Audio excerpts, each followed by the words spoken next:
Good evening. I'm Bernard Green, still chair of the Brookline Select Board. This is our regular meeting for May. What do you mean, no? We haven't elected anyone to replace me yet. At any rate, I'm going to assume that I still am. For May 12, 2026, I'd like to start off by beginning the reorganization of the Select Board. Thank you.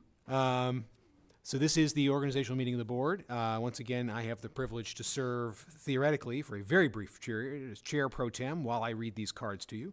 At this, the board's first meeting after the town election. I'd first like to call the meeting to order and direct your attention to the first item on the agenda, which calls for the board to organize with the election of a chair.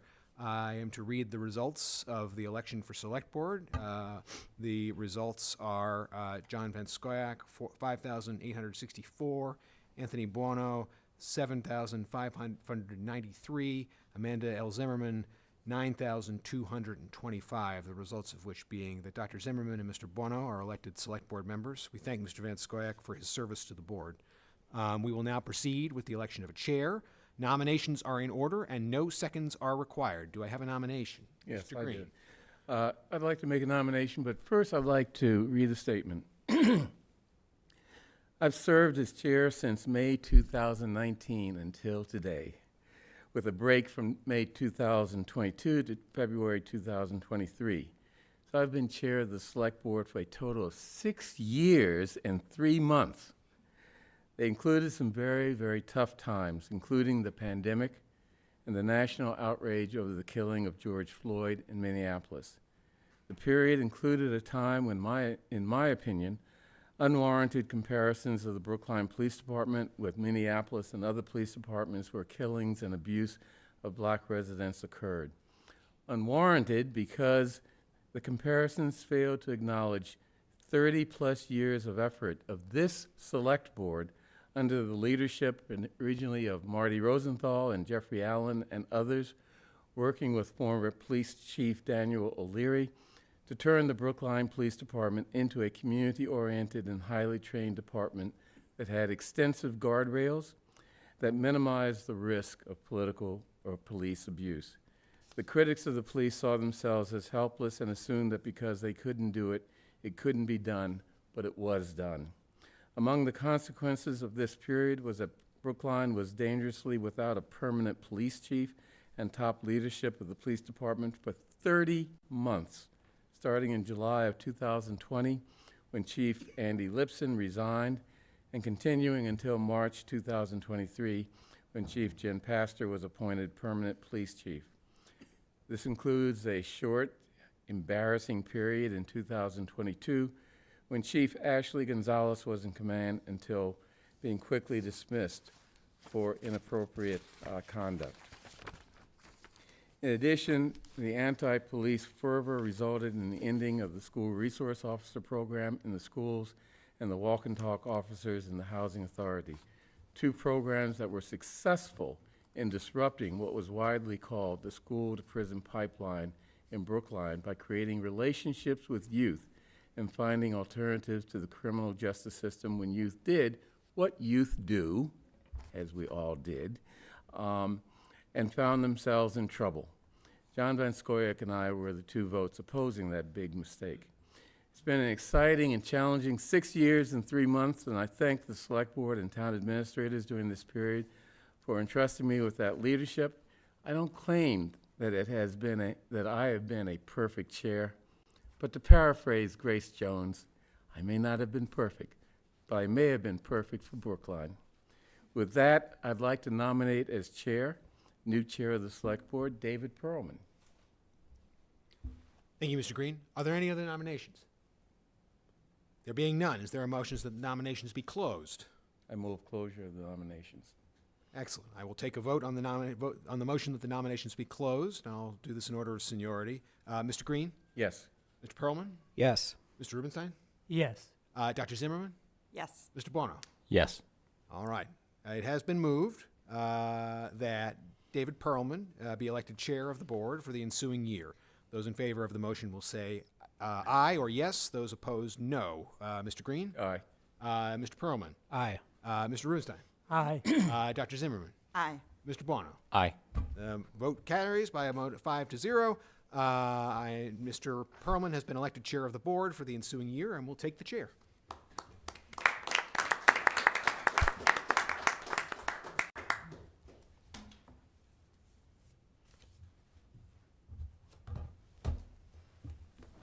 have to find out where the cords are.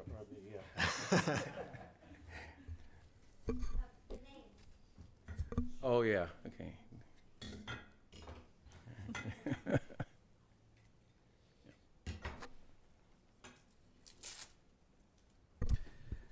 So thank you very much to the four of you for entrusting me with this position. It's especially meaningful to me as someone who grew up here in Brookline, attended our schools. I've lived here for 40 straight years, so this is particularly impactful for me to have this opportunity. So thank you very much to the four of you.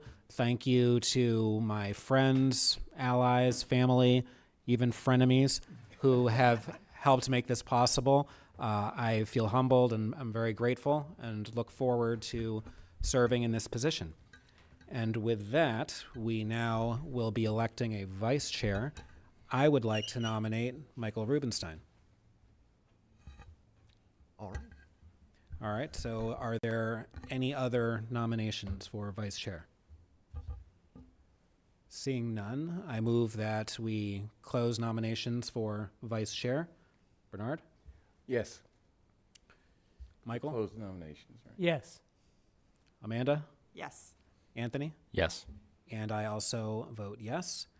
And now for electing Michael as vice chair. Bernard? Aye. Amanda? Aye. Anthony? Aye. I'm sorry, Michael? Aye. And I also vote aye. So congratulations, Michael. Thank you very much.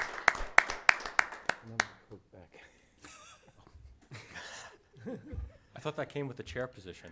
No, no. It comes with a sleepy person.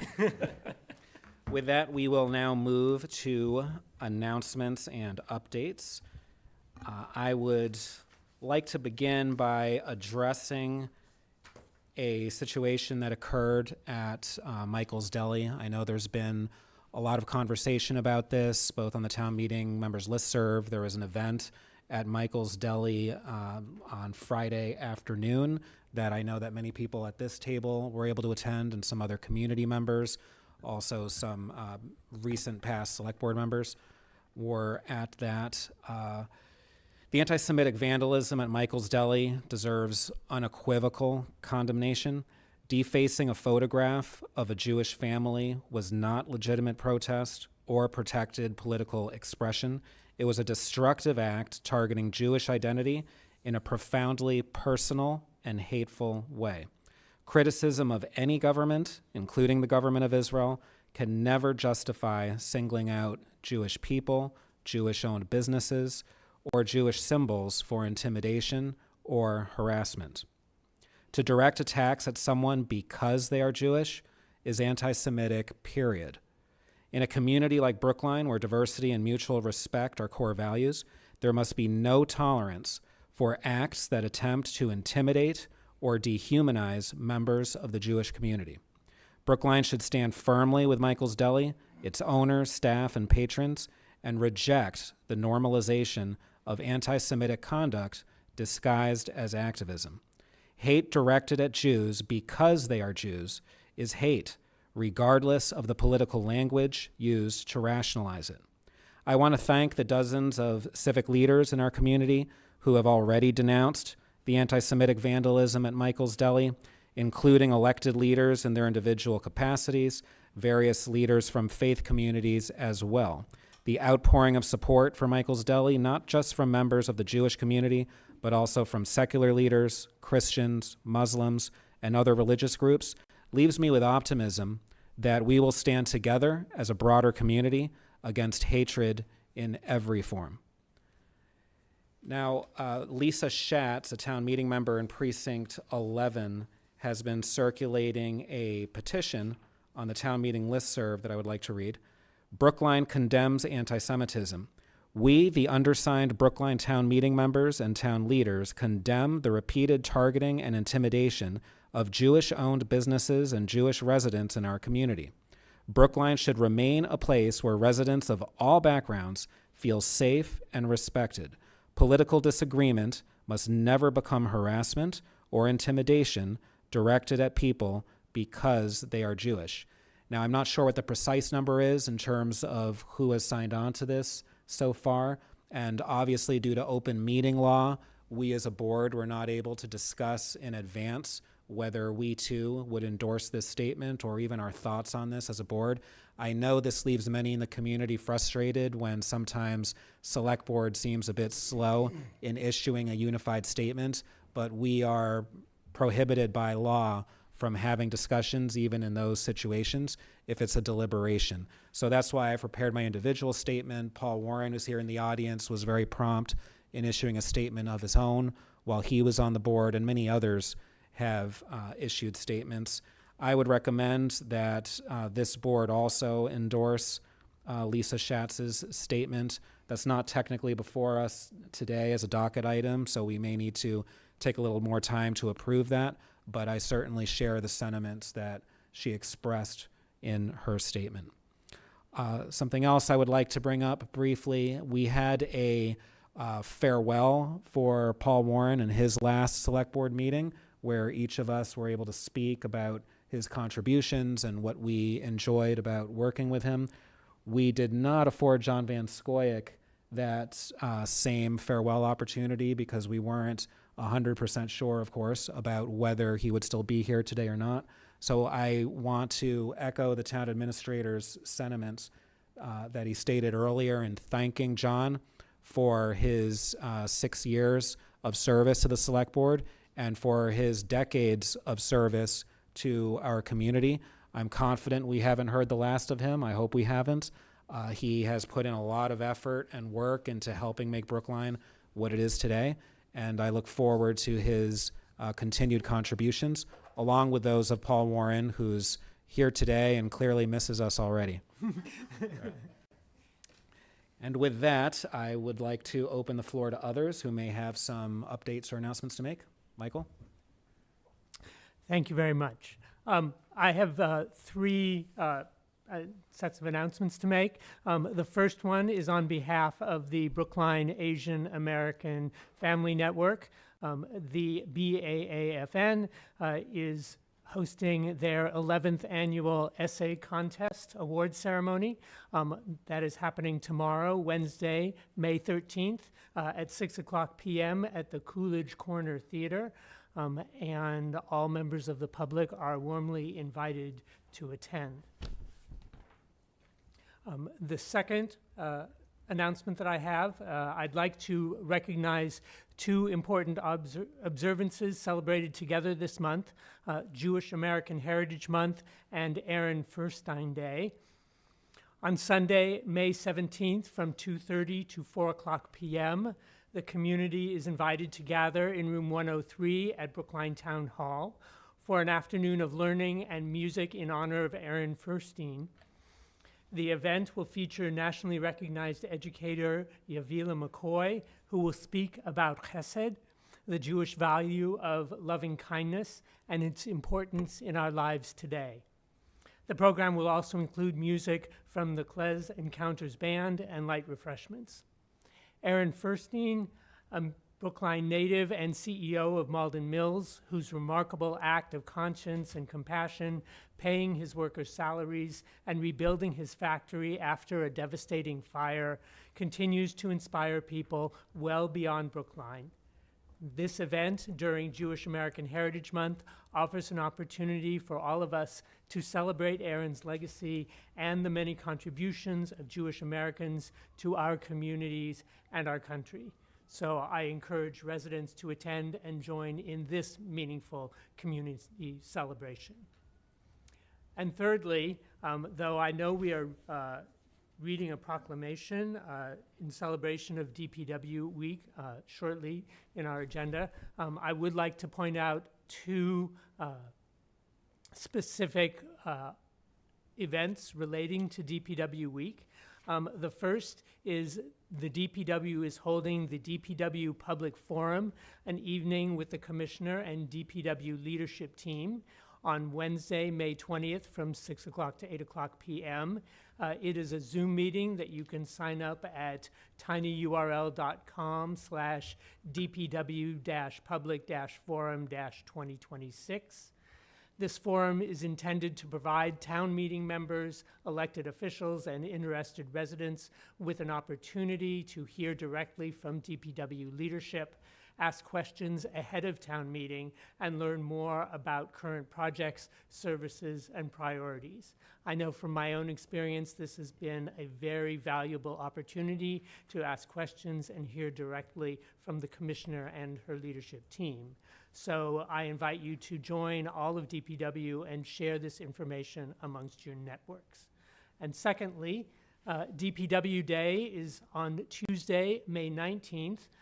There is a public opportunity to join DPW from noon to 5 p.m. on May 19th at the annual DPW Day at the Municipal Service Center at 870 Hammond Street. This free, family-friendly community event is open to the public from noon to 5 p.m. and is a wonderful opportunity to meet our crews, explore equipment up close, and see firsthand the working that goes into keeping Brookline running. So I invite everyone to enjoy DPW Day as well. All right, while we're on the theme of cultural appreciation, I want to mention that this is also Asian American and Pacific Islander Heritage Month, and as part of that celebration, there is an event tomorrow evening at the Coolidge Corner Theater, which is sponsored by BAFN, the Brookline Asian American Family Network, and they will be convening the 11th Annual Essay Contest Award Ceremony. So for those of you who can attend, again, tomorrow, 6 p.m., Coolidge Corner Theater, I highly recommend it. I also want to thank Bernard Green for his 6 years, 3 months of service as chair of the Select Board. You did an excellent job. I very much enjoyed mentoring under you for the last year as your vice chair. I learned a lot from you. And I also want to congratulate our two newest members of the Select Board, Amanda Zimmerman and Anthony Buono. Amanda, this is the first time I have a female colleague on the board. So you're really a trailblazer, at least on my time on this board, and also the highest vote getter in Select Board history, at least in modern history as far as we know. Very impressive. And Anthony, you're just 26 years old and elected to Select Board. As recently as a couple weeks ago, I was the baby of the board. And now I'm middle-aged. I've got two who are younger than me, so times are changing. So congratulations to you both. Thank you. Anyone else? Yeah. All right, Bernard, and then we'll go to Amanda. Go ahead. Okay, I have three things I'd like to mention. I was also at the event at Michael's Deli that Scott Gladstone organized. And yeah, I talked to Stephen Piljolovich, who had an interesting perspective on what was going on. And I asked him if I could use his quote, and he said yes. He said, "Put stickers on other businesses and on mine, but not just on mine, because that is not how we have a discussion. We may disagree, but at least we should be talking. It's not okay to single out just my business, because that is not showing you want to discuss the issue." Rough paraphrase, but the substance is what he said. You know, the right to free speech is important and gives us the right to discuss and disagree. It does not give anyone the right to threaten or bully or intimidate, which was what I think happened at Michael's. No one should be shocked that anti-Semitism or other forms of hatred, whether racism, anti-gay and anti-trans, etc., exist in Brookline. We should investigate and prosecute vandalism under state law, which has serious consequences for such vandalism. But we also must learn and teach others, including those foolishly vandalizing, how to have a respectful conversation about hot-button issues, even hot-button issues. The people who vandalize only Michael's Deli with the stickers may fear such a discussion, but we can't hide from it. So that's one comment. Secondly, I'd like to mention that Ioana Lindo Smith is retiring. She is head of community development at the planning department, and I know her mainly through the CDBG advisory committee. And you know, a little statement here that was Kara Bruton helped me put together. For more than 4 decades, Ioana Lindo Smith has been an inspiring presence in the town of Brookline. Over 41 years, 41, wow, 41 years of dedicated service, her work has left a lasting impression on the community, reflecting not only deep professional commitment, but also a genuine care for the people and nonprofit institutions her work in community development has supported. I worked with her on the CDBG Advisory Committee for a number of years, and her hard work behind the scenes made it possible for us to use this federal CDBG money to benefit communities that we could not, as a select board, directly fund with town resources, such as the capital and other needs of the Brookline Housing Authority. The money that we use from CDBG made a huge difference in the lives of people in the Housing Authority. Her tenure stands as a testament to consistency, integrity, and adaptability. Through challenging times and evolving community needs, Ioana remained a reliable force, someone colleagues and residents alike could trust. Long-term service of this kind is rare, and it speaks volumes about both her love for her work, her joy in working with her colleagues, and her belief in public service. Beyond the day-to-day responsibilities, her legacy is found in the relationships she built, the knowledge she shared, and the example she set for others. She has helped shape the future, the culture of the workforce, and contributed to the stability that makes local government effective. She's a reminder of the value of dedication and the difference one individual can make over time. And she made it over 41 years. I mean, it just blows my mind. Knowing her, you know, doesn't seem like she's been around that long, but 41 years is quite amazing. So anyway, thank you, Ioana. You know, I think she's going to be here later on when we have the CDBG discussion, and we can all thank her at that point too. You mentioned a few things about John Van Scoyac. I'd like to just say a couple things. John and I didn't always agree. Many times we did agree, and the times we agreed were times when both he and I were sort of going against the grain on issues. And I appreciated that about John, and maybe it's why he's not here. He went against the grain on some issues. But, you know, he was an important person on the select board even when I disagreed with him, because he opened up my mind to things that maybe I was overlooking or not paying or not seeing as important as I should have. So we'll miss John, but we will not, or he will not disappear from town of Brookline and select board's work. So, Amanda? I just wanted to say something really briefly that the town clerk said when we were being sworn in, which is our last election was the highest turnout that Brookline has seen since World War II, or maybe World War I. Ben will correct me if I'm wrong, which I think is phenomenal. It just speaks to the level of engagement of so many of our town voters. And so we should all hope that we can even beat that number next year. So. Anyone else? Oh, go ahead. Sorry, one more quick thing. Town Hall, the Public Health Building, and the main branch of the Public Library here will be closed on Thursday, the 14th. That's for Staff Professional Development Day. This is a first for the town. We've had Staff Appreciation Day before, but we've never had the opportunity to actually take time for the whole team, especially folks who have to ordinarily work at the desks and so forth, to do some training, to do some betterment so that we can better serve the community. It's really rare to have that opportunity. We want to thank the community. We understand it is a hardship when we have to close operations, but we want to be thankful to you all for your patience on this. If you have business with the town that you need to come in for, I would suggest you come in on Wednesday, which will be regular working hours. and Friday, which again is early closure, but it's regular working hours. So just want to let everyone know again that is Town Hall, that is the Public Health Building, and that is the Public Library here in Brookline Village. So again, thank you all for your patience and your forbearance, and thank you to the staff.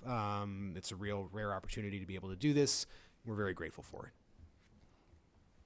All right, and with that, we will now move to public comment. Melanie, if you'd like to go over the rules. Sure. Thank you for joining us for public comment. This is an opportunity for us to hear your perspective on the issues in Brookline that matter to you. Each person speaking tonight is limited to 3 minutes. You don't need to use the entire time, but you may if you like. Once 15 minutes has been met, there is an opportunity at the conclusion of the Select Board's business for additional comments. Members of the public sometimes raise questions during public comment. We may be able to provide a quick answer to a question, but are more likely to work with staff to get a more thorough answer and respond over email. The on-screen timer will flash orange when you have 30 seconds remaining and red when your time is nearly up. Please conclude your remarks at that time. If you have more to say, you're welcome to send an email to board members expressing your thoughts in greater detail. Any person wishing to speak must begin their comment by identifying themselves with their full name, either their Brookline precinct number or street address, and the specific topic on which they wish to speak. The board encourages but does not require that remote users turn their video on when commenting. So we have 3 people signed up. Paul Sainer is first. And Thank you very much. Paul, I'll let you know when your 30 seconds is near, okay? Hopefully you will not need to. Hopefully I'll be long done. Before I introduce myself formally, I want to congratulate and thank Amanda and Anthony for stepping up to the Select Board, and David Perlman for the elected chair. But most importantly, I want to thank Bernard for serving for what I believe, and I've been around a long time, Bernard, a record 6+ years. I don't remember anyone serving that long, never mind in the challenging times that we've had recently. So thank you for a nice transition. I want to speak very briefly about one particular sentence in the 2030 roadmap, which is on your agenda tonight. And it's in section 3B, which is the section that references increasing revenue through development. And specifically, I am suggesting what I think is a simple change, and then I want to explain why. So rather than, and pardon me if I listen to my screen reader, rather than proactively seeking out commercial development, I would suggest a simple amendment to that sentence that says seeking out mixed use. So insert mixed use, including commercial, and then following that, insert in residential development opportunities. Why? 2 points. One, first of all, I didn't introduce myself. Paul Sainer, Precinct 13. I'm not speaking on behalf of Brookline for everyone whose board I'm on, but I am reflecting on my considerable experience in a leadership role on the Economic Development Advisory Board.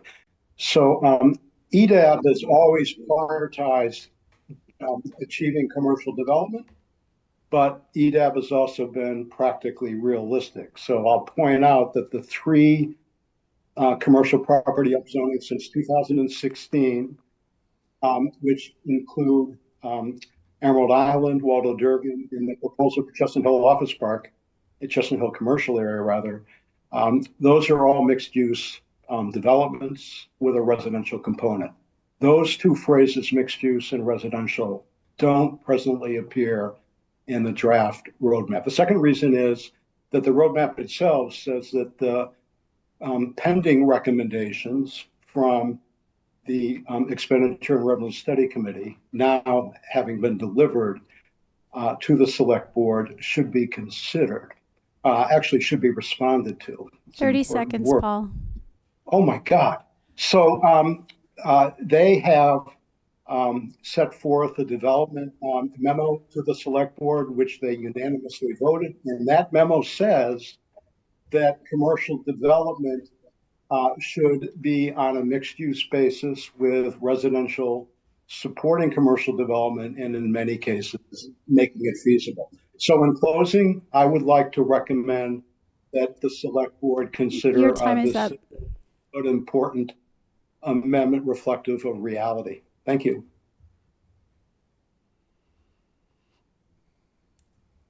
Next, we have Lisa Schatz.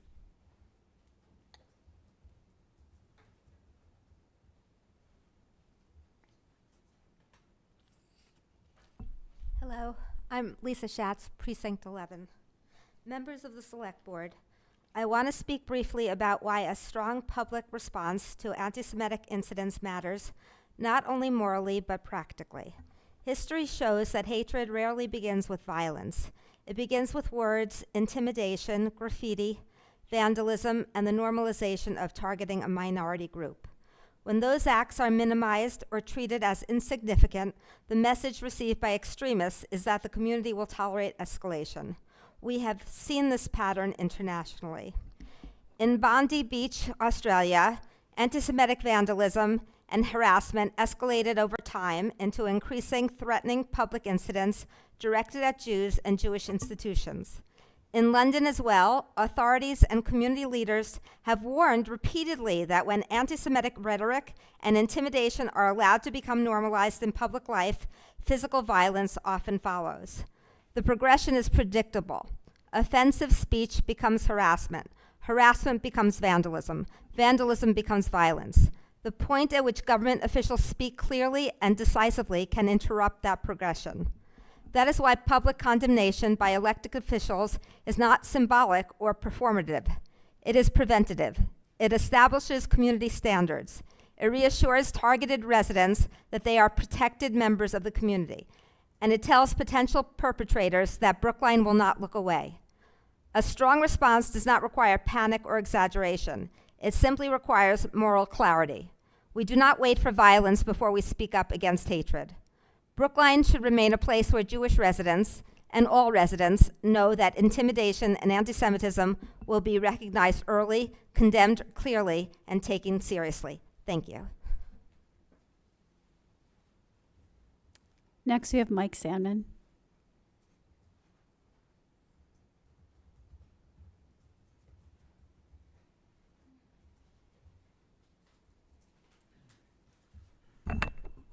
Good evening. I'm Mike Sandman, Precinct 14, 123 Fisher Avenue. Before I begin, I want to say congratulations to Amanda and to Anthony and to David. And I'm sure you will, even as a middle-aged member, you'll do just fine. Speaking to you as the former grandfather of the Select Board. And Bernard, thank you very much for your service. It was a pleasure to serve on the Select Board with you.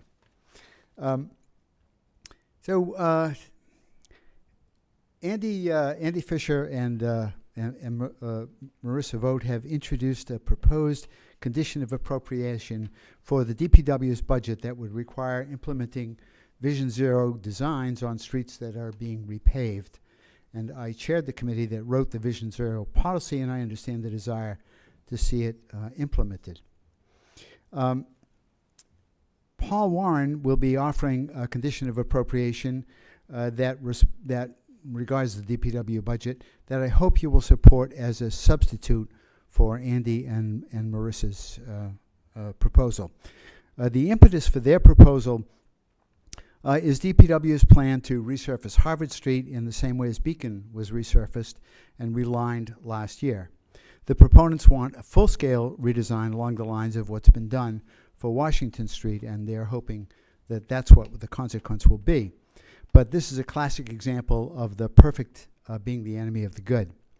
DPW sort of skim coats heavily patched streets as a stopgap until funds become available for full redesign and reconstruction. For a major street like Harvard, that means applying for funding through MassDOT's transportation improvement process. That planning process. The TIP is a 5-year rolling plan for street and highway work. Meanwhile, repaving Harvard and other streets included in the Vision Zero plan would have to be put on hold or delayed.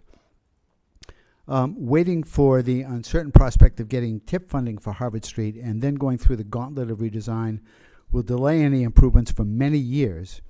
Repaving streets and improving lines like what DPW did on Beacon Street actually would contribute to cyclist and pedestrian safety right now.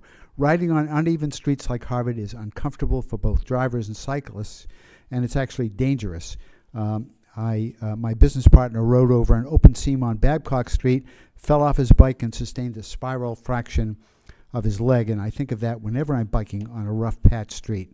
I hope you will enable the DPW to go forward with its planning. Thank you. We don't have anybody else that side. Looks like David Krupp would like to speak. Hi, I didn't expect to speak this evening, but as one of the people who has been advocating for more significant improvements on Would Harvard. you mind just introducing yourself first? Sorry. Sure, David Krupp, Precinct 8. We have never asked for anything comparable to Washington Street on Harvard Street. What we've asked for is exactly what is specified in Vision Zero, which is to consider road marking changes that can improve safety on the road. Vision Zero is a very practical, common sense policy, which basically says try to figure out where the high risk areas are and try to incorporate low cost improvements as you maintain and preserve your roads. So I just want to make that clear. We're not asking for Washington Street on Harvard Street, and I also think the reference to the tip is really important because we can't wait for the next tip on Harvard Street for a safer Harvard Street, and we don't have to wait, and that's what Vision Zero makes clear. Also, just in terms of the reference to Beacon Street, it is true that DPW did resurface Beacon Street, but remember, there's already a complete streets a project that is in 75% design now. There is no such project on Harvard Street. So not taking advantage of the Vision Zero approach could really delay improvements for more than 10 years. Thank you.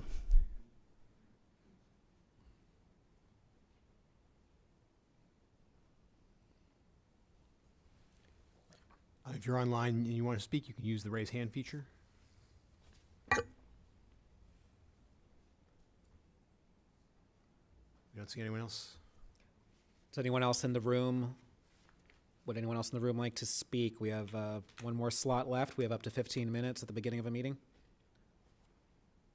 Seeing none, we will move on in our agenda then to miscellaneous, approval of miscellaneous items, licenses, and contracts. And for the benefit of our two new members, typically we will vote these in omnibus fashion, but if there is someone who would like to remove one or more of the items to be treated separately, or if anyone has questions regarding one of the items, we can address that first. There's also the proclamation in there for DPW Day, if someone wants to read that. Yes. And would anyone like to read the proclamation for DPW Day? I will, if no one else does. Like, Or you speak better than I do. okay, I have it, yeah. All right, so why don't we do that first?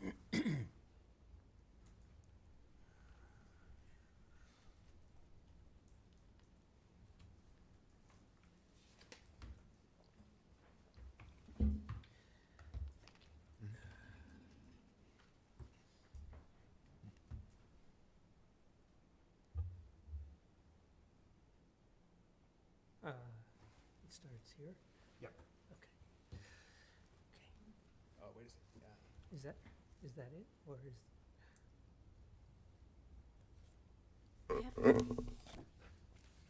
Michael, do you want to read from here?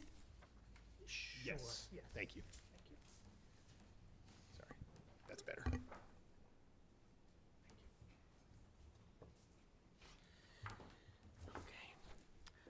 A proclamation of the Brookline Select Board for National Public Works Week, May 17th through 23rd, 2026. Rooted in service, powered by community. Whereas public works professionals focus on infrastructure, facilities, and services that are of vital importance to sustainable and resilient communities and to public health, high quality of life, and well-being of the people of the town of Brookline, and whereas these infrastructure, facilities, and services could not be provided without the dedicated efforts of public works employees at all levels of government and the private sector, who are responsible for rebuilding, improving, and protecting our nation's transportation, water supply, parks and open space, solid waste programs, and other structures and facilities essential for our citizens. And whereas it is in the public interest for the citizens, civic leaders, and children in the town of Brookline to gain knowledge of and to maintain an ongoing interest and understanding of the importance of public works and public works programs in their respective communities.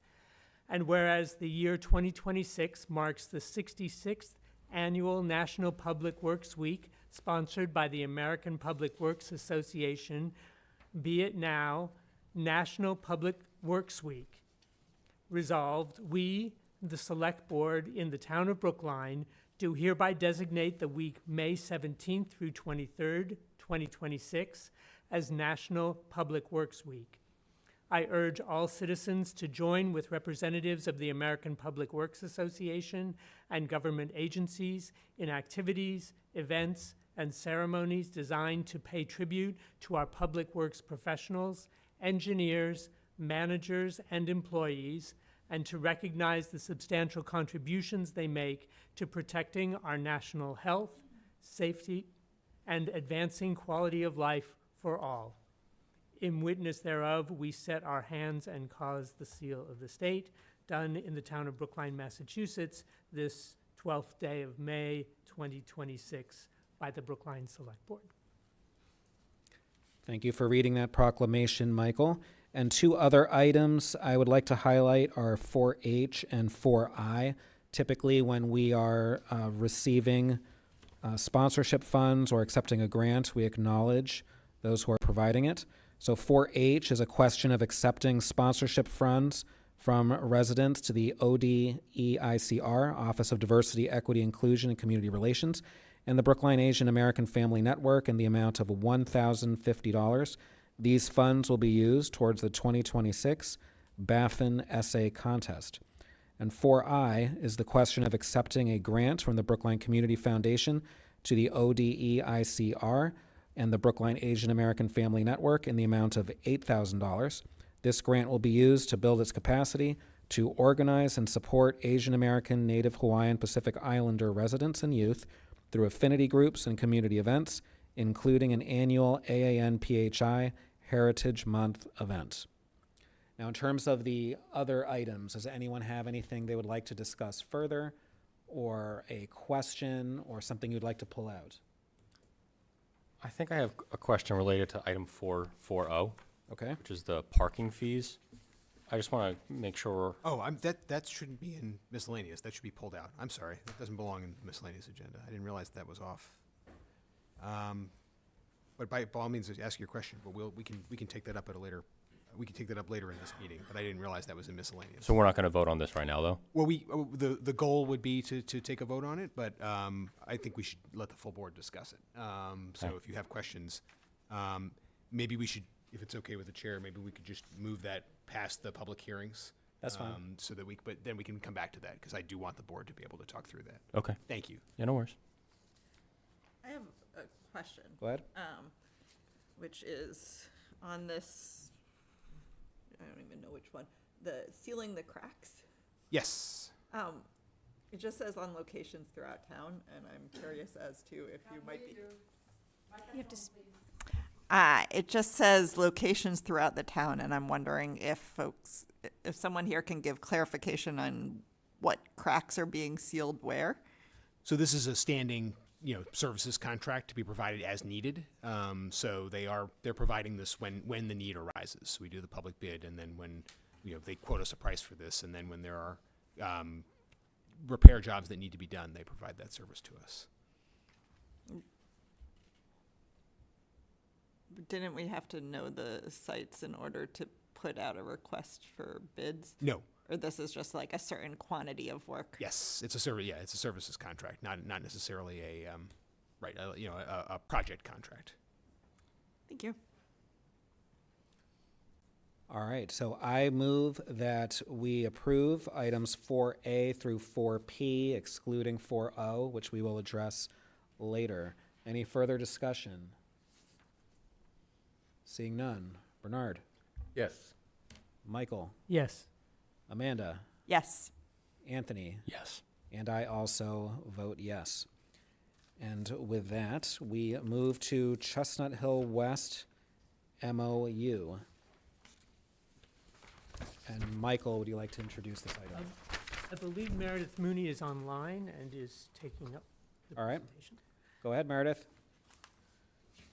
Good evening, Chair Perlman, Vice Chair Rubenstein, and Select Board members Bono, Green, and Zimmerman.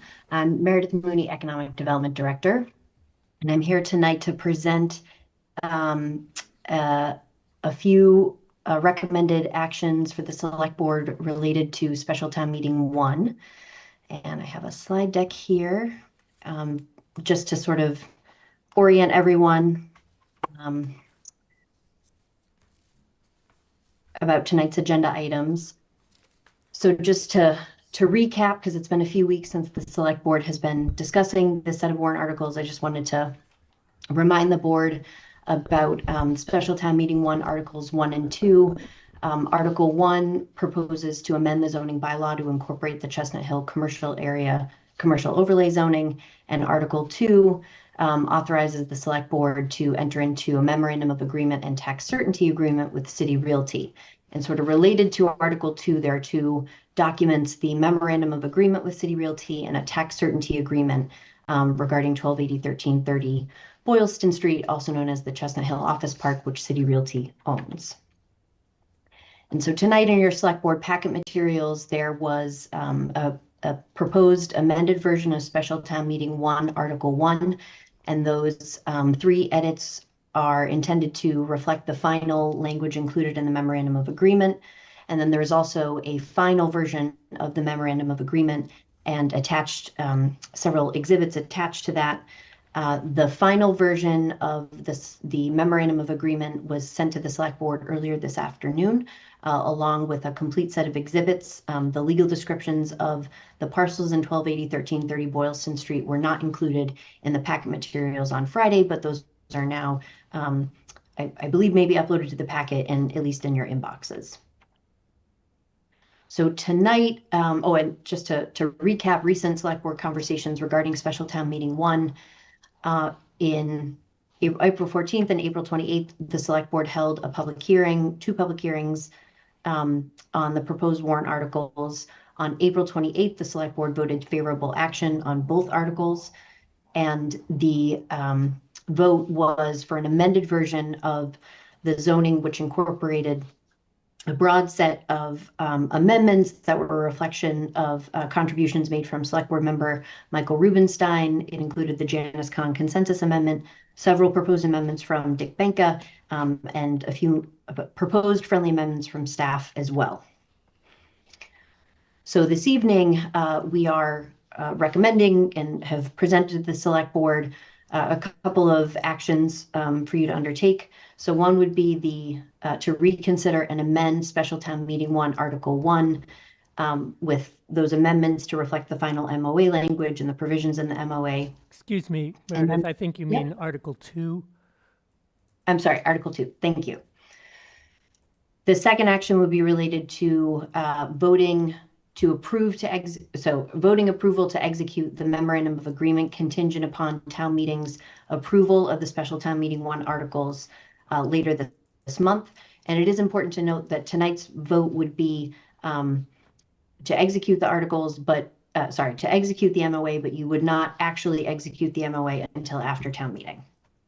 And then upcoming for next week's meeting, we will be returning with a set of very minor amendments related to Special Town Meeting 1, Article 1, that the Select Board should take up prior to town meeting and the supplemental reports.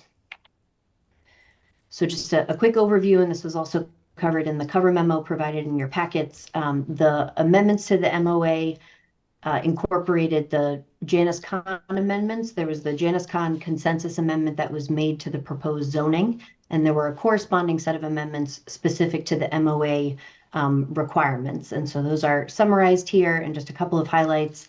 There'll be $150,000 for retail support fund for Chestnut Hill commercial area small businesses.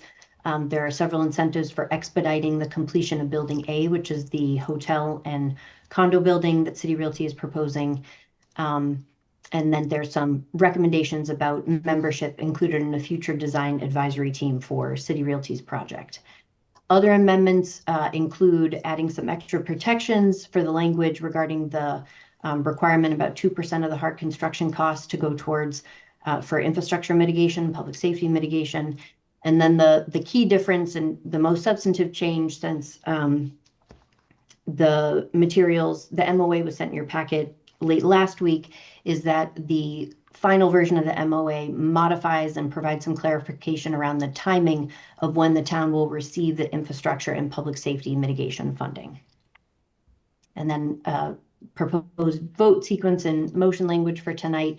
I think it would be appropriate for the select board to consider amending special town meeting 1, Article 1, and then considering executing the MOA. So I'm happy to answer any questions. Excuse me, Meredith, thank you very much for the summary. I just wanted to confirm also if we received the executed signature pages from City Realty on the MOA. Yes, thank you for the reminder. So also forwarded to the select board earlier this afternoon with the final MOA is the set of signatures from City Realty. Anthony? I had a question related to the 150,000, which would be used to support the commercial businesses that would operate here. Who would be doling out that 150,000? I believe I read it was a nonprofit in the MOU. I was wondering if we had a specific one in mind for that. Yes, thank you for the question. So right now, the MOA, the language is a bit broader with just a local nonprofit organization. We are in conversation with Janus Khan about one of the Chestnut Hill neighborhood associations that is a nonprofit would be the steward of those funds.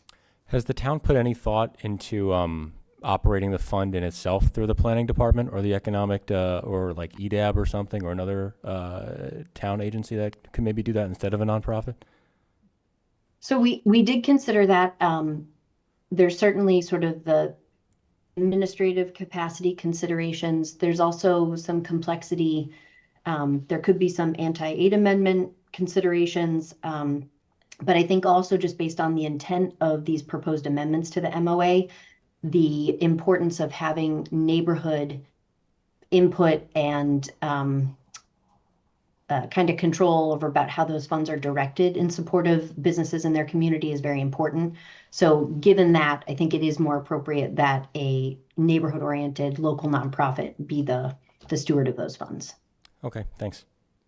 Yeah, just so folks are aware, it's similar to the kind of problem we had with ARPA, where we can't directly fund a lot of programs because we're the government, and that raises unique concerns. But we can provide funding to nonprofits who then have more leeway to run programs based on that.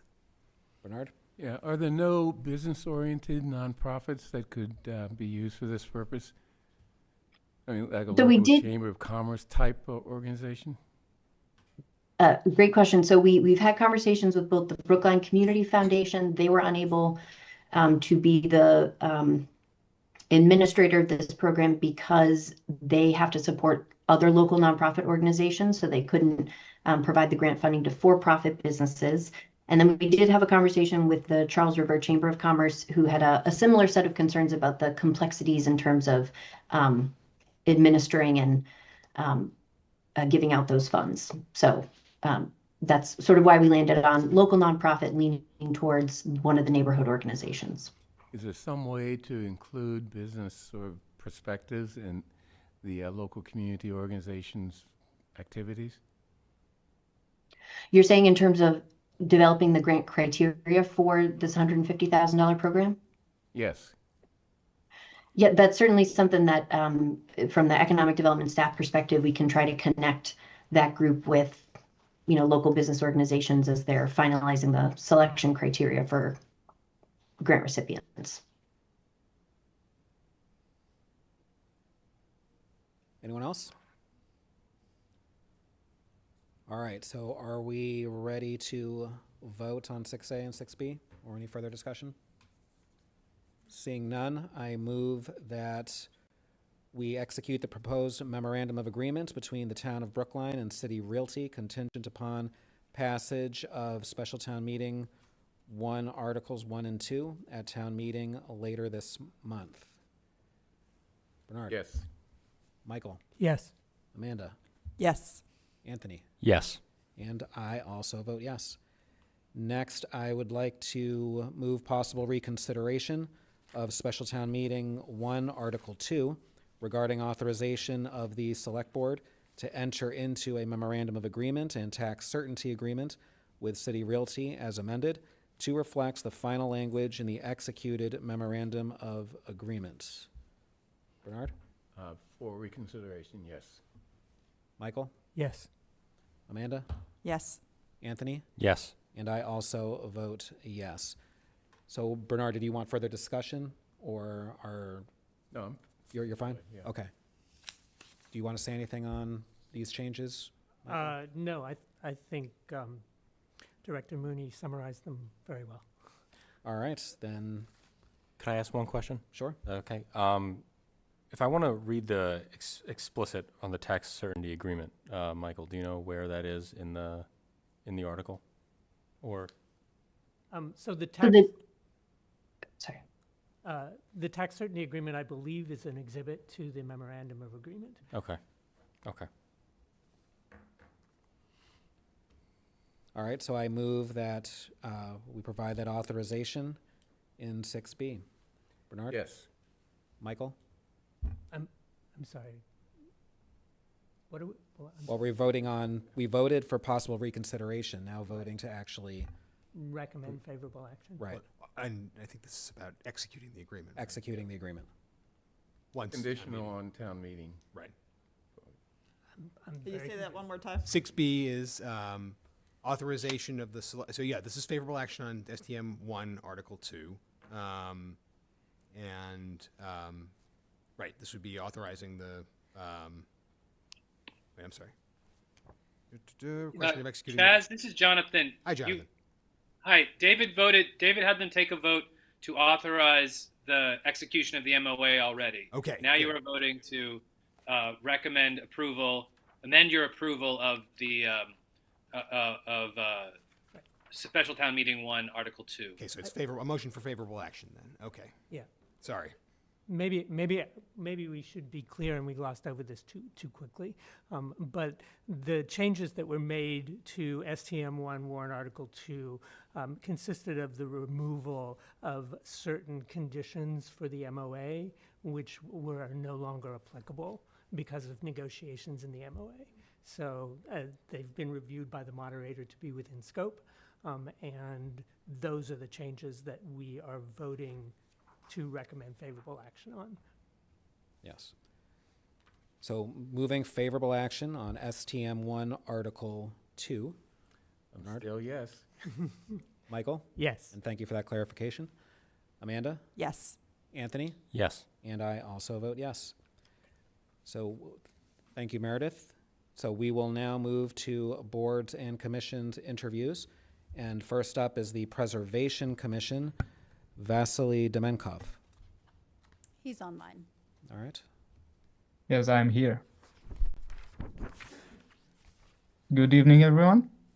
Thank you for the opportunity to interview today. My name is Vasily Demenkov, and I'm a Brookline resident, entrepreneur, and licensed construction supervisor. I co-founded a local window and door company and have experience working with homeowners on renovation and preservation sensitive projects. I'm also actively involved in the community through volunteer work with Brookline Tribes and Brookline Food Pantry. And I'm interested in serving on the board because I care about Brookline's architecture and would like to contribute a practical and balanced perspective that supports both preservation and the needs of residents. All right, any questions? Go ahead, Amanda. How do you see the role of the Preservation Committee and the desire of a lot of Brookline residents to make their homes more environmentally sustainable? How do you see balancing that on that committee?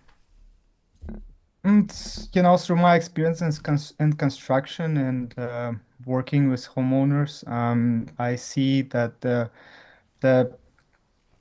Preservation Commission should define the balance between saving the architectural character and for sure the residential needs, but to save historical design of the buildings. Any other questions, Michael? Thank you very much for your application. First of all, I'm wondering, have you attended any meetings of the Preservation Commission? Yes, I already attended a few meetings, and I met with two members from Preservation Commission, with Elizabeth and Elton, and I reviewed all the rules on the website, and I'm pretty excited to join the board if possible. And I like to volunteer and contribute more to our great community. Great. I'm wondering, in the meetings that you saw or the reading that you did, whether there were any areas of improvement in the processes of the Preservation Commission that you would care to offer? It's always the gap for improvement, and in any kinds. For sure, I need to spend more time to know more how the processes works in the commission and what to suggest. Thank you. In reviewing your resume, I see that you've been an entrepreneur in the agricultural equipment and parts business, and I'm wondering how your professional life would help inform some of your work on Preservation Commission. It was a huge part of my life before I moved in States. I spent 10 years with a John Deere in my home country in Kazakhstan. And right now it's not more like just a hobby for me to do the consulting for the farmers. I'm fully right now involved in the construction and business. That's it. All right, thank you. Any other questions? All right, seeing none, typically what we do is we will interview candidates, and then at a subsequent meeting, after everybody's been interviewed, we will vote. So we won't be voting tonight, but thank you for coming. Thank you for applying, and we appreciate your interest. Thank you so much. I appreciate your time. All right, next we have Lars Anderson Rink Design Review Committee interviews. And first up is Robert Franklin. Thank you. I am Robert Franklin. I was approached by, I think, the Director of Recreation at one point because I have a lot of involvement. People know me from the Lars Anderson Rink, asked if I would be interested in serving in some way, fashion, on the Design Review Committee, and I said I was flattered and enthusiastic to do so, so I submitted an application, and I came here today to answer questions if anybody had any. All right, any questions? Amanda. Can you expand a little bit on your role with the rig right now? Yeah. Or with Lars right now, yeah. What is my involvement? Well, I'm 78 years old, and I skated at the rink the day it opened in, I think, 1955. And very, very often afterwards, I don't think I've ever missed a season, except when I was away at school, in college, and so forth. It's very, very important to me, dear to my heart. A lot of friendships over the years have been developed from the rink. My grandmother and grandfather, my grandmother's a wonderful cook, so I spent a lot of time with her as a teenager, and she lived on Rockwood Street, just on the Boston side of the line. I don't know if you're familiar with Rockwood. It's parallel to Avon. Avon is at the bottom of the ski hill at Lars Anderson. And there was a little right-of-way through the woods that I could walk to the rink, and I spent just a lot of time there. A lot of my relationships with Brookline people, although I grew up in Boston. I lived in Jamaica Plain until 1968 when my parents moved to Brookline. And then I became a Brookline homeowner in 1980, 34 years ago, whenever that was, and brought up my family here. My children went to Baker School, and I had a daughter who went to Brookline High School, and she was on the first Brookline High School girls, if I can say that, women's hockey team. I played hockey as a youngster and through high school and as an adult. Another son, another daughter who all played hockey. Although my interest isn't really that enthusiastically based on hockey. I see that as a sort of remote adjunct to what Lars Anderson Rink serves to the public and to the Brookline residents. I certainly don't want to overemphasize that. I don't think that rink is really very suitable for a big hockey program, although my kids went through the Brookline Youth Hockey Program, and it was very important to them. Am I getting anywhere in the realm of what that's great. I just wanted to hear a little bit more about it. Sure, I love sure, it. yeah. Thank you. Yeah. Bernard? So, do you have any ideas or concerns about the design, particularly since you raised the issue of its suitability for hockey? Sure. I don't think I'm really deep enough into it yet in terms of the design review committee. I'm certainly, in my own mind, deep into a couple of issues that I think are important, some of which I understand have been resolved. One of which is I would not like to see the rink covered. I think it is what it is, and it's limited but beautiful as to what it is. I personally am of a minimalist style of approach. I don't like to see things overdone. I don't like to see money wasted. I don't think it's necessary at the rink. I think it's important to recognize the rink for what it is and not to pretend that it's going to be something much more involved or glamorous than what it is. It's a very, very unique. I've skated a lot of places, and there's nothing like skating on a Friday night under the stars or the moon rising over the city of Boston in the east, and it's just magic. So I would be getting more and more into it on the committee and finding out what other people felt and try to be understanding of other people's points of view and then add my own to it based on what I heard and learned. Thank you. I'm not a skater, but the image that you gave of under the stars, the moon rising above. I skated yesterday. I'll just go out there and stand around. Yeah. In your application, you talk about your experience with design and construction in your professional life. Can you elaborate on that a bit more? Professionally, I'm a lawyer, although now retired about 3 or 4 years. But I've owned property. I've owned my own home. When I purchased in Brookline on LaGrange Street, I moved into a house that had 2 bedrooms, and I had 3 children and a wife along with me, so it was a little inadequate. I remember my son, who was, I think, at Baker School, or began Baker School when we moved in, was sleeping on a floor somewhere that eventually became my office. But the second floor of the house was raw space, and I drew a design and submitted it to the appropriate authorities here at the town, and then was involved in the building there. I owned a house in Martha's Vineyard and did renovations. I've done renovations over the years. I was perhaps miscast as a lawyer. I like to work with my hands. I like visual approaches to things and looking at blueprints and designs, and cost cutting is very important to me.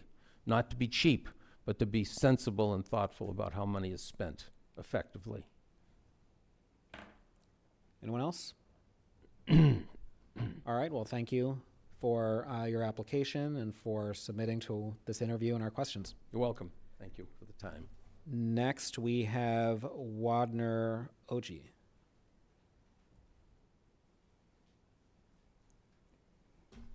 Good evening. My name is Wadner Oje, and I live close to, right next to Lars Anderson Park. And thank you for the opportunity to discuss my interests in serving on the community. I'm interested because I value thoughtful context design, what it is. You look at the community, whatever you're gonna put there, it's reflect the character. So Lars Anderson is a beautiful park, and my kids always go there, whatever the season is. I go there with them to ride a bike. In the winter time, we go to ice skating, so I love the park. So I am interested because I care deeply about preserving and enhancing Lars Anderson Park unique character, and while allowing thoughtful growth design which reflect not only the structures. There are a lot of structures in Lars Anderson Park, including the ice rink, so that they can fit there. And then recently, last night, there was a beautiful picture about Lars. You see the design, it's so beautiful. So that's what I want to use my experience on the Zoning Board of Appeal, and as well as I have been a lawyer for approximately 20 years with the government. So when you look at the design of structure, not just the appearance of it, you have to look at whether it's the sustainability of it, whether it is accessible, or whether it's connected to the community.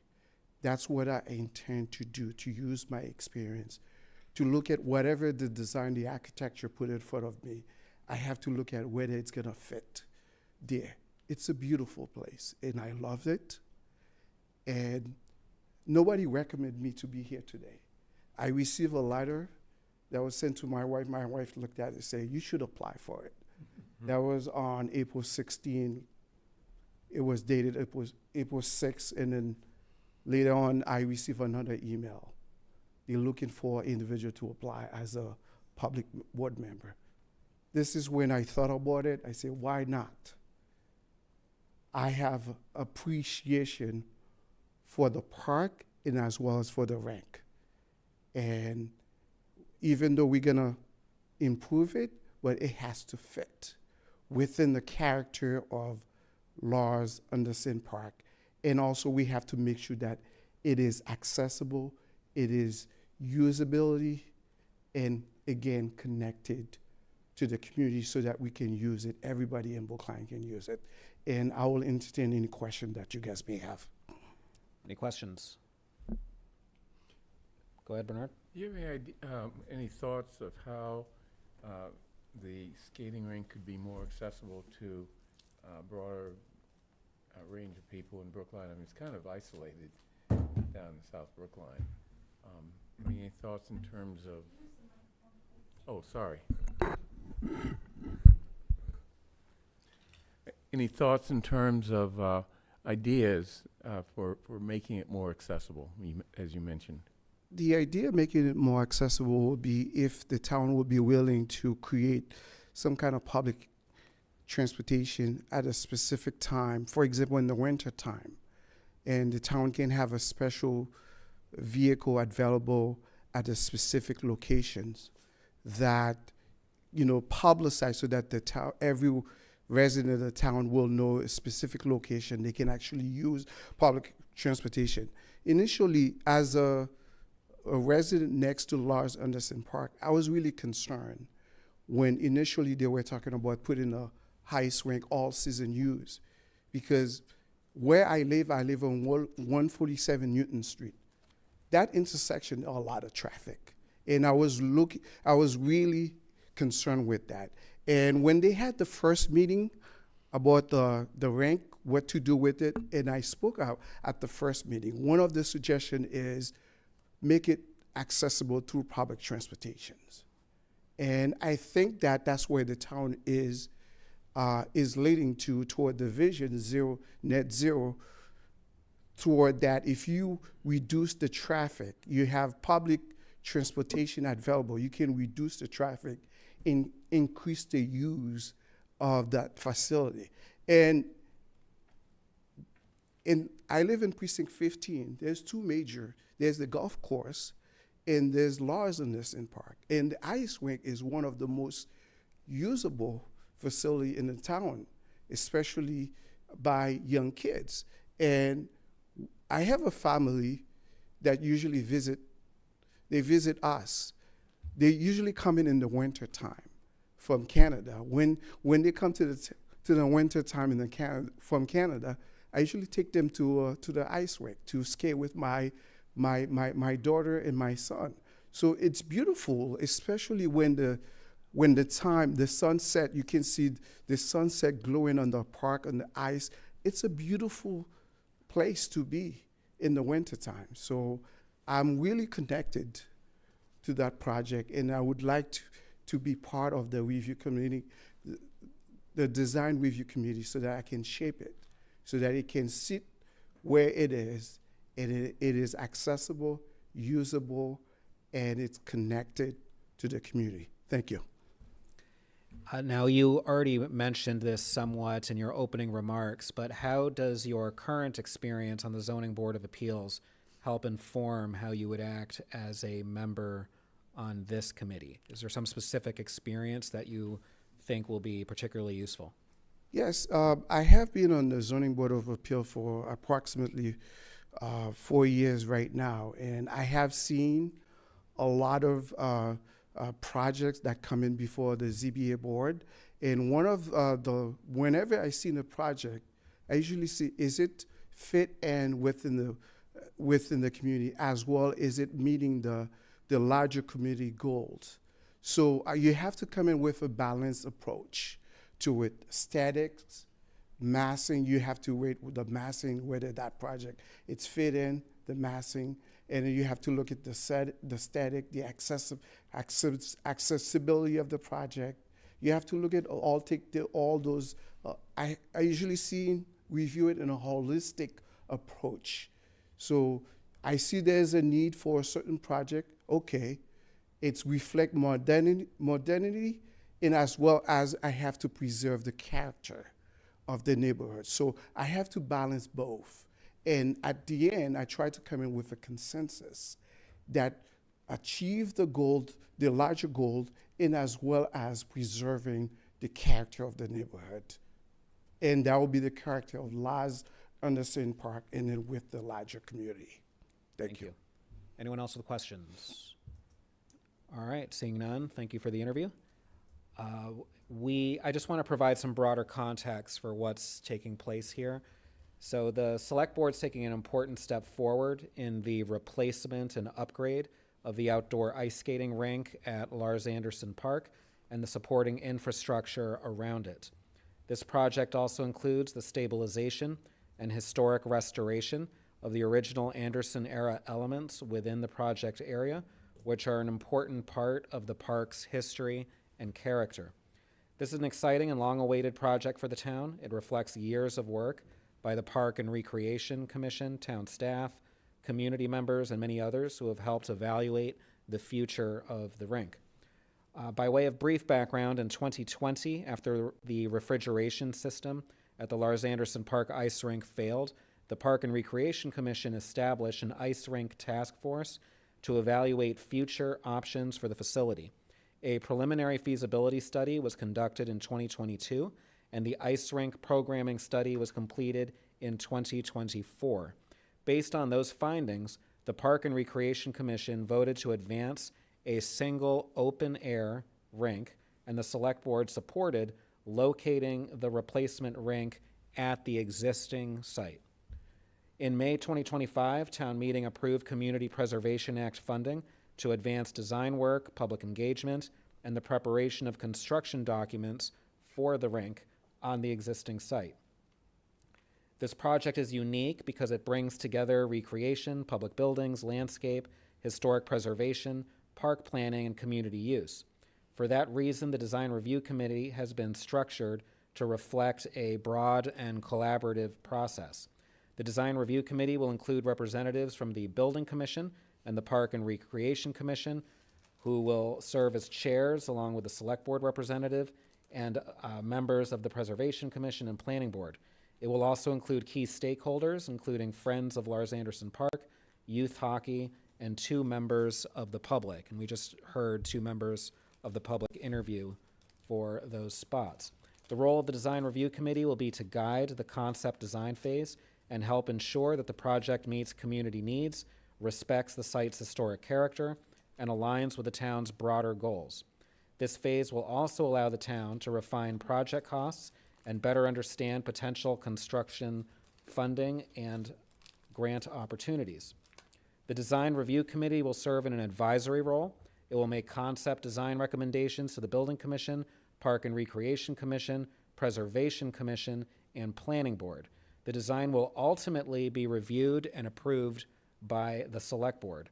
Once the concept design is approved, the consultant team will proceed with the detailed design, preparation of construction documents, bidding, and necessary permitting. There will be several public meetings as a part of this process, and whether you are a member of this committee or not, all are, of course, welcome to attend and opine. These meetings are scheduled for May 18th, June 22nd, and July 30th. Additional public meetings will be announced as needed. These meetings will give residents, user groups, neighbors, and other stakeholders opportunities to learn about the project, provide feedback, and help shape the design as it develops. The goal is to move through a thoughtful, transparent concept design process that produces a clear, buildable plan, one that modernizes the rink, respects the historic Anderson elements, and improves the surrounding landscape and infrastructure. Now, I do have some procedural questions from Town Council regarding what specifically is needed of us as a board tonight, because I see that the first meeting is scheduled for May 18th, and we don't have another select board meeting before May 18th. Typically, we would have another meeting before we would actually vote on those who have applied to be on this board. And furthermore, I'm not sure whether we're expected to vote the full roster from these other categories that have been identified as serving on the committee. So if perhaps we could have some more clarity on process from Town Council. And you may want... And also, are there other applicants that have applied? Yes, there were. So if you look in the memo, there were other applicants that applied. The Parks and Rec Commission conducted the initial interviews and analysis and have presented a proposed slate to you, which you can accept, modify, send back. You know, it's ultimately up to the select board to determine. But we don't know these other applicants. But the goal was to have the Parks and Rec Commission, you know, because it's their project, make a slate recommendation to you. You know, similar to how, like, you know, if I'm appointing a department head, I make a recommendation to you. I don't send you a slate of candidates, and you can accept or reject that candidate. I guess my concern is that we don't have a basis for accepting or rejecting what is presented to us, because we don't know what the alternatives are. Well, you have the rest of the applicants in the packet. And, you know, in the same way that, right, we don't have 6 finalists interview for a position that has that level of review previously.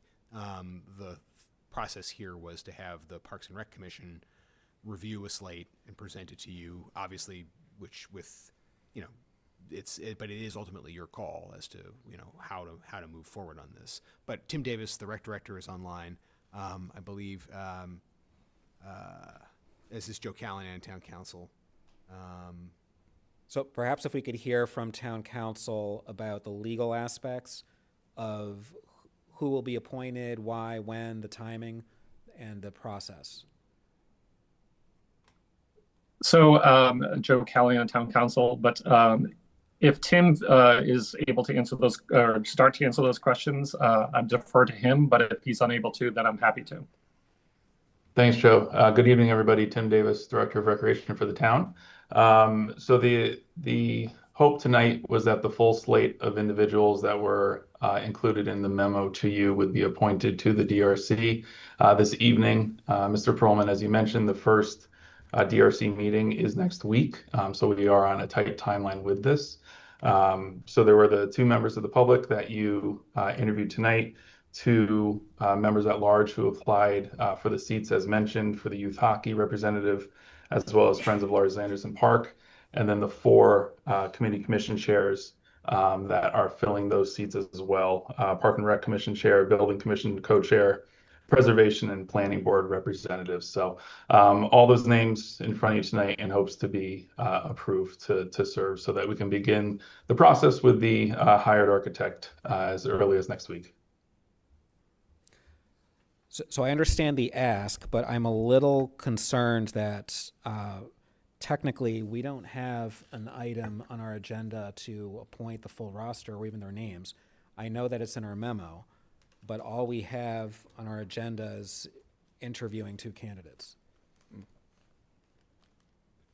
Joe, you want to opine on this? Sure. So I would feel more comfortable if you waited, but if there's an emergency that the DRC is under a timeline that not being able to meet its first meeting would affect its kind of critical path, then that may constitute an emergency that the chair had not anticipated. I think the better path would be to put the entire slate on the next select board meeting, unless you feel that, or Tim can weigh in, that there's going to be some emergency that the DRC would not be able to meet and do business on its first scheduled meeting. Thanks, Joe. I don't want to say that there would be an emergency. I think we are all under the understanding we want to make sure we're by the book and as clear as we can be on this process. So if the select board feels more comfortable putting it to the next agenda, I'm okay with that. I can support that and report back to the commission appropriately. So I would feel a lot more comfortable proceeding in that manner. I'm not trying to create undue delay, but hopefully everyone who ultimately gets selected for this committee could be even available the week of May 25th. That's a slight delay off the schedule, and that way we could vote the full roster and have some more time to think about the two interviews we had today. I personally think you both did well, so it's not an indictment on the two of you, but there's certain legal processes that we really ought to be adhering to. So your recommendation is we push it to the 19th, push the vote to the 19th? Yes. Is there anything else that members of the select board would like to see or hear from before we, on that date, so we come prepared? Yes, although even before then, perhaps we can have an answer to this today. I'm curious who made the decision about the different categories that will be a part of this group. So for example, there is a spot that is reserved for youth hockey, which is a private entity, and I'm curious whether there is prior precedent for having representation exclusively for a private entity on a public committee. So the makeup of this board was, we discussed it internally with staff, and then we vetted it with the Parks and Rec Commission and so forth to get consensus on what this is. And I want to emphasize, when we say youth hockey, we didn't mean a particular youth hockey organization. We think, the use more broadly of the space for hockey is not just limited to, one particular organization, but it is a use that the rink is used for. And so we wanted to be mindful of the fact that, many people have competing stakes in this, but not necessarily competing stakes, but stakes that need to be harmonized. And so one of the pieces of feedback that we received during this process was to, in addition to all the important things that have been raised about preservation and making sure that, the question about should the rink be covered and so forth are the interests of the people who use this space for recreational hockey, since it's not a regulation-sized thing by any means, and is not going to be, but are those people being heard and addressed? And so that was the effort there. But it's not a suggestion that, one particular body or private entity be given us an exclusive seat. It was about a stakeholder, maybe a parent, maybe someone who works in that field. All right. What do others think? in terms of the slotting of different positions and categories?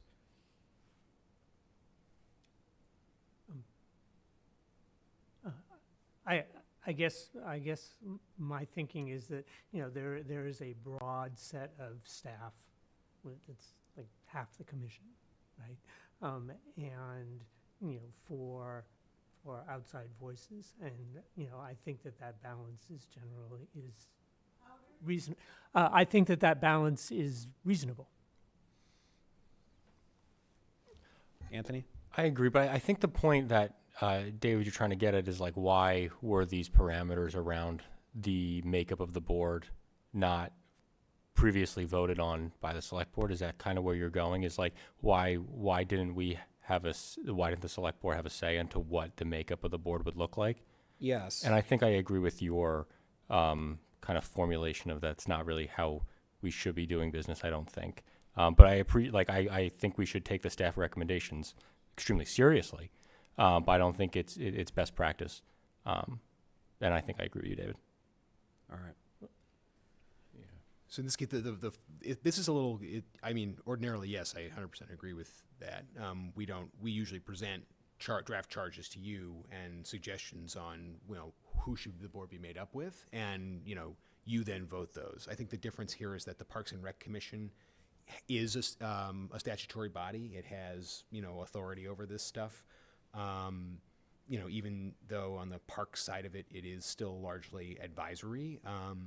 The Parks and Rec Commission does have a role to play in this, which is why we presented the makeup of the commission to the Parks and Rec Commission. But as you pointed out, ultimately it is the select board's decision on how to move forward here. So the structure of the committee was vetted by Parks and Rec. Parks and Rec said, "Yep, that makes sense to us. We can bring that to the select board for their approval." And did Parks and Rec or the staff bring the charge to the select board for approval at any point? We had a conversation about this, I know, but I don't remember the exact. We'll pull the minutes from that discussion of when we talked about the design review process of this, because I know there was a vote to put David in as the select board representative dealing with this, particularly with the committee of 7. But I don't recall specifically. Tim, I'm not sure you have a recollection of this either. Not a specific date, unfortunately. I know it was discussed, so like you said, we can go back and pull the minutes for sure. Yes, we can pull the minutes, but my recollection is that was just a vote about who's serving on the committee of 7, not really what would happen with the design committee, how many spots, who would serve on it, which categories.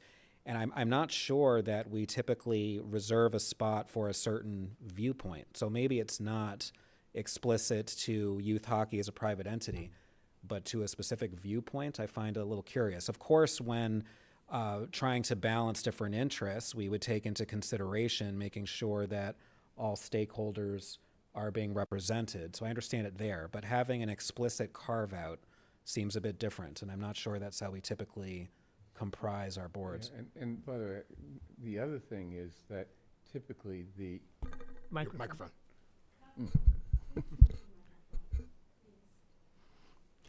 The other thing is that typically we get recommendations from the chair of the commission or committee, as opposed to, this is what you should vote on. And I don't think that happened here. Right. So, Well, in this case, the full committee voted. Right. The full Parks and Rec committee. Yeah, but typically it's a recommendation to the select board. We get information and we make the decision. Yes, and that's what's happening here. It's ultimately your call. Well, it wasn't presented that way in this tonight.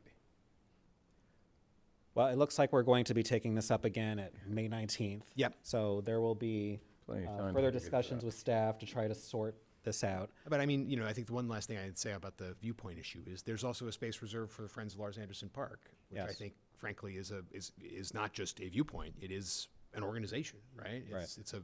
So I don't think you can say, it's not appropriate to have hockey, which is not any particular group, but then have a particular group, a non-governmental entity on the commission as well. I think they represent interests, and I just think that it is important for us to think about all the use cases of this without having any one use case potentially overwhelm the operation, just to make sure that everyone is heard. No, I certainly agree there. We want to have viewpoint balance. I just don't know about specific carve-outs for a certain viewpoint, and that applies to Friends of Lars as well. Michael? I'm just wondering, as a matter of precedence, if there are other projects or committees. You know, I'm thinking about the Chestnut Hill Commercial Area Community Advisory Group. I'm wondering, were there carve-outs for the Washington Street project that reflect the various interests along Washington Street? I suspect that there were. Yes. And so I don't think that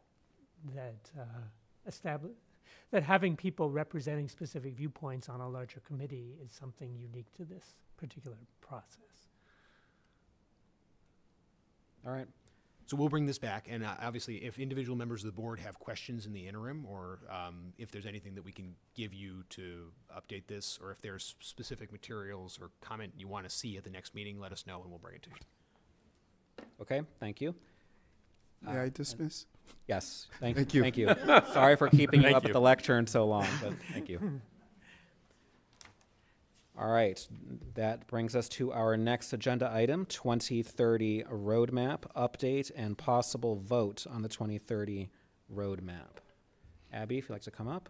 Are we going to have a vote? I thought we No, were going to. so we actually discussed this. We put it on the agenda in case there was, but we realized with two new select board members who have not had time to work through it, and Michael sent some comments today as well, which I think are worth reviewing and discussing. A vote would be more appropriate at the next meeting. But we wanted to update you on the progress and talk a little bit about all the work that's gone into this and where we stand now, and any additional thoughts that you all have as we continue to work on this.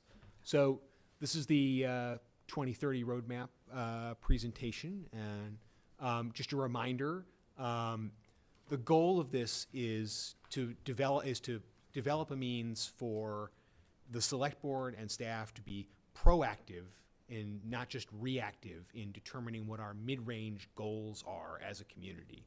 You all set the agenda, you set the goals and objectives, and we on staff are tasked with implementing those goals and objectives, and figuring out what the measurements of success are to report back to you.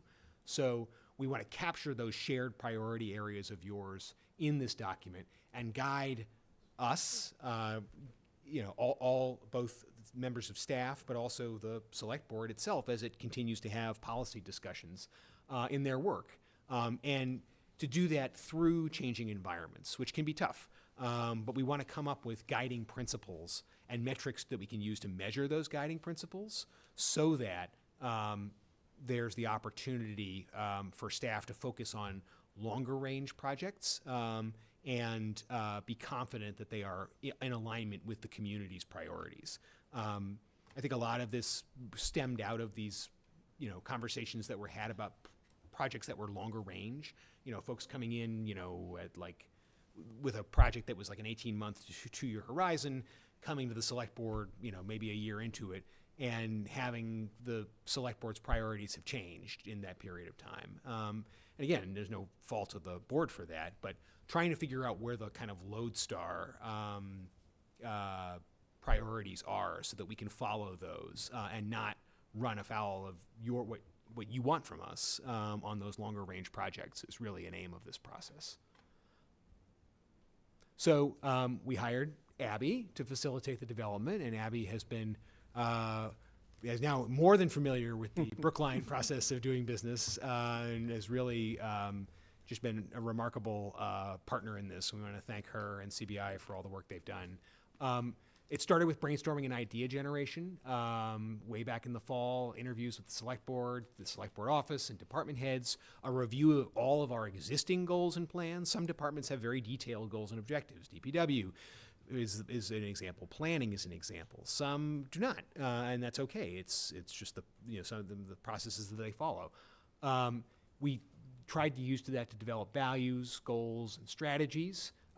Through workshops, iterative review with the select board and the select board office and department heads, thinking about how to prioritize things. In the past, when we've talked about this, folks have said everything is a priority, which means, nothing is a priority.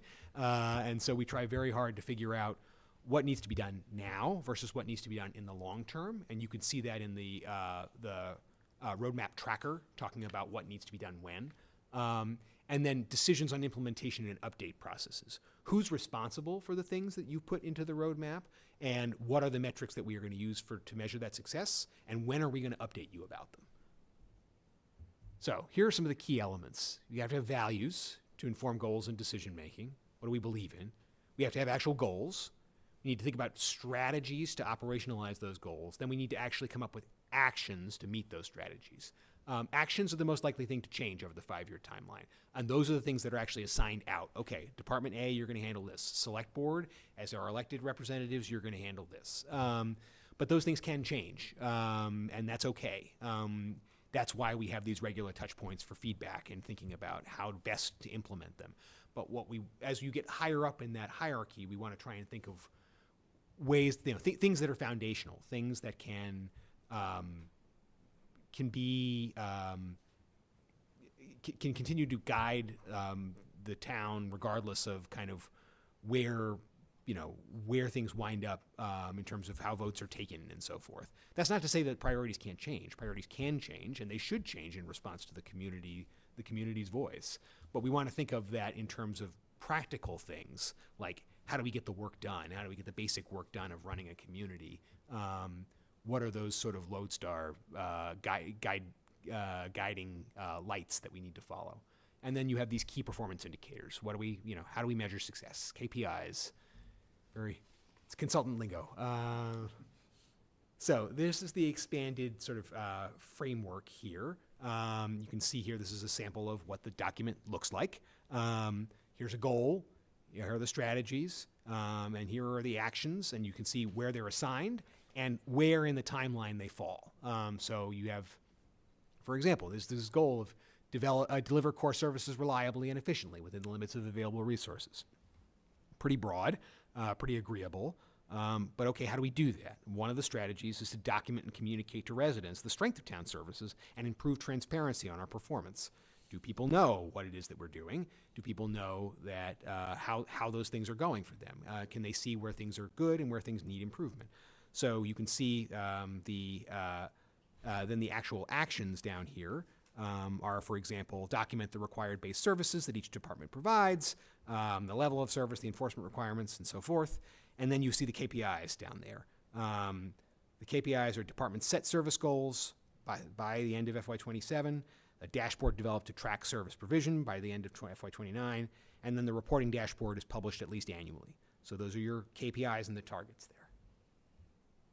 So the values of Brookline in the current draft are being a welcoming, accessible, accepting, and diverse community, being a predictable and stable place for residents, visitors, and businesses. And the values of government are these continuous improvement of efficiency and outcomes, transparency and responsiveness, decision-making that incorporates feedback from affecting stakeholders, the broader community, based on the best information available, and conducted in a fiscally responsible manner. Good governance collaboration across departments and public bodies, commitment to the values of diversity, equity, and inclusion for all, and excellence in service provision, and a growing economy. Here are the 7 core goals. Deliver core services to residents, as we talked about earlier, reliably and efficiently with the resources we have. Strengthen the alignment of goals and practices, improve efficiency and strengthen governance, increase our fiscal health and stability, improve communication and engagement, increase the racial and economic diversity of Brookline, maintain and improve the quality of our infrastructure, and improve the town's ability to mitigate climate change and increase the resilience of our assets to climate change. So here are how we talk about tracking progress and updating the 2030 roadmap. The Select Board office, our office, will track progress on the KPIs and the status of each action annually in the first quarter of the year. The Select Board, the first quarter of the year, we will update and review the roadmap annually at the March Select Board workshop. You have these quarterly workshops. That's the first one of the year, the calendar year. And then the updated 2030 roadmap will guide the development of the fiscal year goals at the summer Select Board workshop. So if you've updated some of the 2030 roadmap, that then becomes the basis for the following fiscal year's goals, which you actually begin working on once the once town meeting has met and the budget is set for the upcoming fiscal year, you already start talking about, in this case, it will be FY28 in June of this year.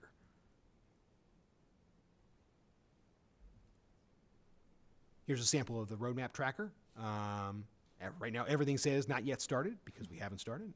It's not done yet. But you can see, everything has a timeline, everything has a start date and a targeted end date. And it basically puts in all of those actions from the roadmap into this one document that we can then use to track and update regularly. You can see here a timeline. Everyone loves a Gantt chart. I love a Gantt chart. It talks a bit about how these things go. This is not really a Gantt chart, I'm sorry, because it doesn't list prior things, but it looks like a Gantt chart. But it talks about, when these things are expected to be done, and who is responsible for them. It's clear, it's colorful, it helps figure out who's responsible for what.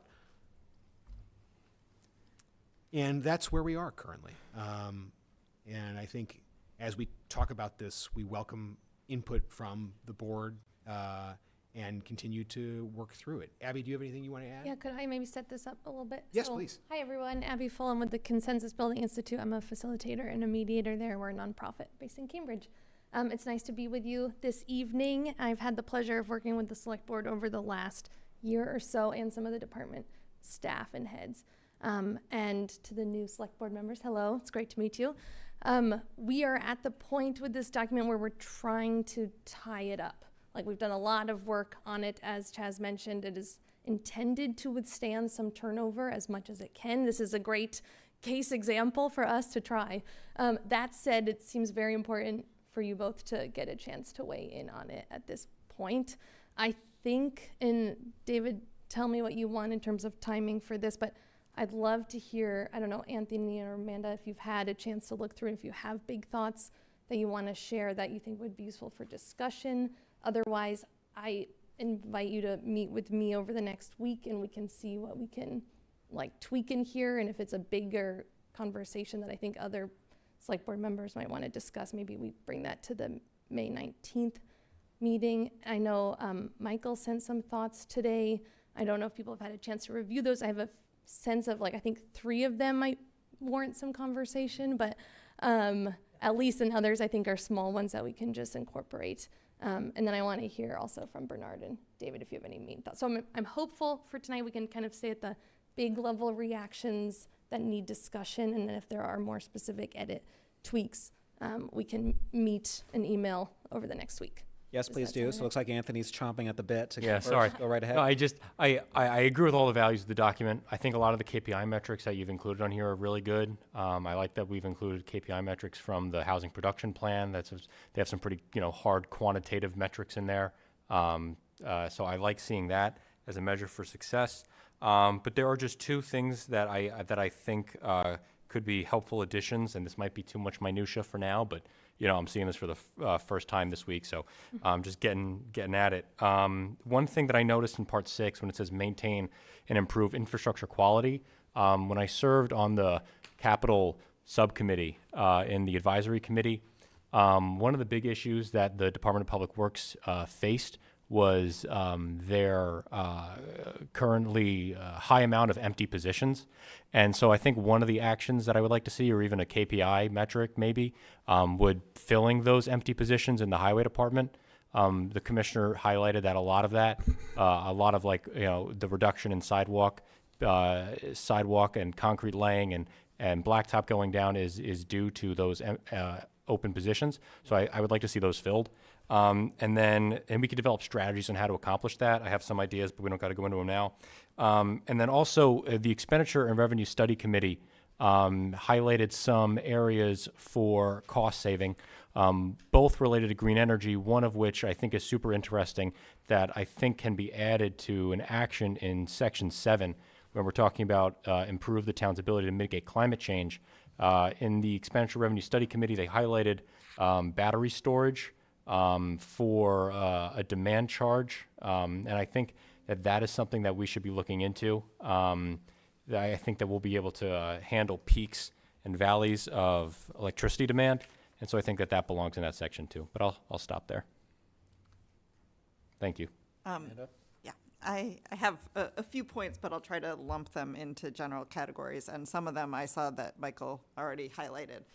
So the first one is 2E to F, develop a legislative agenda for town meeting. I would assume that most town meeting members would bristle at the idea that the select board would be coming up with their agenda, and especially when you are surveying town meeting and the advisory committee, that's doing something that doesn't currently occur, as far as I know, to even do that well.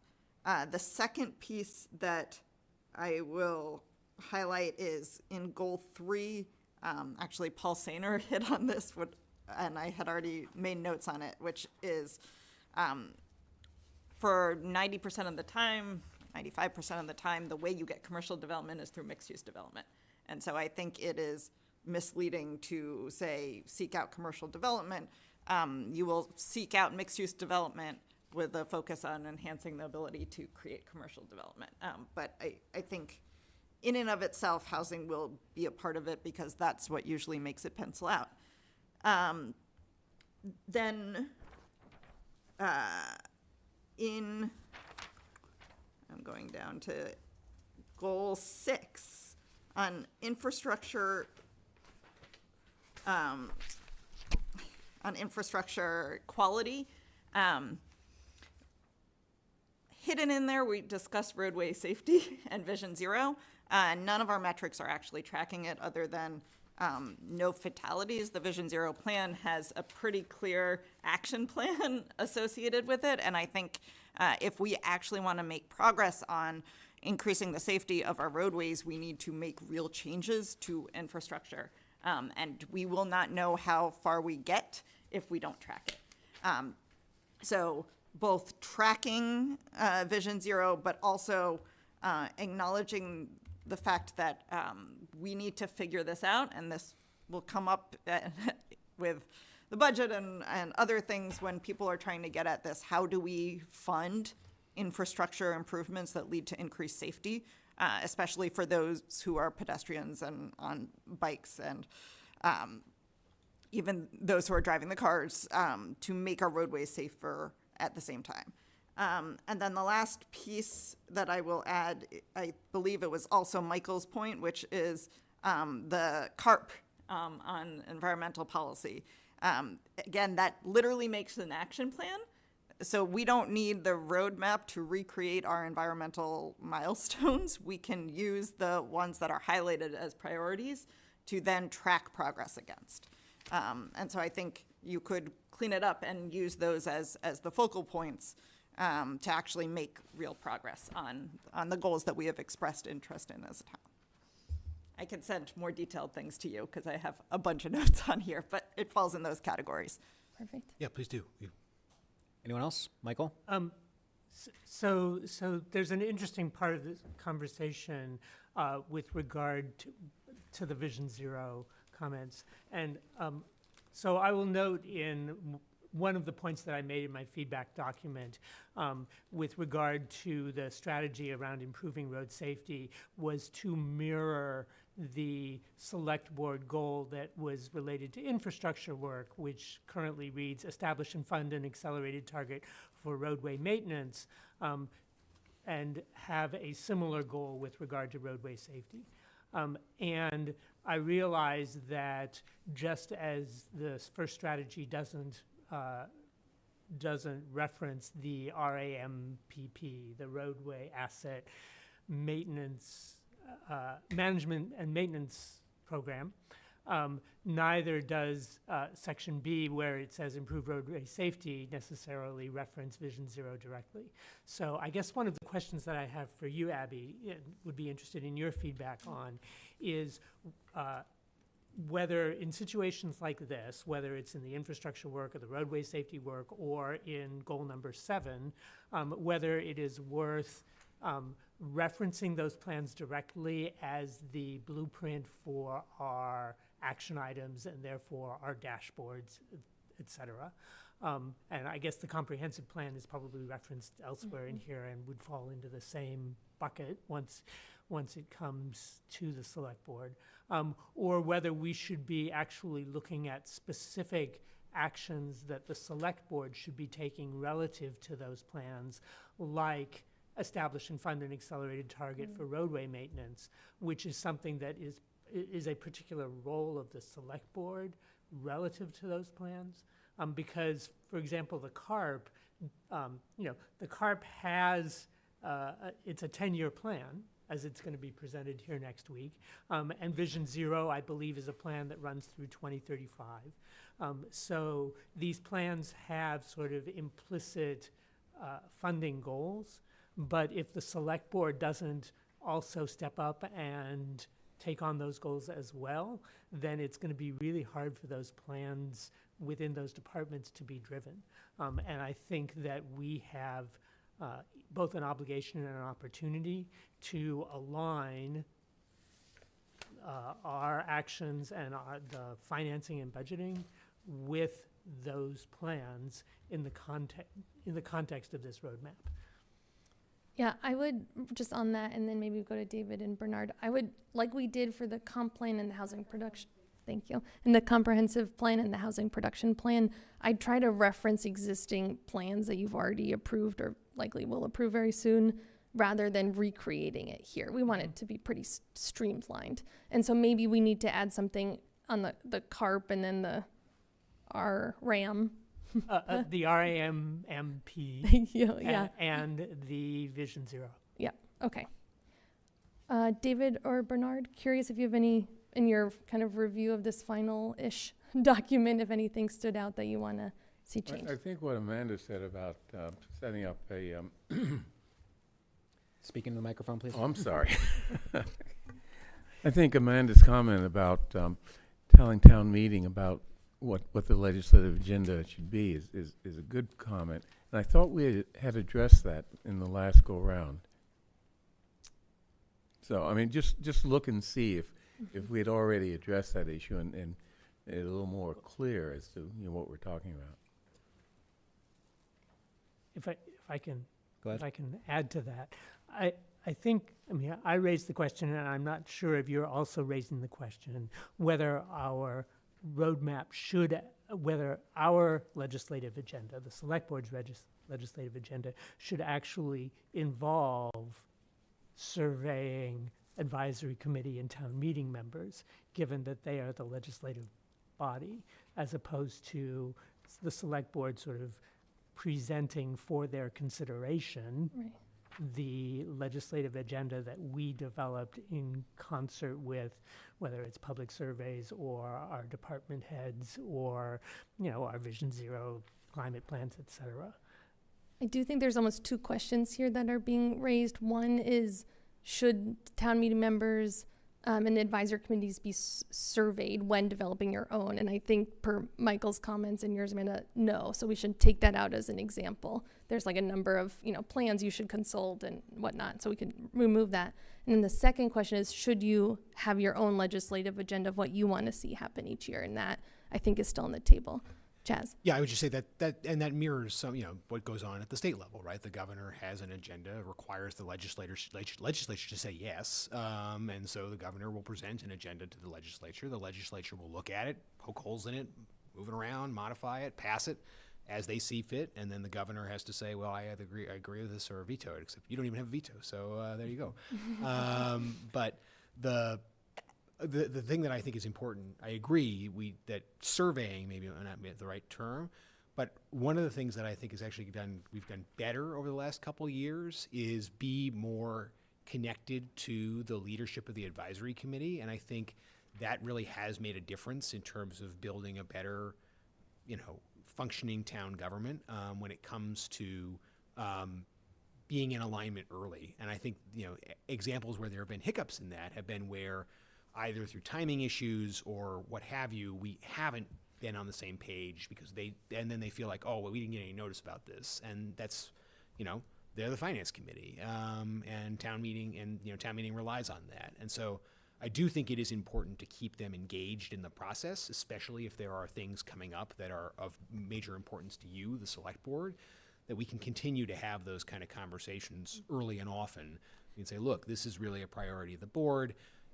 This is, or for example, when we were dealing with, tough collective bargaining issues, right? We talked about the fire department and minimum staffing. Like, we had a meeting, I made sure that the leadership of the advisory committee knew, hey, this is coming down the pike. This is gonna be a big deal, and you should, I'm not telling you how to feel about it, but I'm telling you this is an issue that's coming up and will need to be discussed. And so having that connection is really important, and I think actually builds goodwill and makes sure that we are better aligned within obviously the separation of powers and the ability of the legislative branch to ultimately pass law. A different verb here, I think, is warranted. I like that idea of different verb, because I also agree that the executive, the select board here should have a legislative agenda, and it should be pronounced early in the process of covering what we want to see, so that the advisory committee has time to digest the executive board's kind of what they're picturing, and then make changes and adjust through the legislative process as it needs to. But I agree with a lot of what you said, Chaz. Like that, by having a legislative agenda, we're giving the legislature a lot of time to react to what the select board may do in the future, which I think is really beneficial for the working relationship between the advisory committee and the select board. So I agree with Michael's suggestion on this point. Mostly, the one caveat is I do think having check-ins with town meeting can be important, because there's a tendency, well-intentioned, but there's a tendency for there to be last-minute amendments sometimes at town meeting. And if town meeting members are apprised of what we're working on and what the legislative agenda is, then that can be helpful, because then town meeting members don't feel ambushed. And obviously, they do have opportunities to come to select board meetings, to participate in board and commission meetings, but still, it doesn't hurt to make sure that they are given some of these big picture updates from time to time. So I agree with Michael that surveying is not really appropriate, but I think check-ins can be helpful. And then when we're done with this subtopic, I want to address Paul Sainer's suggestions from public comment. I know you brought this up as well, Amanda. I think they make a lot of sense for us to incorporate his suggested edit, which would add to that sentence we have in goal 3 and include seeking out mixed use, including commercial, in residential opportunities. Okay. So what I think our next step is here is I will incorporate the feedback from this evening into an updated draft, and I'll do that this week and send it out again. And then especially Anthony and Amanda, if you want to talk to me about, I can try to give backstory if that would be helpful on how we landed at certain places. Does anyone have any concerns with what Michael shared that they want to flag? Otherwise, I'll go ahead and incorporate those edits. I think I heard some seconding of some of the points. I haven't had enough of a chance to read through it all, so if I do, I'll email you. Okay, perfect. And just as a matter of positioning, I think what David's comment was in terms of not surveying, but some other form of interaction, it's somewhere within goal 4, improve communication to and engagement with residents, but maybe residents should be expanded to residents and other stakeholders, and that should include other areas of government. There could be consideration of alerting at least one town meeting member in every precinct of what it is we're doing to sort of keep various delegations apprised of select board developments. Yeah. Whether we want to publicly acknowledge this or not, I think every precinct has a de facto town meeting captain. And so reaching out to each delegation so that they maybe have conversations amongst themselves about our legislative agenda and have check-in points, I think that can be helpful. Except it's so easy to send it to everyone. Why would you just send it to one? No, we can do it on the town meeting listserv. I agree. Yeah. It's not mutually exclusive. Yeah. Yeah. Okay. I mean, the other thing that I would add, just from my own experience working with Chestnut Hill, is that I actually had delegation meetings with with many of the precincts, most, and just in terms of communicating on that one issue, it was very helpful, and it may be worth considering that kind of activity with regard to either the roadmap or our legislative agenda or some other activity. Yes, I would very much support expanding that structure. Yeah. Okay. Very logistically, Anthony and Amanda, do you have emails yet with the town? Yes, you do. We do. Yes. Okay. Okay, so we've been soon to sending- have access to them. Okay. Yeah, that's news to me. I didn't know that. Okay. Okay, I'll work with Your Jazz and agency others to figure out how to get in touch with you all. And otherwise, I think I will see you all next week. We'll send out an updated draft next week for hoping to vote on it. Really just so you can keep moving and start the fun part, which is implementing. Okay, thank you. Thank you. All right, thank you. And that brings us to our next agenda item, which is a public hearing on the FY 2027 Community Development Block Grant.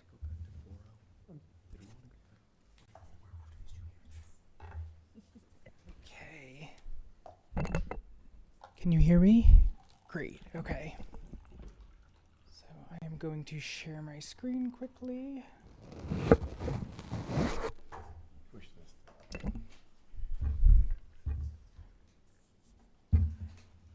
Give it a second. Great. Thank you all for having me here tonight. For those of you who don't yet know me, my name is Jake Collins, and I am the community planner in the Planning Department's Housing and Community Development Division. I am here tonight to discuss the fiscal year 27, federal fiscal year 26 HUD Annual Action Plan for the town of Brookline. Primarily focuses on our CDBG work, although we do get home funds. So as some of you may recall, my colleague David Guzman brought the draft annual action plan to the select board last month. And now we are here requesting that you approve the submission of the plan to HUD, as well as a few associated actions in advance of our May 15th deadline. So I won't read through the annual action plan objectives, but I will point out that our available funding has increased $17,000 this year, which is actually a big success. Generally, we see decrease in funding. Even a moderate increase like $17,000 allows us to better support our subrecipients. For those of you who have not been along with us on the ride through this CDBG cycle, here's a timeline. We had a request for proposal in January, open in January of last year. The CDBG Advisory Committee then deliberated on the responses and developed allocations. We drafted the annual action plan. It requires 30-day public review. We published it widely, and we did not receive any comments. And so here tonight, we are really just looking for final approval and a vote from you before submitting it. As a reminder, we've kind of identified 4 priority areas in the action plan. This year, we have been able to allocate money under the affordable housing category as well as public services. And here is the updated recommended allocation chart, which reflects the $17,000 increase. We asked for guidance from the CDBG Advisory Committee on how best to allocate this additional funding. What really happened was that all eligible public services got approximately $880 added to their total allocation when they were applicable, and that's basically to maintain the 15% cap. The rest of the funds, the remaining funds, went to BHA for their capital projects at the their High Street Veterans Development. So they received roughly $15,000. Otherwise, everything else remains unchanged. And here's just some language for the vote. I'm happy to answer any questions at this time. Thank you. All right, any comments from anyone? All right, seeing none, I move that we approve the submission. It is a public hearing. Oh, I'm sorry. This is a public hearing, so let's first open it up to any members of the public who would like to be heard on this? Amy Lindenboim online has her hand raised. All right, go right ahead. Yeah. Hi. So I saw the draft fiscal year Identify plan. yourself, please. Oh, Amy Lindenboim, Precinct 5 resident. So I saw that this was discussed at an earlier meeting with advisory in April, and then I saw that there was going to be a public comment period, but I get all the email from town and everything. I'm signed up to receive everything, and I never saw any notice of that it was public comment period was actually open, and that it was the final copy was ready for review, because they presented something at that meeting, which was on April 7th, which was not didn't look like it was a draft version, and so the same issues that remain in the most recent version that I found, and I wasn't able to figure out when that would happen. I saw that this public hearing was happening. I didn't know it was part of the select board meeting. So even though most of my comments are related to something that you'd probably want to have in writing, I didn't know any other way to make a comment.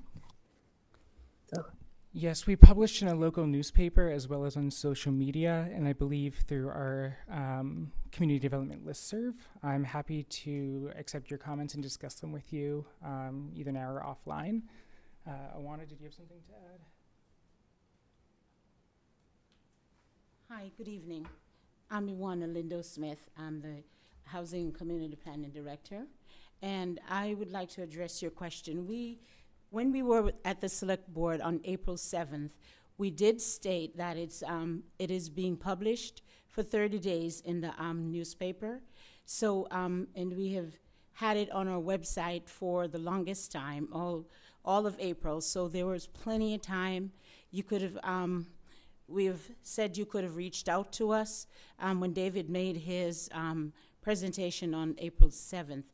And on the draft, it also says that you can reach out to us with any questions or comments that you may have. Now, I have one question for you. What the comment that what you've just said, is there a particular question you'd like us to answer that we may not have answered in the annual plan? Yeah, and I'm talking about the longer document that is part of the materials for this meeting. The longer document, not the what do you call it, PowerPoint. I'm talking about the document that was part of the meeting packet. Yeah. That longer document was also published when we came to the Select Board on April 17th. April 7th, I'm sorry.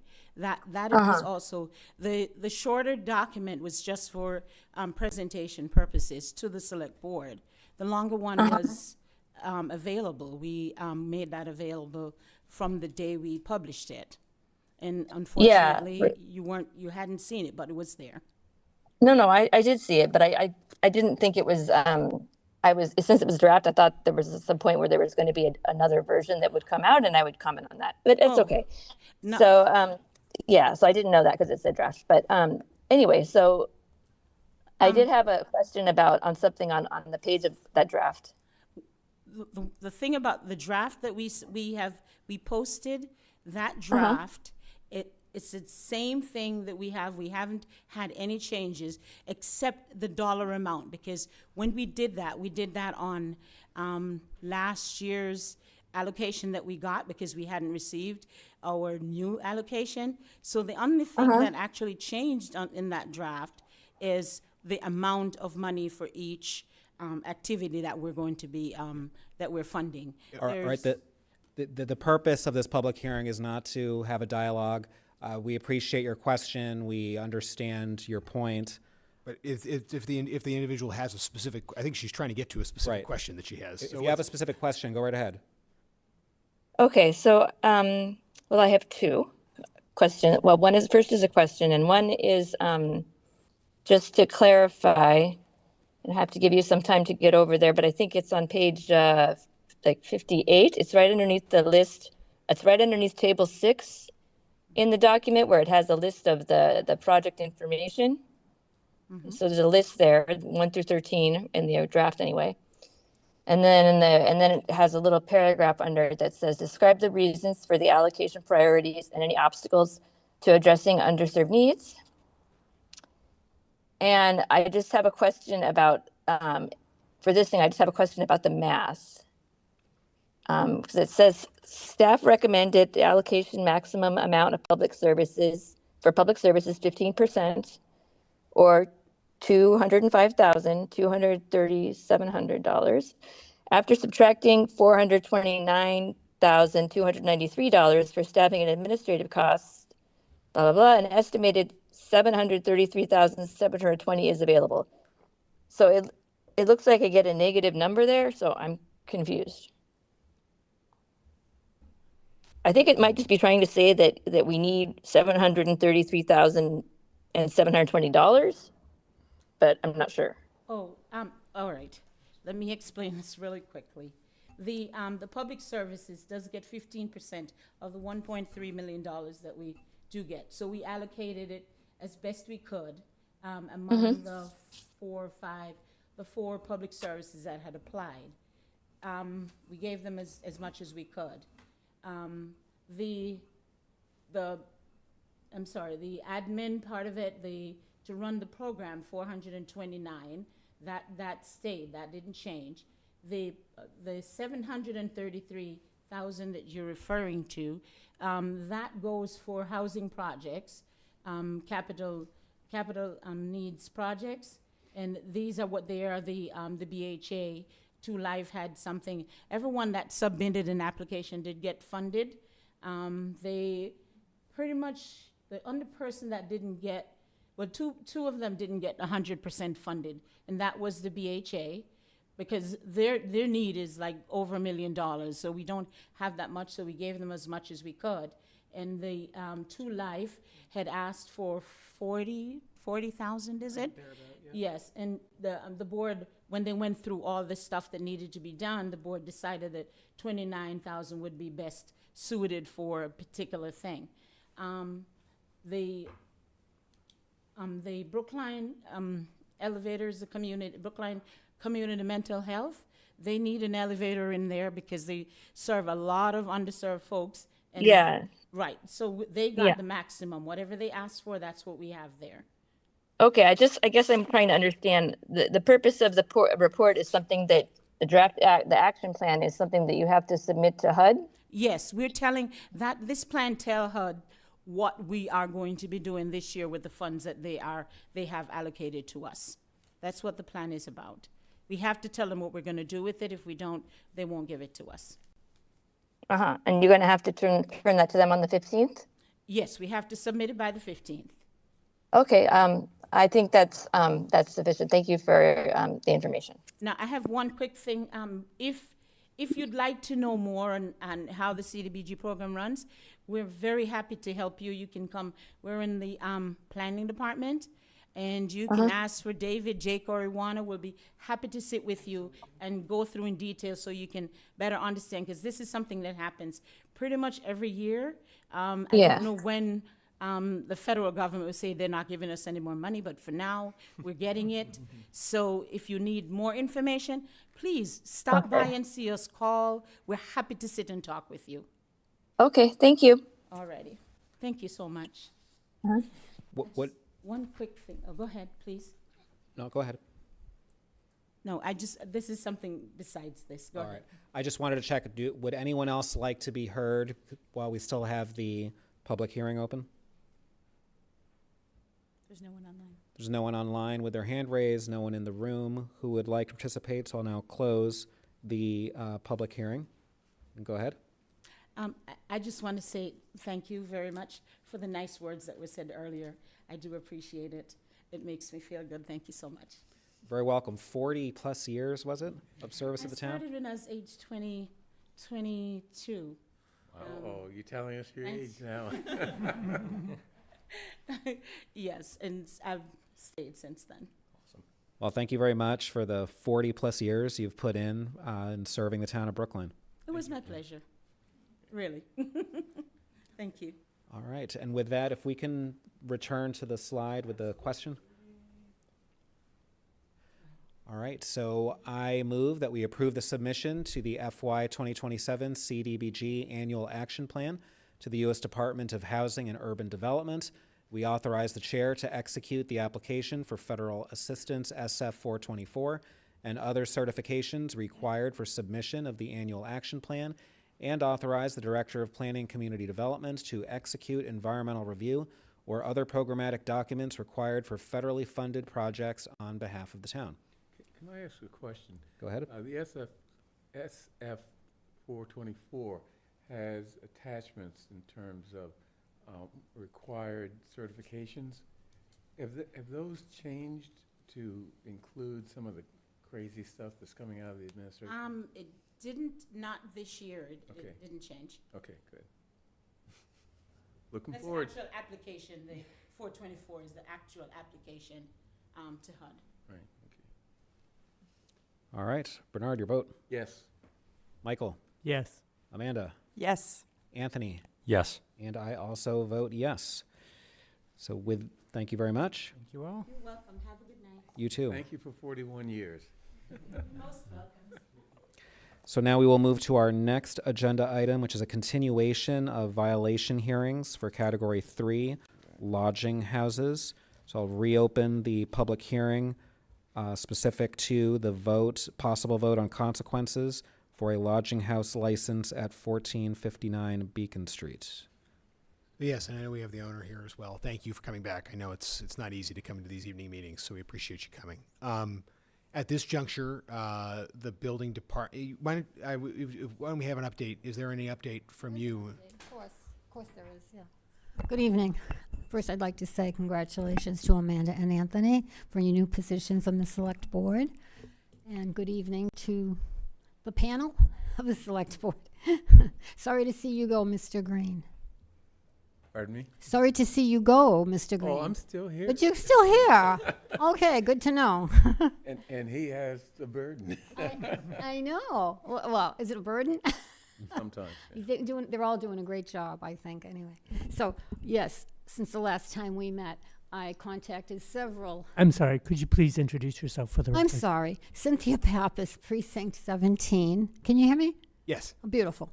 Okay. So, yes, I contacted several structural engineers. They told me the same thing, which made sense to me. Need a mason to take it apart, to assemble it, to see what is going on inside. I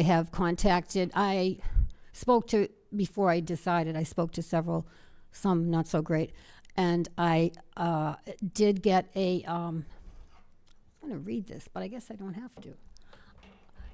A restoration company that is pulling the permit to open it up and then have their structural, they work with I guess he has a structural engineer that he wants to use, which is fine with me. And he's going to, after they open it up, they're going to look at it and decide what it needs and work from there. I'm very excited about getting it repaired and getting it up and running as the lodging house again, because we have such a great need for rooms in Brookline. This is why we miss out on a lot of conventions. Years ago, these young people probably don't remember the Heinz Auditorium in Copley, and they had to turn away so many great events, which is bad for this city, the state, whatever. So we've had people stay here from all over the world. We've been there for 65 years, going on 66. It was always filled, and it will be again. We've had people from, for instance, a lovely lady. Her name was Tashika Tanaka. She's one of the best violinists in the world who used to come. She came every year for 40 years with her entourage to play with Yo-Yo Ma and the Boston Symphony down in Boston. And it's funny because I recently just had one call and 2 emails from previous tenants who still contact me. And one from Peru, one from Argentina.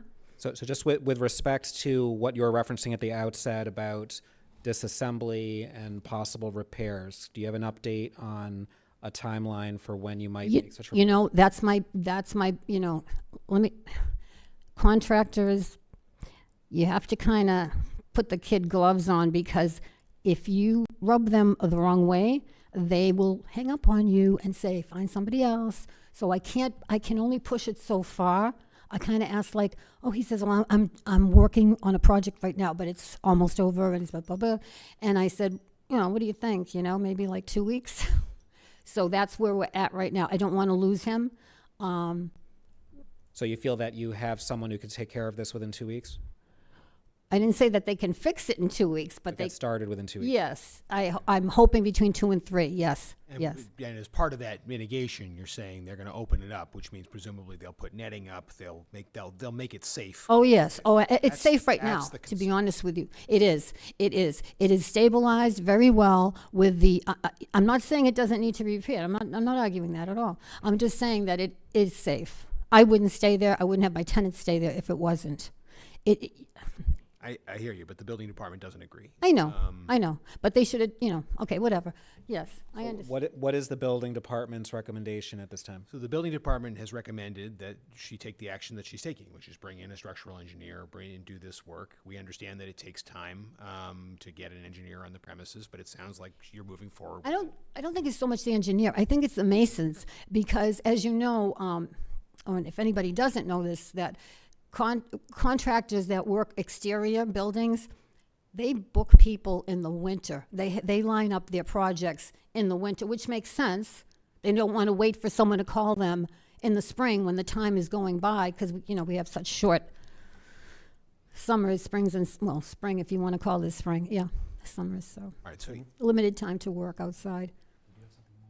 So on this, then, if you're telling us 2 to 3 weeks, why don't we do this? Why don't I recommend, if the board is amenable to this? It sounds like it's moving forward. We want to be respectful of this, but appreciate it. The 100% number one concern that I have here is safety. And as Mr. Warren mentioned last time, right? We had a side of a building collapse. It was a very serious matter. I understand your feeling on it. The building department has asked you to do something. It sounds like you're moving to do it, which is good. That's what needs to happen. But the building department will check back in with you in 2 weeks' time. Okay. See where things are. Sure. If we're not making progress, you may need to come back here a third time. And at that point, we may need to talk about whether or not the license is renewable. Okay. So Okay, well, yeah. I understand your concern. I've worked with contractors before. I've worked with a lot of contractors. I get it. But they can, They know we need them more, you know what I mean? yes, Yeah. and you can do your utmost to get a firm timeline out of Absolutely, I will, yes. Anthony? I'm wondering if it would be possible to request a notice of interaction between the contractor and the individual as soon as possible, within a 1 week time, to making sure that the engagement is ongoing. Sure. Why don't you send us? Can you say you have an email address? I do. Okay. Why don't could you mind sending the select board office just an update where you are on next Tuesday? Next Tuesday, okay. And let us know that you've reached out to the contractor. And absolutely. done all that. Thank you. Okay, you're welcome. That's a good All idea. right. Thank you. All right. So we're holding this in abeyance, and the building department will reach out to you. If for some reason there's a need to take it up again, I'll let the board know. The board will decide what to do about it. I did email early on to Nicole and just said, at that time, it was right after the meeting, and I said to her that, not said to her, but emailed her and told her that I was looking for the people I need to get this going. Just Yeah. let us know where you are a week from now if you can. I will. Thank you. Thank you so much. Have a good evening. All right, thank you. And we already closed the public hearing on this. So we will now move to our next agenda item, contract renewal Blue Bikes. Question of entering into a 5-year contract. Excuse me, David? Yes. Were we going to take up item 4.0? We will. That'll be after the Blue Bike item. I see. Okay. So contract renewal Blue Bikes, question of entering into a 5-year contract plus 2-year renewal options with Lift Bikes and Scooters LLC to operate the regional Blue Bikes bike share system. Do we have anyone who will speak to this? Sam Downs is online. Hey, good evening. Can you guys hear me okay? Yes. I'll reiterate what other people have said. Congratulations to Amanda and Anthony, and congratulations to Chairperson Perlman, and thank you to Bernard Green. It's been a pleasure. My name is Sam Downs. I am the Deputy Director of Engineering for the town. I've been with the town now going on 4 years, and I've been very involved with the Blue Bikes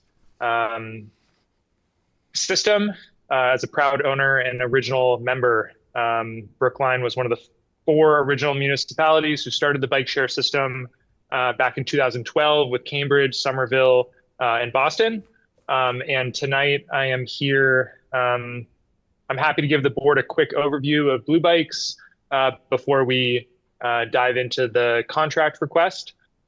I will just share my screen briefly. So for those of you who do not know about Blue Bikes, we currently just hit our 600th station across the 13 municipalities that own and maintain the network. We have expanded into Watertown, as far north as Salem, Newton, Quincy is about to join the network in the next year. And so this is a system that is owned by Brookline and the other municipalities. We are purchasing the stations and the bikes, and we are asking Lyft to manage the day-to-day operations of this system that currently sees over 4 million rides taken per year. Since 2020, we have registered over 22 million rides across the network. So the Blue Bike system really plays an integral role in transportation for the greater Boston area. It's the reason why so many different grant programs from the state level and as high as the federal level fund the expansion of this network, because it offers 24/7 access to transportation. We have been working on an expansion plan that went through a robust public process in the Transportation Board recently, and we partnered closely with Boston University around that planning. I'm not here to talk about that tonight. As I mentioned, there are many grant programs that are funding the current expansion of this. We are very fortunate to have received a legislative earmark from Representative Vitolo, as well as a number of Mass DOT grants, and as I mentioned, an upcoming federal highway grant through their congestion relief program that awarded the greater Boston area, I believe it was $20 million in funding. So the last contract with Lyft, which previously was known as Motivate, started in 2017 and ran a similar course of a 5-year contract with 2 2-year renewals.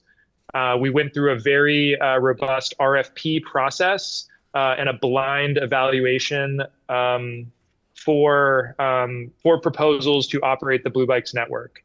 This includes maintaining the bicycles, maintaining the stations, operating customer service, and it's a large undertaking. And so through this RFP process, the 13 municipalities work together, and we have decided to continue with Lyft for the additional 5-year plus 2 2-year renewal options. And the contract that I'm asking for the select board to enter into tonight was originally agreed to by the city of Boston and subsequently has been also signed by the city of Somerville and the city of Cambridge. The other municipalities are still working to finalize their contracts, but we are the core 4 municipalities, and I'd be happy to answer any questions that you all have about this opportunity to renew the contract with Lyft to continue to maintain and operate the town's portion of the Blue Bikes broader network. Thank you. Any questions? Michael. I'm wondering if you can share the amount of revenue from this program that goes to the town, and what percentage of that revenue flows back to the operators as part of this contract? I will do my best to answer that. So each year, of course, our revenue is continuing to grow as ridership numbers grow as well. The town sees approximately $15,000 to $20,000 in revenue every year that goes back into an operating fund that is held by Lyft. This is to cover expenses, unexpected expenses that might come up. If a station breaks, we're able to use this that revenue to fix the system, replace bikes if they break. That revenue is also only $15,000 to $20,000 because we currently are subsidizing. We are currently in a model that subsidizes rides for both income eligible members, town employees, and also the new e-bikes that have been introduced, or the e-assist bikes. So all the 13 municipalities have agreed to subsidize a certain percentage of cost to help maintain a low enough level that it entices ridership, but also not at the expense of not generating any revenue. So I hope that somewhat answers the revenue question. And then in terms of the annual costs that go to Lyft, I will have to circle back with you on the exact dollar value that Lyft gets from operating the system. But I know that it's been agreed to by our fellow municipalities. Thank you. Of course. Anyone else with questions or comments? All right, seeing none, I move that we approve the 5-year contract with Lyft Bikes and Scooters LLC to operate the regional Blue Bikes bike share system. Bernard? Yes. Michael? Yes. Amanda? Yes. Anthony? Yes. And I also vote yes. All right, thank you very much. Thank you very much. I appreciate your time. And with that, we will now move to item 4O, which is the question of approving increases in various fines and fees, including parking fines, as recommended by the Transportation Board. Sure. So we have two sets of proposed fine and fee increases for you. The first is around parking fines, and the second is around building permit fees, as well as the fees for certificates of occupancy. The motor vehicle parking fines is one that came before you a while ago, back in April. This was envisioned as part of the budget for FY27, this increase in fines and fees, as a means of offsetting any potential override that would be put to the voters. The single largest source of potential increase here is in parking fines. Our parking fines have not been raised since 2007. They are in most cases between $25 and $30 for various violations. Other communities, including Boston, have raised them to $40 and beyond. The question about a fine is, unlike a fee, which is supposed to be assessed only to provide the cost of the service, the fine is about deterring behavior. So it's a question of is the fine commensurate with the behavior you're intending to deter? Ultimately, and then the other aspect of this is that the state caps the amount of any fine. In Brookline, that is basically not an initial fine is not to exceed $50. If it's paid beyond 21 days of the date of the ticket, but before it gets reported to the motor vehicle registrar, then that increases to $55. And then after that, once that report is in, we can't charge more than $70. So those are the caps for the fees and for the fines. So with that in mind, in your packet is a memo reflecting all fines that are not currently at $40.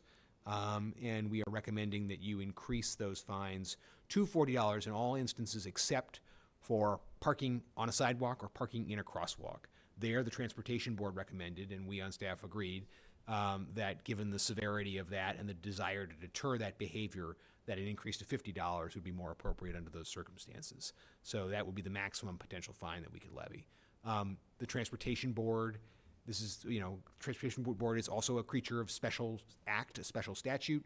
It has certain roles and responsibilities that it plays, but there's also a role for the Select Board to play. Last time we raised fines, we asked the T-Board to make a recommendation to the Select Board and the Select Board to ultimately vote on it, and that was the process we followed here. The T-Board has recommended unanimously that the fine schedule in your packet be adopted, And under these circumstances, we are going to take some of the money that we anticipate raising from these increased fines and reinvest it directly in parking control.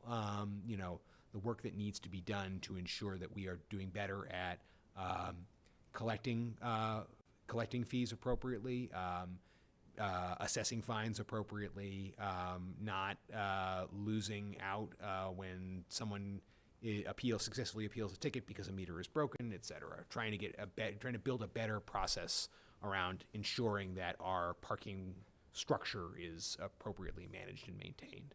And that includes looking at Passport as a system. There aren't that many other mobile parking games in town. It's not a racket, but it's a closed market, and so we're trying our best. But part of that is assessing whether or not we evaluate that relationship, talk to competitors, talk to Park Mobile, which is the other big game in the region, and just really assess the landscape there. So reinvesting directly in that, but some of this money will also flow through general revenue, as it has for a while. We anticipate that it will bring in around $1 million of additional revenue, most of which will flow through the town school split. Okay. All right. Bernard? Yeah, you mentioned problems with the parking meters. Is some of this money going to go to maintaining parking meters so that, you know, people can't appeal based on a broken parking meter? So one of the things that I'm working on right now, we're building cross-departmental working groups in the departments to try and figure out these issues. And so yes, one of the things that I want to do here is sit down with police, DPW, Treasury, and figure all that out. Because right now, how parking used to work was basically, you know, someone who really liked parking took it on, and it was about the person and not about the process. And right now, there's a vacuum in there. It's not that anyone isn't doing their job. It's just that no one's one job is, I gotta be the parking czar. I gotta deal with this. It was just something that a succession of individuals took on in the town and worked on, and that's obviously not a sustainable model. So a part of that is building out processes internally to then ensure, because there is a line item in the budget for parking meter replacement, and it's about making sure that money is that the right amount of money? Do we need to increase it? Do we need to change the replacement schedule? All of those are questions that we want to answer. Okay, one other question. Excuse me. Quarters, or parking meters paid with quarters. I Yes. mean, a lot of people really, really want to continue being able to put quarters in the meters. Yeah. Any plans to change that? No. Okay, good. I'm one of those people. I am too. I don't like it tracking where I park. Anthony? So I understand that the new fine structure can be capped out at $50, correct? Yes. Yep. Okay, so I see the majority of them are brought to 40, except for on sidewalk and in crosswalk. I just did quick inflation calculator. $30 in 2007 is $48 today. Yeah. So what that means is we're saying that the social harm of a parking limit permit violation is less in 2007 than what it is today with this current fee structure. I'm not really comfortable with that. I think all the fines should be put to $50, to be perfectly frank. I mean, one of them is double parking. I can't think of one of the more dangerous things on here is double parking in regards to cycling or anything else, and pedestrians trying to cross. I think there's a lot on here that could justify moving up to 50. And I don't think I'm super comfortable with the current fee structure, given the fact that the majority of these are under where inflation would put them in 2007. And I think so. The other big thing here that we got to keep an eye on, right, is where other communities are. Yeah. That's a big, and so, you know, and we're going to talk about this when it comes to building permit fees, which is a different rubric, but it's a similar thing. What do other communities do? Right now, Boston does have fines that go above $40. There's some that are in the $70, some in the $90 range, but they got a special act of the legislature to do that. Right now, our own little special act of the legislature, which we haven't amended, says that we can't go above 50. And the structure here, and we're following what Cambridge has recently done, right? Cambridge recently increased a number of their fines to $40. So we feel comfortable saying, you know, if Cambridge is doing it, we can do it. Newton, by contrast, is still at 25 for a lot of their fines and fees. So Somerville is a little higher. This kind of second part of this, and the thing that I talked to the transportation board about, because I take your point, It may well be time for us to submit a request to the legislature to increase the amount that we're able to pay to fine. To both do what we're doing now, which is to increase it commensurate with comparable communities, but also then go to the state and say, look, you've capped us at $50. Clearly, there are social goals that are not being met here, and when you adjust for inflation, by increasing to $40, the real dollar value is still lower than it was in 2007. Do you think that it's worthwhile to put them all at 50 in the meantime, or do you think it's not worth that? I think it's a risk. As with anything, it's a risk. Okay. Right. I don't think it's irrational. I wouldn't be like, oh no, don't do that. But I do think that you're more likely to make it stick when you have a clear comparator that you can point to and say, hey, that we're just doing what Cambridge did. We're just doing what Somerville did. We're doing we're not where Boston is, but we're not Boston. We can't get away with putting some of these things at 70. Okay. So I feel more comfortable at the $40 range, but I wouldn't I'm not rejecting it out of hand. I'm not saying no. Like if that's what the board wants to do, that's okay. I just think it runs more of a risk. I'd like to hear what my colleagues think on that. Anyone want to be heard on? What is the risk?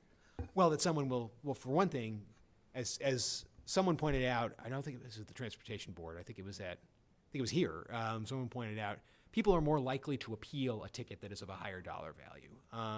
Some people are likely to, eat the cost of a $25 ticket, but if they say the ticket is $40, it's just there's a psychological barrier that may be crossed there, and I think it might be more likely to be crossed at 50 than 40. But again, that's just armchair psychology. I don't have any data on that. I would be, and then once you enter into that challenge process, then you have this question of, is the fee proportional to the offense? Is the fine, proportional to the offense? Proportional to the harm that's being caused? And what we talked about with the transportation board is, we have this policy that we really want to incentivize safety on sidewalks and in crosswalks. So parking on sidewalks or in crosswalks is a particularly antisocial, anti-pedestrian activity that we want to limit. Once you start increasing that across the board, you're going to have to make the argument that yes, as this matter, we are, it's commensurate with the offense in question and reasonable under the circumstances. The big argument that you have going for you, and the reason why I wouldn't say no to $50, is that the legislature lets you do it. The legislature passed a special act 20 some odd years ago saying you can bring your fines up to $50 if you so choose. And I think that is strong evidence for the argument that the community, the state considers that to be a reasonable penalty for what they call all other offenses, which as I read the statute, it's not well written. It's basically anything other than parking in front of a hydrant, which is more expensive. So we have the benefit of two transportation board members gracing us with their presence, and I would like to invite them to come up and address this if they would like, briefly. No pressure, guys. Yeah, I don't want to step on your toes. I'm sorry.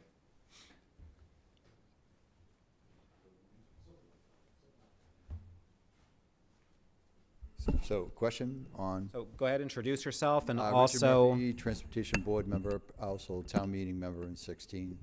and just if you would like to address what your thinking was in this vote, in this fee structure. We know that it's a balancing act, like Chad says, as far as about 5% of tickets violations they win the appeal, whether it's a broken meter or for whatever the reason. The appeal process is not hard because you can use the app. So there is that balancing act and how fast we do increase the fines. I think double parking, Anthony, is a major issue in and around Coolidge Corner, but we see it everywhere. We're planning to work with Tommy Vitello this summer on a home rule petition with the idea of being able to come back and be able to address some of these safety concerns, because Somerville has had a lot of success with some substantial fines with their safety stick program that they have. And what has been the net result is the violations don't happen.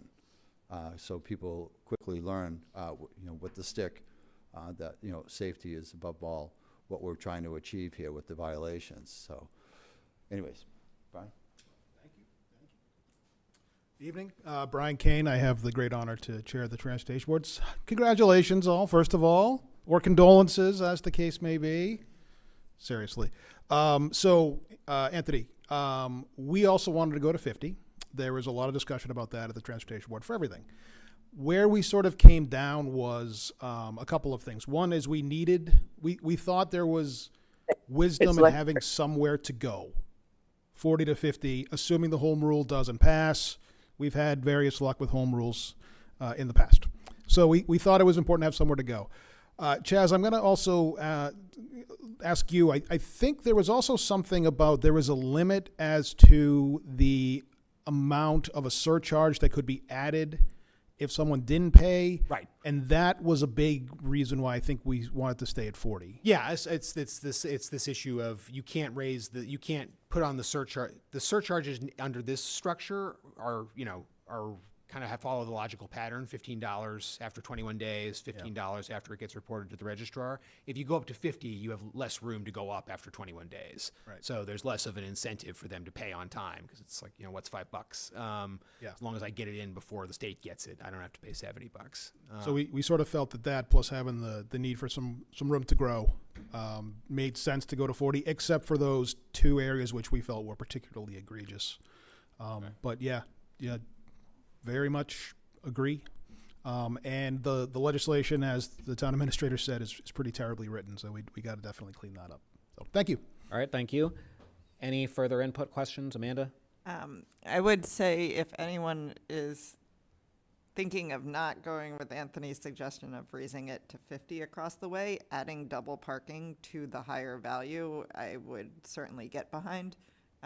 In all of the conversations we had running, like from people who never bike to people who drive everywhere, everyone hates double parking because of the risk that it brings to everyone. Michael? Before you sit down, Richard, I have a question. I know you did some detailed analysis about, which of these fines were more common to be issued, and I'm just wondering where double parking fits in the sort of overall scheme. Is that a highly issued ticket or not? It's in the top 10. Yep. It is in the top 10. Yeah. I would say if I had to guess from memory, it's about number 6 or 7. Yeah. Okay. Yeah. So I guess in answer to your question, Amanda, I'm more persuaded by the sort of the issue of the gap between the 40 and the 50. So I would be agreeable to raising the amount specifically for double parking, but I think that the work that they're planning to do with the legislature and getting a home rule petition and us getting behind that and then sort of re-evaluating this question at that point makes more sense. Anthony? I think can I make a motion for a recommendation? Sure. Yeah. I think I would make a motion to raise all rates to 45 and then double parking to 50. And I think I would make that motion as the select board's recommendation to the transportation board. And go ahead. So you actually set the rates, so you don't have to send it back to the transportation board. Oh, if you don't want to. then that's what I would do. I would set it at 45 across the board and then 50 for double parking. I think that leaves enough room to go up $10 for when you're late. Trying to incentivize the payment, but then also it's not leaving money on the table. Of course. Crosswalks at 50 or 45? Sorry. I apologize. The two that are at 50 stay at 50. Double parking goes up to 50, and then everything else goes to 45. I think that gets more money into the revenue. I think it will disincentivize bad behavior, and I think it catches all these fines up to inflation from where 2007 was. Or at least the best we can. So I make that motion. All right. Anyone else want to discuss this motion?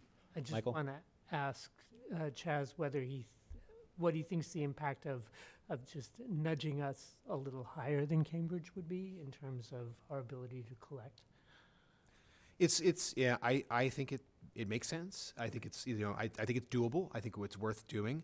I also think that, the one other thing I'll say is, right, the risk here, if a fine is overturned, is that there's going to be some sunk costs. Right now, when you vote this, I'm going to email the chief of police and be like, start printing those ticket books. Let's go. We got to start issuing these fines. And if we have to do it again, like, that's just a cost. That's going to be a one-time sunk cost. That's difficult. That's my primary. This is my secondary concern. My primary concern is that we then have confusion for that period of time where the fines are low. I think theoretically you could. I mean, Joe, are you on? You may not have been expected to be pulled up. Yeah. Sorry. Could we structure a motion such that the select board votes fines, sorry, I'm confusing these words, fines at $45, but that if any of those are found to be unreasonable, that they spring back to 40? Sure, and it's in the concept of a sever. By the way, Joe Callahan, Town Council, and you caught me before, so let me say to everybody, congratulations to Amanda and Anthony for your election and now service on the board, and thank you, Bernard, as being chair, and congratulations, David, to being chair. But Chaz, just to your point, think of it as a severability clause. So that's frequently included in bylaws or statutes, that if this is deemed by any court of competent jurisdiction to be unlawful, then you can fall back to the previously enacted levels of the fines. Okay, so we could structure it that way. Yep. What do you mean unreasonable? So if a court were to say, oh no, $45. You're talking about a court. Yeah. But why would a court say that $45 is unreasonable, since we have authority to go to 50? I mean, that's where I feel like that's your strongest argument, is that the legislature has said you can go up to 50. But the argument that they would make in response is, look at other communities, look at where everyone else is, look at Newton staying at 25. Are you really disincentivizing the behavior any more than Newton is by saying that's not a legal argument, is it? Yeah, it's ultimately it's about whether or not it's a rational and reasonable deterrent. Because remember, the point of fines is not revenue. The point of fines is to deter the behavior. And so the question then becomes: is it disproportionate to the offense? Yeah. I would say, in support of Anthony's argument, though, that given the inflation-adjusted value of the fines in 2007, that the argument that inflation-adjusted, the number actually hasn't gone up is right. Like the social pain is the same. Yeah. The social pain is the same, but our fine structure is less than the social pain we'd assigned it in 2007. Right. So I also appreciate that inflation argument. So I think we can go ahead and vote on Anthony's motion. Bernard? So wait, can I offer one? Can I offer the severability sort of language? Sure. You give me just a second to draft it, so make sure that we got it. We have it. Yeah, no worries. Here. And then while Chaz is drafting, if I may. Yeah, I'm sorry. To address Bernard's concern about a legal challenge, I think the best kind of legal challenge that someone could make, which I'm not worried about at all, but it's where Chaz is kind of tripping over fee and fine. So if this is a fine, we'd certainly be able to charge up to what we're authorized by statute. That's a pretty easy defense. Someone might argue, though, it's not a fine, but it's a fee. And then we have to then meet the Emerson College test about the money that we're bringing in is used only for the purposes of, that tax collection or that, fee collection. But where the intent is to have this money go back into parking enforcement, we would have a very strong case, even if a court were to think of this fine as a fee and meet the Emerson College test. So got it. It never stop anybody from suing, but I feel very strongly that this is a pretty, strong defensible action. Cool.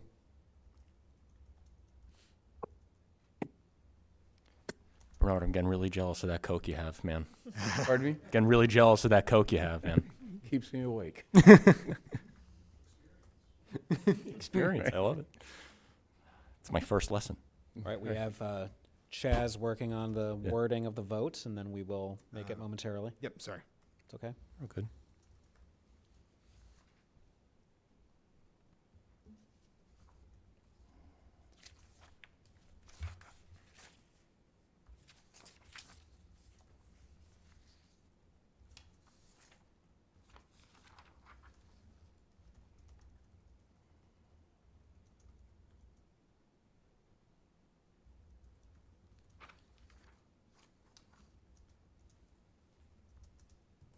And after we vote on this, we will then move to various warrant article discussions. And we will hear from the sponsors of the warrant articles, as well as anyone who is offering an amendment. All right, I got language. Hopefully Michael can. Do you want, why don't we move on to the building permit fees? That's what I was gonna suggest. Yeah, good call. Yeah. All right. Good call. So now we move into the world of fees as opposed to fines. Building permit fees. The town of Brookline has not raised building permit fees in recent memory. By record, Dan Bennett, our building commissioner, is retiring this year after many, many years of service. He first came to the town in 1993. At that point, building permit fees were still $20 per $1,000 of construction value or fraction thereof. Similarly, certificates of occupancy were $50 per dwelling unit. Since then, obviously, the regulatory environment has grown significantly more complex. There's a lot more for building inspectors to do. There's a need for their services more. They are working longer hours. They're doing more complex things. They are positions that are being reevaluated in terms of how we pay them and whether we need additional resources and so forth. So there is a critical need for the fees to be commensurate with the costs. And so a slight increase in the building permit fees is appropriate under the circumstances we feel. Now, I think the obvious question is, it's been since 1993. Yeah. Why on earth is it only $1? And the answer is because $1 adds up per $1,000 of construction value. And right now, no other community has breached that $20 cap. We would be the first community to go to $21. Anthony? Oh, sorry, I didn't mean to interrupt. Yeah, no, it's okay. I just want to say that fee structure makes a lot more sense of dollar per 1,000 of construction, because that's almost adjusting it for inflation in and of itself, because construction costs are increasing over time. So that fee structure makes way more sense and kind of alleviates the inflation concern I had about the parking fine. Right. And in this case in particular, we will be pioneers here. To be fair, we were pioneers last time. Other communities crept up to Brookline's fee structure and are now there. They are now at $20 per $1,000 of construction value. Can you give an example just so that I can wrap my head around what a normal construction fee would be? Like for, I don't know, whatever example you want to give. I just don't understand per 1,000. Well, I mean, so take, ordinarily, the value of the construction, like the value of a home renovation, construction project. It might be a couple $100s for minor renovations and so forth. But when you think of big projects like the projects in Hancock Village, that was hundreds of thousands of dollars of revenue to the town that then went into free cash and became a major source of revenue for the community because it exceeded the expected revenue coming in from building permits. So building permits, because they scale like that, the bigger the project, the lumpier the source of income. It is a highly volatile source of income for the town. If you look at the 5-year average, it bounces. So I just think it's interesting because I remember 3 years ago, we were talking about this huge influx of free cash, and it was because of building permit fees. That's right. And at town meeting, there was a presentation where we had to talk about, okay, we know free cash is big right now, but it's because of these building permit fees, they won't be there forever. Right. Combination of building permit fees, ARPA, the federal money being in the bank and earning interest. You know, there are all sorts of things on that front. So, yeah, I hope that answers your question. And the other aspect of this that the building commissioner flagged is, certificates of occupancy. Again, when someone asks for a certificate of occupancy, applies for a certificate of occupancy. There's a final inspection that needs to take place. That's significantly more complex than it used to be. And it costs more of the inspector's time, more of the inspector's effort. So it makes sense to bring this into the modern era and say it should be $100 a unit. Other questions? All right, so do we have the language? This one, yes, I have both votes now. This is Okay. the easier. This is the easier one. Okay. Do you want to do buildings first, or We'll do building. Sure. all right? Voted to increase fees for construction-related permits listed in the town administrator's memo of May 8th, 2026, from $20 per $1,000 of construction project value or fraction thereof to $21 per $1,000 of construction project value or fraction thereof, and to increase application fees for permanent and temporary certificates of occupancy from $50 per dwelling unit to $100 per dwelling unit. Such fee increases to take effect no earlier than July 1, 2026. Bernard. Yes. Michael. Yes. Amanda. Yes. Anthony. Yes. And I also vote yes. Okay, and now the complex springing one for parking. Voted to increase all fines for parking violations not currently set at $45 to $45, except for parking in a crosswalk or parking on a sidewalk, which are to be increased to $50. And to increase all fines, parking fines unpaid after 21 days that are not currently at $55 to $55, and to increase all fines reported to the registrar that are not currently at $70 to $70. Michael, you have a question? I have a question. Do we have any parking fines that are higher than those numbers? You do. That would be lowered because you used as of, as opposed to not less than language for the $45 designation? I used increase, though. So there are, for example, parking in front of a hydrant is $100. Right. So increase fines for all parking violations. I could say, and it's supposed to not currently add, I could say below $45. Right. So amend the motion, below $45 to $45, Yes. below $55 to $50. And one more. Do we include the double parking up to 50? Sorry, thank you. Adding, as well, add in double parking to $50. And further voted that in the event that any such fine for parking violations set at $45 as a result of this vote is held unreasonable by a court of competent jurisdiction, that said fine be lowered to $40. Such fine increases to take effect no earlier than July 1st, 2026. All right, so do we have that language straight now for the vote? Question: are there a lot of people parking on sidewalks? I mean, That's not as never common. seen that. Yeah, I mean it's pretty it's up there though. You know, we in 2024 there were 125. Wow. I see it. Yeah, I see it a lot. You know where you see it is out by Baker. Okay. Amanda, you had a question? Oh, I was just gonna say, and delivery drivers Yep. in North Yeah. Brookline, Okay. unfortunately. All right, Bernard, your vote. Yes. Michael. Yes. Amanda. Yes.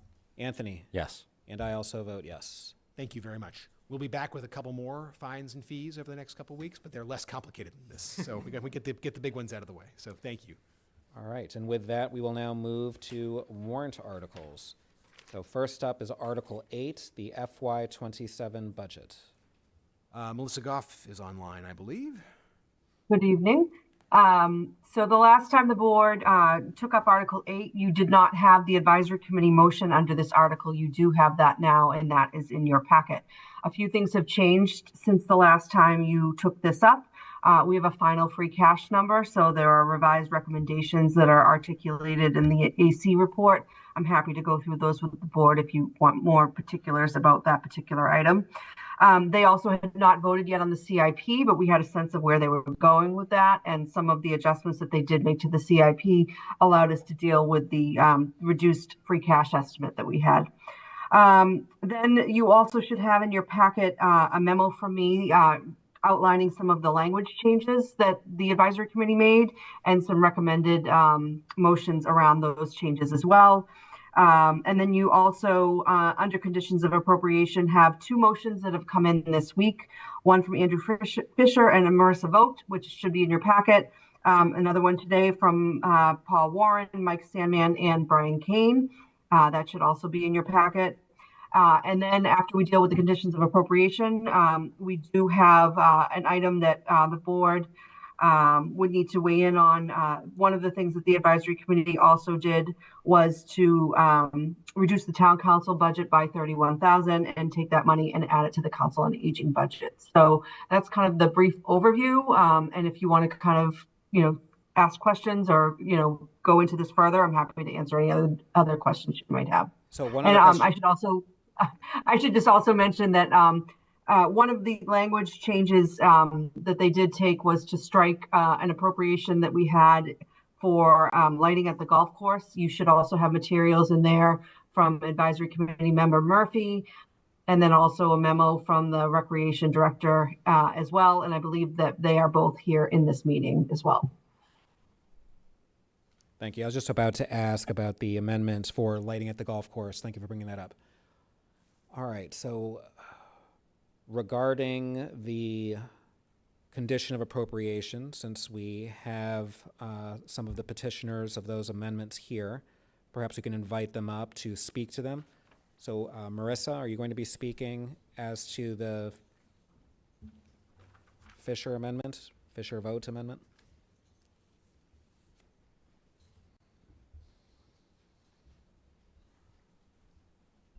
Hi, everyone. I'm Marissa Vogt. I'm a town meeting member in Precinct 6. Nice to see you all and some musical chairs that have happened here since the last time I was up here. Andy Fisher and I have filed a condition of appropriation on the rehabilitation of streets budget item that asks, what does it say? It says that any money spent on rehabilitation of streets should, if the streets that are being worked on are part of what's called the high priority network in the Vision Zero plan, which those streets are I think 28% of streets in Brookline that are identified as the highest priority because they have, I think it's like 100% of the pedestrian crashes and there's text in there, but these are the streets that have been identified as the highest priority for Vision Zero treatments. To save lives for when there's a vehicle crash. And so if any work is being done on those streets, then that work should include the Vision Zero treatments unless approved by the Transportation Board. So the reason for saying this is because we want to make sure that these Vision Zero treatments are moving forward. We want to make sure that if we're doing work on these high priority streets that we are servicing all road users and every mode of transportation in our community. We do not want to bind town staff's hands. We don't want to make it difficult for them to work on these streets, but we do want to make sure that there's a public meeting from the Transportation Board and a public process where we're weighing the costs and benefits of doing those Vision Zero treatments that have been recommended. And maybe it doesn't make sense to install all of the protected bike lanes or safety humps or something, whatever it is. But that decision would be made at a public meeting of the Transportation Board where we hear the cost benefit analysis, and then the Transportation Board could say, at this time it doesn't make sense to put in that bike lane. We're going to wait a couple of years. But the idea is that there would have to be a decision not to do those things. And that's the gist. Now, the $100,000 threshold, do we know what percentage of projects and repavings that would capture? I don't think the condition of appropriation relates to the $100,000 threshold, but I don't know. I think that might be the normal condition of appropriation. That's standard language that we have, that anything over $100,000 requires board approval. That's on every appropriation, special appropriation. Erin Shute, Commissioner of Public Works. That would cover nearly all of the capital projects. And I will $100,000. I will say, I've spoken to Commissioner Shute about this, and and I know that there are some other folks who have another condition of appropriation, and to the extent that, that Commissioner Shute feels that this is still too restrictive on staff, we're very willing to work with her to change the language. The goal here is really to give town meeting a way to say that we want this money to be spent where feasible to further our Vision Zero goals, not just to only repair the street without taking advantage of the opportunity to make the road safer for both pedestrians and cyclists. And so, we're very willing to have a conversation to change this. But that's the draft text that we've filed. So. All right. And I appreciate that. The reason I asked about the 100,000 though is whether we're going to expect that almost every project has a public hearing at the Transportation Board. So that's why it's helpful to know what your typical costs are. Anthony. So if I'm confused on the parameters, because is it $100,000 threshold, or is it if it's outlined in the if it's outlined in the major artery network of 28% of streets? So even if it's greater than $100,000, if it's not in that artery network, it would not apply to this condition of appropriation, correct? Sorry, it's No, it's been a fine. long day. There are a lot of negatives, double negatives. I apologize. So the condition of appropriation that Andy and I filed does not have anything to do with the cost of the project. It's just, yeah. Can I try to clarify? Based on the way this is written, the bold underlined text is the added part that they are doing, which is the condition. The $100,000 is in the original text, which says any project over $100,000 has to come before the select board for approval. I understand that part, but I'm wondering about the volume for Transportation Board. So the volume has nothing to do with the threshold. It has to do with the streets. So I get your question, but I don't know that any of us can answer that because it has to do with which streets are on the high priority network on the Vision Zero plan, and how many of those are assumed to be coming up for repaving on a yearly basis. So I think that, but it says any work. So theoretically, you talked about these patching contracts, right? Are you then saying that even routine patching work needs to get approved by the Transportation Board, a public hearing? If it were to be taking place on one of these high priority streets, then I suppose that would, yes, according to the text here. I guess one option would be for the Transportation Board to just give approval at the beginning of the year, or for someone to provide some language about how to define those small patching jobs. Yeah, but you see the complexity there, right? It's basically these streets become untouchable without a hearing, and that's not workable so we've got to think about how you differentiate that out, because we can try and think about what that looks like, but yeah, I worry, there's an emergency pothole somewhere. The Transportation Board meets once a month, so we can't have a situation where the streets can't be touched absent us. So, Anthony? Sorry, you go ahead. I was just going to say I'm interested in hearing the other amendment described and sort of looking at them in tandem. That's all. And I just want to say, Chaz, I agree with that a lot. And so I'm super amendable to the idea of, if we're doing like a whole repaving of a street, then we should take in Vision Zero when we're doing that process. Not necessarily, throw everything at it and give them the Washington Street treatment, but to do a little bit of something like that. I'm amendable to that. But I take Chaz's point with the language of it being too restrictive to staff, of even the smallest thing needing a Transportation Board approval. That does get me worried. So I think there will have to be some language change on that. Amanda, you had something else? I liked Michael's idea of hearing them both in tandem, but I would be curious to see, I envision there could be language change to separate out Chaz's point of like pothole filling versus like full street work. All right, so why don't we hear from Paul Warren.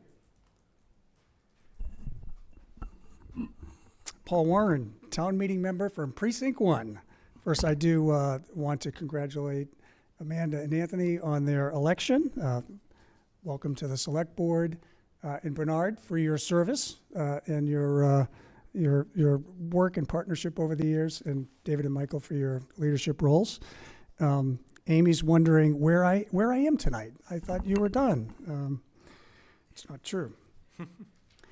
I have some prepared remarks just to keep me on track. I first do want to recognize that the petitioners that brought this forward, the amendment that you just heard, Andy and Marissa, their amendment does identify something that's really important, and that's our commitment to Vision Zero, and highlighting that we haven't yet really figured out how to integrate that into our roadway, and how to coordinate our street work with the investments in our streets with the Vision Zero program. By the way, this amendment is brought forward by the chair of the Transportation Board, who's standing next to me, and also the former chair of the Vision Zero Committee, Michael Sandman. So we're kind of partners in crime on this. But I do want to acknowledge that I think we have a common goal in mind here. And really what we're doing is coming forward to see if there's a path forward that can accommodate the issue that they're raising, but also come up with a solution that could be kind of proactive and systemic.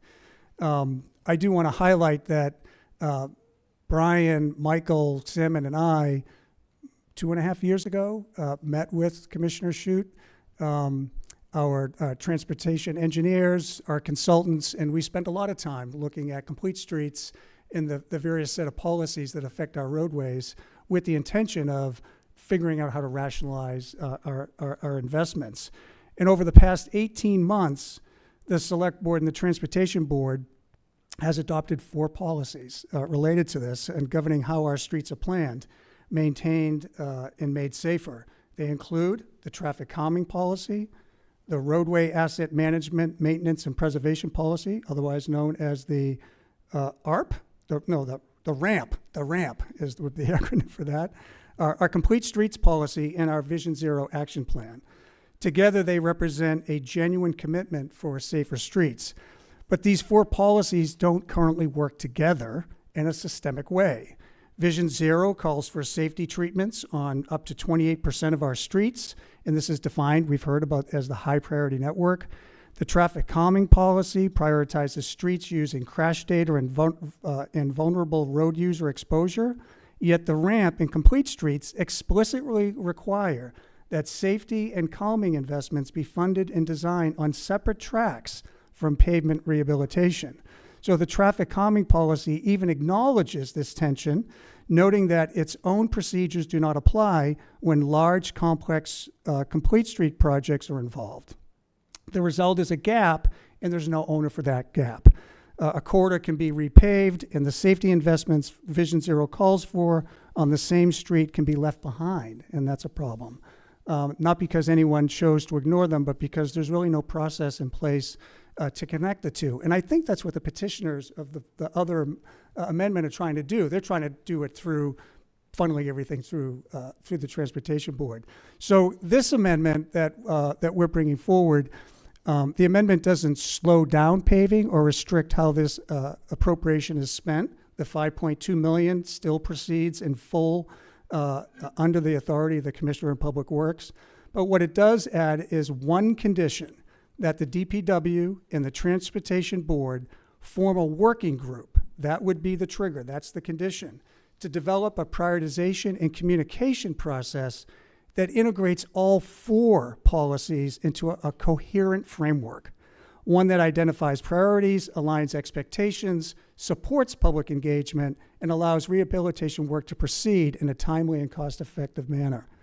The benefit's pretty straightforward. Residents will know not just when their street will be repaved or redone, but what safety improvements are coming and how those decisions are being made. DPW and the Transportation Board will have a clear shared process for coordinating investments rather than managing each policy in isolation. And town meeting will be better positioned to fund those programs with confidence. And Brookline has the ability to take these strong policies that we've already developed and integrate them into a process and a solution that's much more transparent to the community and also making our roadways safe without slowing down and stopping this important work that is to maintain our roadways. And as I think someone said earlier, maybe it was Michael at the beginning of the meeting, Michael Sandman said, it's dangerous to drive down our roads when there's a pothole and a crack that's not filled and, these things that get in our way. It would be nice if it was a protected bike lane, but even having a smooth surface would be a great improvement. So that's the amendment that we're asking for your consideration. It's more process-oriented, still creates a trigger for the appropriation, and we'll put the work in place to make sure that for the next CIP, we'll have those procedures in place. Did you want to say something, Mr. King? If I might, thank you. Brian Kane, Chair of the Transportation Board. The reason I am a co-petitioner on this amendment, and let me just echo everything Paul said, we agree. Marissa and I spoke before. We all want to get to the same place, which is safer streets in Brookline. That's the goal. It's really a question of how do we get there. The reason why I am not in support of the original amendment and supporting the revised amendment, or what we're calling this, the administrative burden that would be put on my board is simply almost unworkable. We do not have the staff support that the select board has. We meet monthly, and getting my folks to meet monthly is not always easy with folks' schedules. I'm not telling you folks anything you don't know, but the administrative burden that would be placed on my board to try and oversee and approve and have a public meeting on every single expenditure over $100,000, which we've just heard is almost every single project, is simply too much with the current resources and the current structures that we have right now. I want to get to the same place that the original petitioners want us to get to. We share that same vision, safer roads. We are going through a prioritization process. When I heard the work that you folks were doing with your 2030 roadmap, it sounds very similar to the work that we're doing in the Transportation Board, trying to merge and meld all these things together and find a path forward that is proactive and very clear to everyone who's looking in as to why we're doing what we're doing. We all want to get to the same place. I'm just asking you to please not place this immense administrative burden on the Transportation Board. It really will harm our ability to get things done. Thank you. Any questions, input from other members? Amanda. Question. So I do really appreciate the process argument. I think it would be great to have a cohesive process, and I'm glad that you're putting that in as something to do.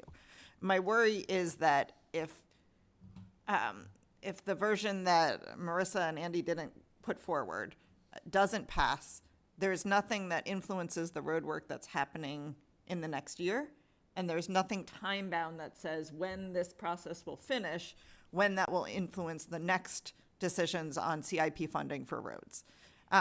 So I think I do not know how to wordsmith this. I would love to have a situation where we could do process and address the more immediate need of what's happening, even if it's having DPW come before the T-Board and say, these are the next 6 streets that are coming up. And also, by the way, 2 of those are on the high action or high priority network in Vision Zero, to do something in the short term as well as the long-term process stuff.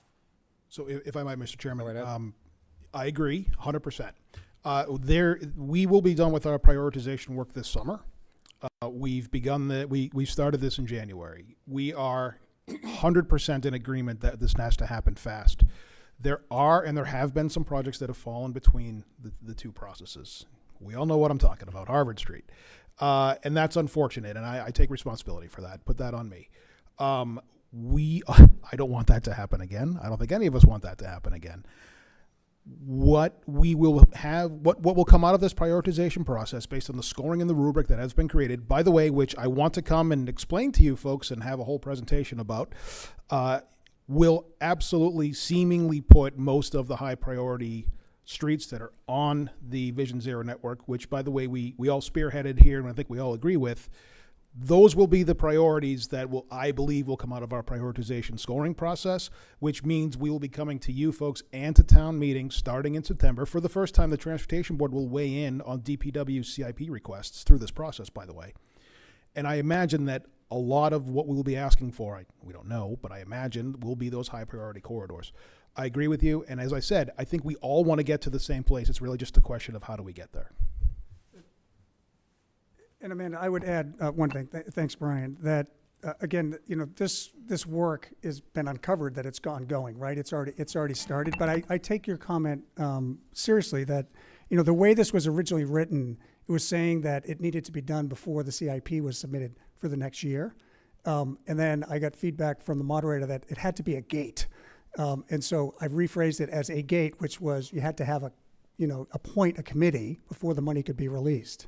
So if the Transportation Board and the Commissioner of DPW create this working group to actually document and do the work that they're already doing, but I think it's going to be more formalized and visible in the CIP as a condition of appropriation, you could actually amend this tonight to actually time bound it and say the work's got to be completed before the submission of the next CIP that includes road work. That you could then time bound it that way.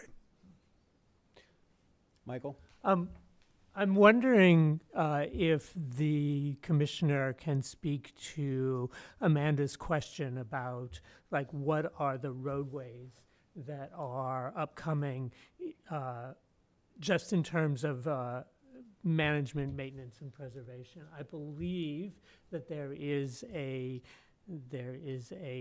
listing or a spreadsheet that at one point enumerated the set of streets that were being worked on in various years.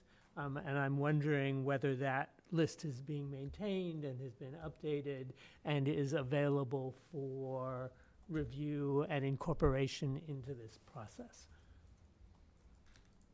Thank you very much. Great question. Aaron Chute, Commissioner of Public Works. And just by way of a little bit of background, it was probably 4 years ago where the select board really put maintenance of the town's roads at the top of their priority list and directed Public Works to develop a strategy to maintain these assets. And so you heard about this working group with select board members, chair of the transportation board, to try to figure out how do we maintain our roads and yet also at the same time push forward and prioritize all of our complete streets work. So we have, in terms of our roadway maintenance and management plan, and that's supported by this roadway asset preservation maintenance and management policy, a conditions assessment that is done on the roads. We've been doing it about every 3 years. We just completed it, and it uses artificial intelligence. It actually takes images of our entire roadway network and applies a condition value 0 to 100 on every block segment.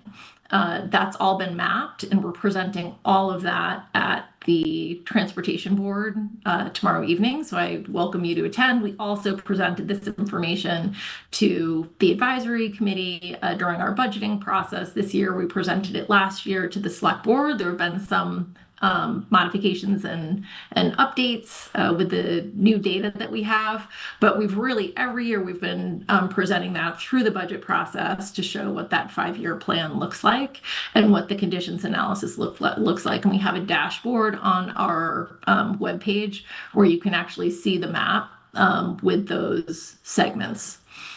What we're looking to do is to annually present this full asset management plan for maintenance to the Transportation Board and then move into our prioritization process for the transportation CIP projects. So we'll look at traffic calming plot projects. We'll look at Vision Zero. We'll look at our complete streets. We have a whole slew of really important transformative projects that are underway now. And then we want to have sort of design and construction moving forward each year within the 5-year CIP so that everyone can see what's coming up.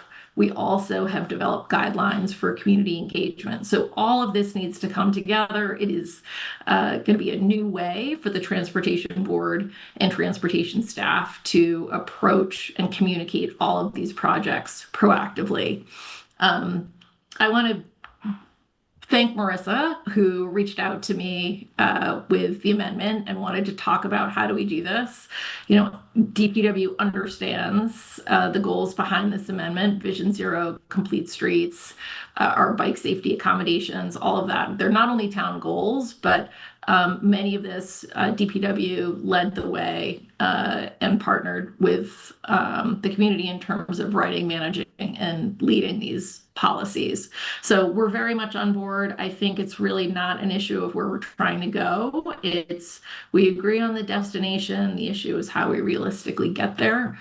And historically, the town has been in a place where it really has been very difficult to move forward. Rehabilitation and maintenance in terms of asset management is different and distinct from infrastructure changes or changes operationally around how we share the road. And that's why we're putting this sort of clarity forward in terms of community engagement. Because while it all seems very straightforward, Washington Street, for example, which is a major construction initiative with a lot of changes in curb line, but that community engagement process and the need to really work through all the issues added 2 years to when we're going to put a shovel in the ground on that project. And so we just want to make sure we're not losing the overall condition of the asset, because we need to maintain this in a state of good repair. And that is equally important for safety, for liability, and for the town's financial solvency. Because if we let the roads degrade to a point where they are all full reconstructions, it will be incredibly onerous for this town. And we really won't even then be in a position to move forward with multimodal projects. We're just going to be hanging on to keep our roads. So I think it's really important that we have this process, but I don't think we should conflate basic maintenance and operations and asset management with our bigger picture, Vision Zero, complete streets, multimodal. And I think another sort of just little point, because we had the question around the crack sealing. Crack sealing our roads is helping prevent water infiltration. So as you see seams opening, they can be large, they can be small. So it's preserving the longevity. The patching does the same. The potholes and filling the potholes does the same. And when we have those contracts, it's like a pruning contract for trees. We don't know exactly how many which trees we'll be pruning through the course of the year, but we know on average the volume of trees that we're going to need to prune and the capacity that we have both in terms of funding and staff to do that.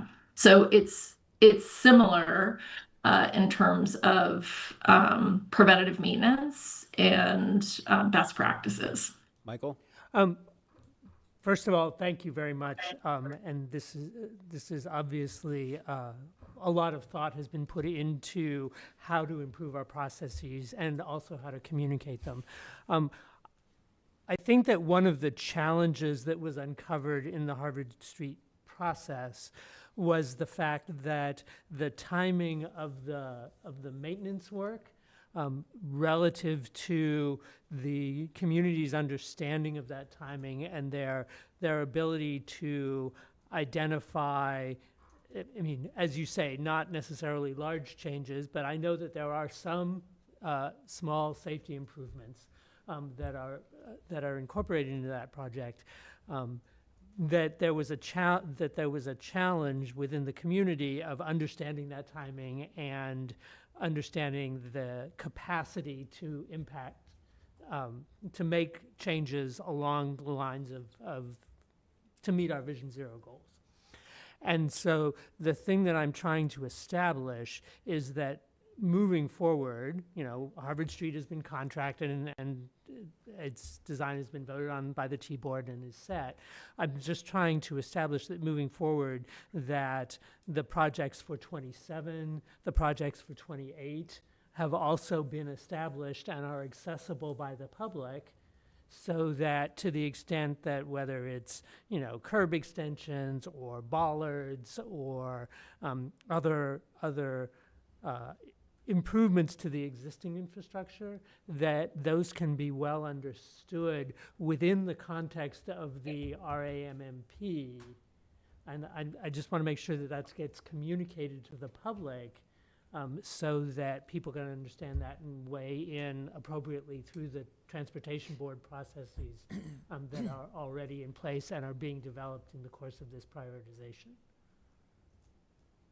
Yep, absolutely. So that will, they'll be presented. I think that they're clear in terms of it's in a list format with the streets and a year. There's a little caveat in terms of out years are subject to change. So we're going to revisit this every year. There's development work, utilities work, other things may come up that cause a shift in the roads that will be moving forward as part of the maintenance.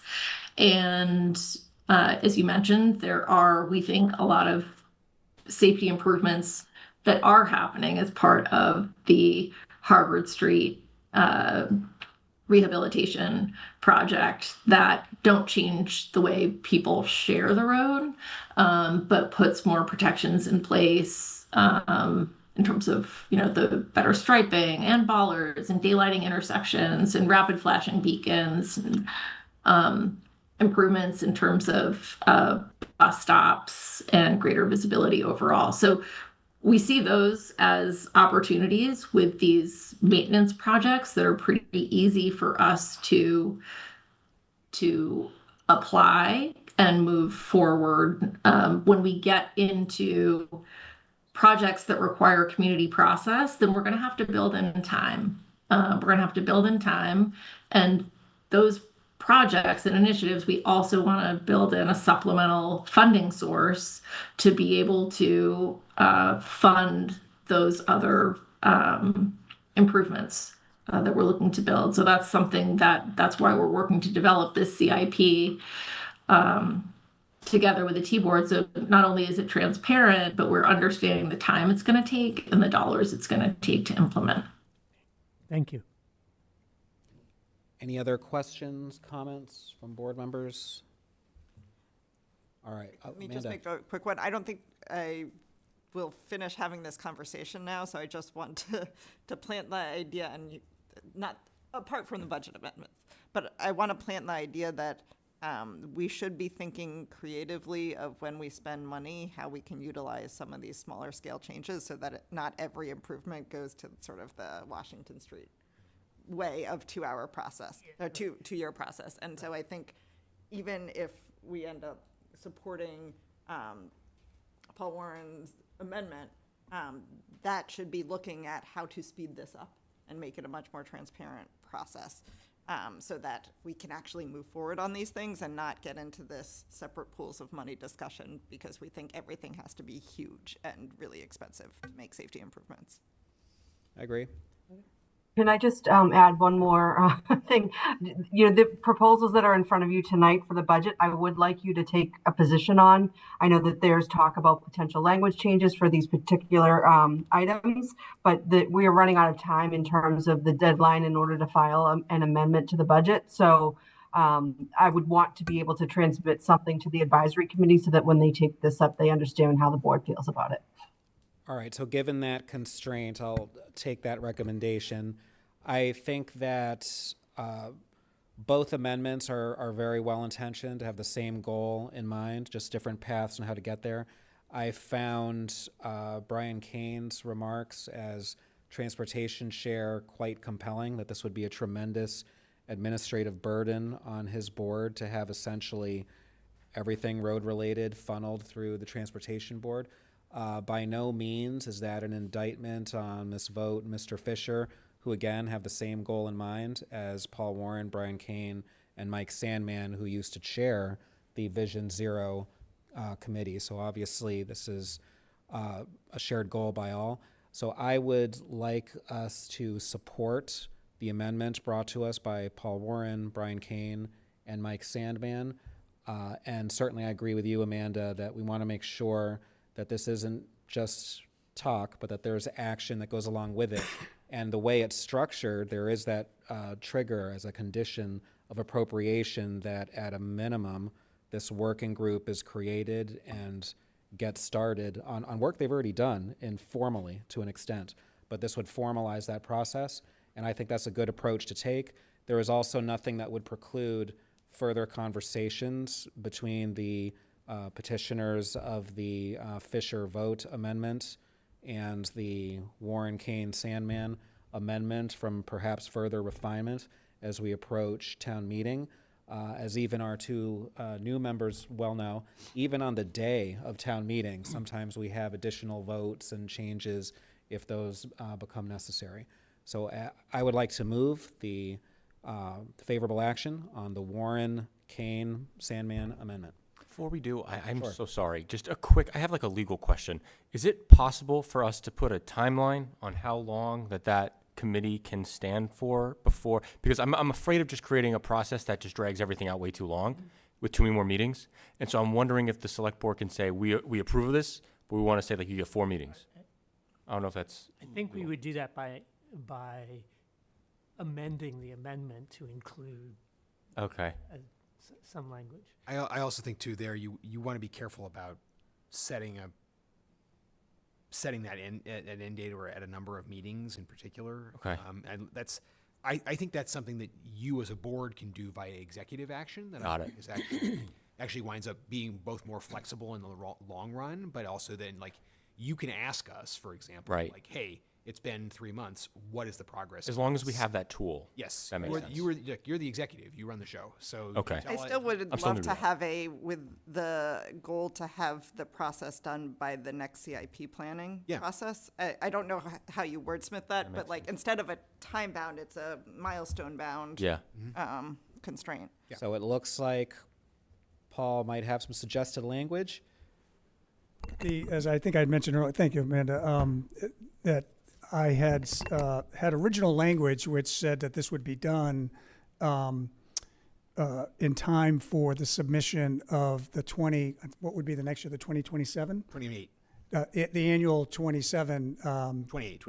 28. Well, but it would be for the annual town meeting in 27. Yes. Yes. Sorry. The annual Right. town meeting. So you could just tweak the language. There's probably a couple of commas in here that would so it says form a working group which will develop and prioritize and communicate process that integrates the public and enhance the public way. And then at the end of the sentence, instead of having a period, have a comma that says and is completed prior to the submission of the CIP for FY28. FY28. All right, that sounds good for me. I like that. All right. I would say adoption of the CIP that gives you the time Yeah. up until town meeting. So Chaz, it's just at the end of the Yep. under you know it. Wait, but if it's the adoption of the CIP, then they're not having a say into the makeup of the CIP because the process is It much. should be the submit. I would suggest, Chaz, that Well, it, so submission. The reason why submission is not submission because remember the CIP work begins in the fall. Yeah. That's what I was going for. so one quick thought. I would the way I originally had it was that it was completed by the time of the annual 2027 town meeting. So if it's done, Why don't you have it completed by if you want it sooner, why don't you have it completed by the submission of the 2028 financial plan, which is in February? So if I could just add, you're our appointing authority. We're going to do this. We're going to do it quickly. So feel free to put in the language, but just know you have my absolute commitment that we will get this done by the fall. So I like Amanda's approach of having the explicit language in there, not because we don't trust you, but for public purposes, so that people have an understanding of what the timeline will be for that reason. So it looks like Michael's typing up the precise language. Financial plan for, by the town administrator, right? Yep. For fiscal year 2028. Yeah.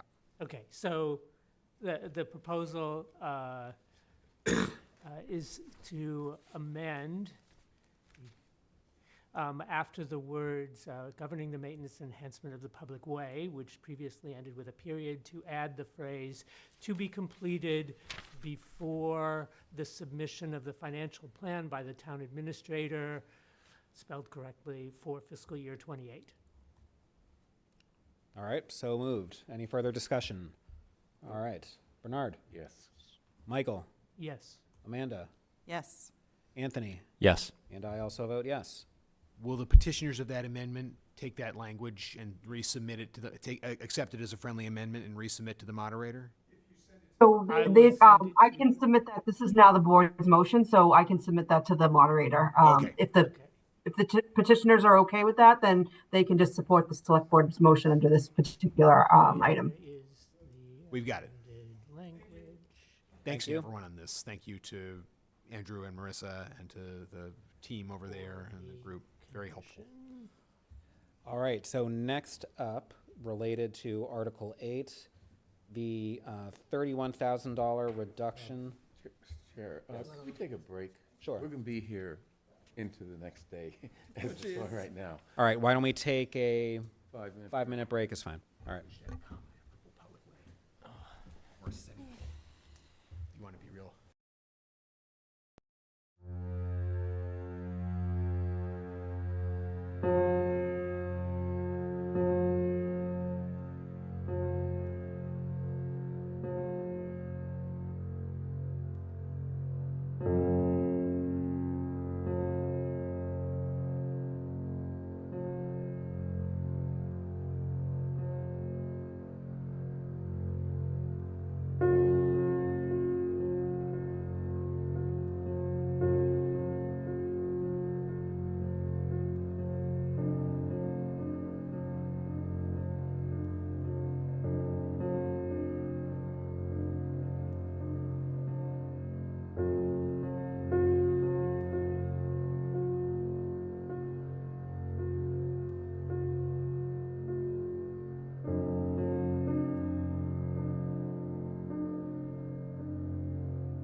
As Bernard Green used to say, welcome back to our vast television audience. And we will now take up 19 people. Again, Warrant Article 8, FY27 budget. We will go with the amendment for lighting at the golf course. Who will present that? So the petitioner of that amendment is currently at the advisory committee, but Tim Davis is here from REC if you have questions about the process from REC, as is Justin Lawson, who's the head of the golf program. I mean, ideally, I'd like to hear from the proponent of the amendment or someone who has her position. Yeah. Did we receive an email from her? You did. It's in your packet. In your packet, Yeah. in your packet, there's a memo from Jocelyn to the board that describes the rationale behind the decision to not move the item. We do have our memo, so that's fine if others are satisfied with that as the basis of our explanation of her amendment. So does Tim Davis want to speak? Sure. Good evening, everybody, again. Tim Davis, Recreation Director for the town of Brookline. I am joined tonight by Justin Lawson, General Manager over at the golf course, to help answer any questions that you'll have tonight after our conversation. And again, caught me off guard earlier, just like everybody else, so I echo everybody's compliments tonight. Thank you, Bernard, for your guidance and participation over the years with the rec department. And Mr. Bono, Dr. Zimmerman, we look forward to working with you and welcoming you into the Recreation Department. Dr. Zimmerman being a frequent flyer already, so glad to see you again. So as mentioned in my memo in response to the advisory amendment, and the purpose of my note to shed light on Article 8, which is the requested transfer and allocation of funds from the golf course retained earnings for future capital planning, in this case being the potential for lighting the golf course driving range to expand that recreational opportunity in town, but even just as important, ensures further financial stability of the course. As mentioned late last month, the advisory board voted to strike the warrant article and took a vote of no action on the transfer that was due to concerns expressed about the project and perceived inaction of the department to address the initial concerns that the community had, and also the want to have a more robust public process. This project from the beginning has been and continues to be a planned public process. Our first meeting was notified, our first meeting included notification to abutters, notification to neighbors, and included significant public comment. And our future meetings will do the same until we seek final support from the Park and Rec Commission on this project to move forward. Really, the concerns that were brought up and shared by the committee and also residents in the neighborhood regarding the impacts of this project, such as dark skies compliance and environmental impacts, were valid and heard. And the department's been working, Justin and I, and our whole department really have been working on these concerns since they were shared to us in December. And we recognize that we're now in May, and the explanation for that, as was explained at advisory, simply comes down to the fact that the actual lighting plan from the vendor we have is not to our satisfaction, and not to a level where we know the town would find it favorable. The delay has been unexpected, and we're doing all we can to work through that process. Because the last thing we want to do is bring back something to the town that's incomplete or causing more questions than answers. This project also, as a reminder, is funded out of the golf course enterprise retained earnings, so no impact to the town's operating fund. Seeking the funding now prior to the final approvals of the project, as is customary with most capital items, just allows us the timeline to procure what is needed. So if those funds are released this town meeting, making them available for us to move forward on the project. If this project is found unfavorable, that money would simply go back into retained earnings of the golf course and be spent on further future operations or future capital. So really the concerns brought forward around that public process and around the response of what we're working on are really all being met and being planned. So, we just wanted to offer our side of it. As I know you need to take a position, as Melissa mentioned, getting close to town meeting. We're trying our best to be good stewards of the ground, good stewards of the property, good stewards of the neighborhood. while expanding these opportunities in town. And I will, I'll toss it to Justin if you want to make any comments, Justin, related to that. But again, here to answer any questions on this piece. Yeah, Tim, thank you very much. Folks, Justin Lawson, General Manager at the Brookline Golf Course.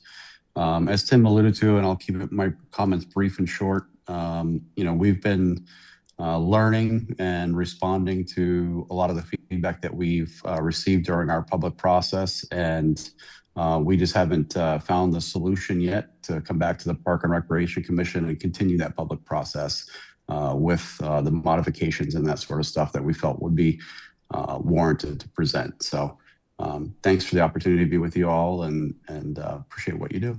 I would just add one more thing, which is it's not uncommon for projects to be in this position when they go in the CIP, right? It's not uncommon for us to be in a situation where we say, we think we're going to be ready for this at some point in the fiscal year, but we acknowledge that there is a process that needs to be followed before we actually do it. And so it's not as though putting this on the CIP is writing a blank check to the Recreation Department to build this. It still requires approval of the Parks and Rec Commission. It still ultimately requires you all to approve the contract. It requires all of that process to go forward before anything happens there. So the idea that it's not common for a project, because there's a concern about a process that is in the process of being followed but hasn't been followed yet. It's not common for it to be yanked from the CIP. That's not generally what happens.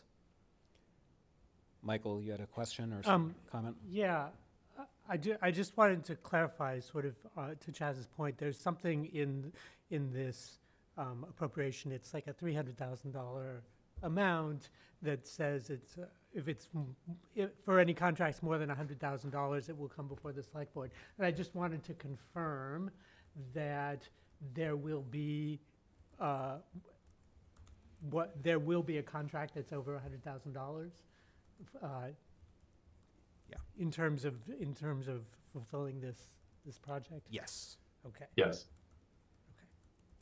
So it will definitely come back to the select board. Yes.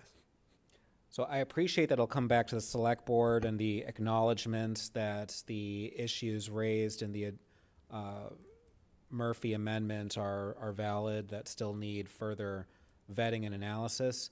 My concern relates more to the timing with the return of a dark skies related bylaw, because as you may recall, there was a referral to a moderators committee to address dark skies. That will probably be coming back to us at the November town meeting, and that may or may not have an impact on the proposal regarding extended hours at the driving range. And I would like to make sure that those are in harmony. I think that procedurally, that's a distinction from what you were saying about that we don't necessarily pull something from the CIP just because all of the study hasn't been completed. Here, we have a reasonable certainty that something that likely will have an impact in some manner on a proposal is coming back before us in November. So why wouldn't we time both of these votes for November to make sure that they're in concert with one another? I'll let the project team answer some of that, but I think a part of this is, right, dark sky regulations there. We have, draft municipal ordinances out there that we are following, that we're capable of providing. When you start the process, when you start the development of the design and so forth, you can say to the designer, that you want it to be compliant with the town's future dark skies principles and all of those things. But if you wait until November to even know whether or not you're going to go forward with it, you can't do any of the other things that you would be ordinarily be doing to bring the project forward. Other aspects of the design, for example, the environmental impact and so forth that needs to be done. So I think, basically saying we can't do anything until we get a dark skies bylaw through is unnecessarily limiting to what they could be doing while they're waiting for the dark skies bylaw to come forward. But would we want to expend resources on something that may not be able to be realized ultimately? Well, if that happens, then it falls back to free cash, right? And the work that can be done in those circumstances is still valuable work. It's valuable information for the golf course. It's helpful to them in terms of their operations, and it doesn't have a negative financial impact on the town, right? Because it's the use of the golf course's retained earnings. Tim has a comment on timing as well. Say that Well, again, that Moses. and just to, no, that's okay. And to the dark skies piece of it, the design of this project and from the beginning has been dark skies compliant. We're aware of the draft in mind. The vendors that we're utilizing for this are aware of the draft and have extensive experience when it comes to dark skies. So we hear that concern, and that has been kind of at the forefront of everything we're doing when it comes to the design of the project, just to point that piece out. Yeah, dark skies doesn't mean you can't have light. It's just guidelines in terms of how to reduce the amount of light that sort of seeps out into other areas. And I guess the answer it was just given by Tim that they're designing it to meet those guidelines. All right, so and I assume those guidelines are what is going to be in our bylaw. So is Bernard, okay, sorry, go ahead, Anthony. No, it's fine. I just have some money-related questions. So the project, how much is it? $300,000? Tim, it's in that range, right? It's in that range, correct. And that's Yeah, coming from our capital improvement plan budget? So no, it's coming from golf. Go ahead, Melissa, sorry.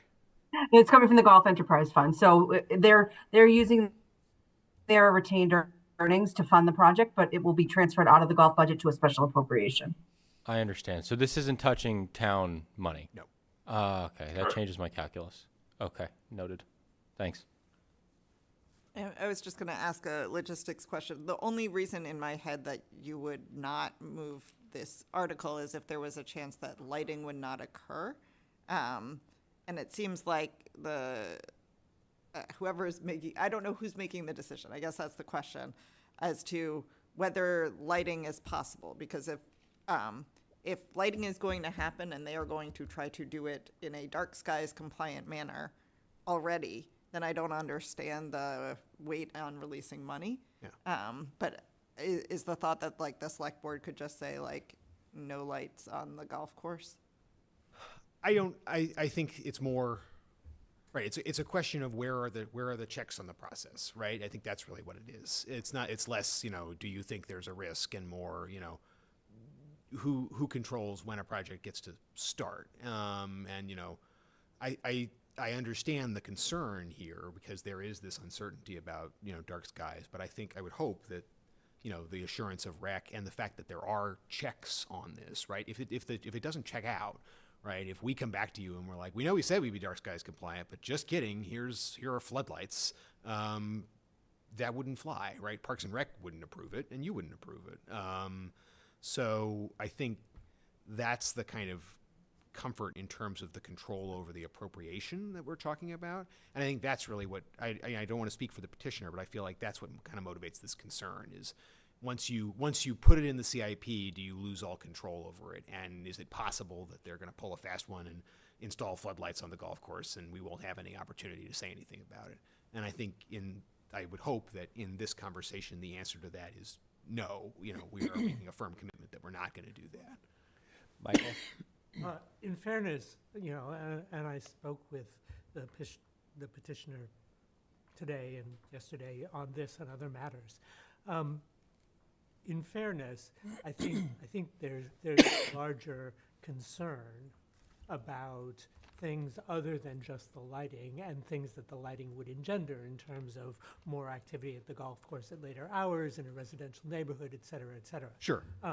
But to the point you made, Amanda, I think that we still have the controls in place, and so we don't need to use this as the blocking gate for consideration of those and the other issues. Right. And I will also say that those conversations have been had, though, right? Those have been had at the Parks and Rec level, and those have been had as part of the presentation of the REC budget. When REC presents its budget, it's presented to the select board.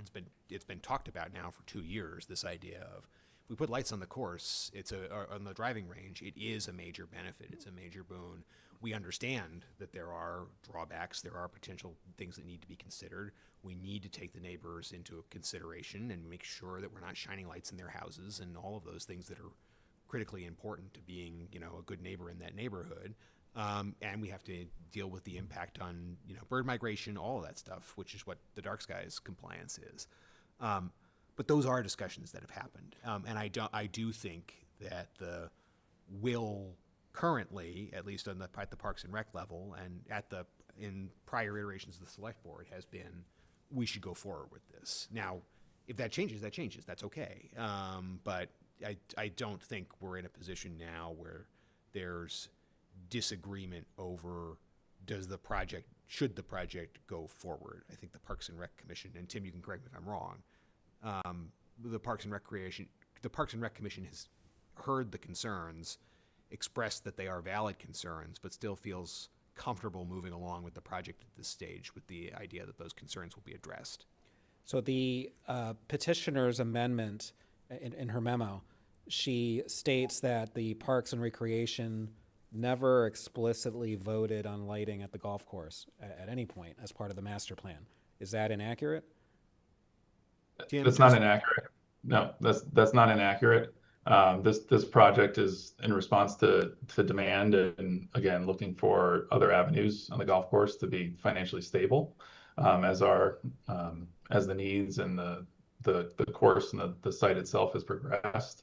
Where we are with the Park and Rec Commission, they've had an initial review of the project. They've had the initial public hearing of the project. They've sent their concerns to us as well as the neighborhood.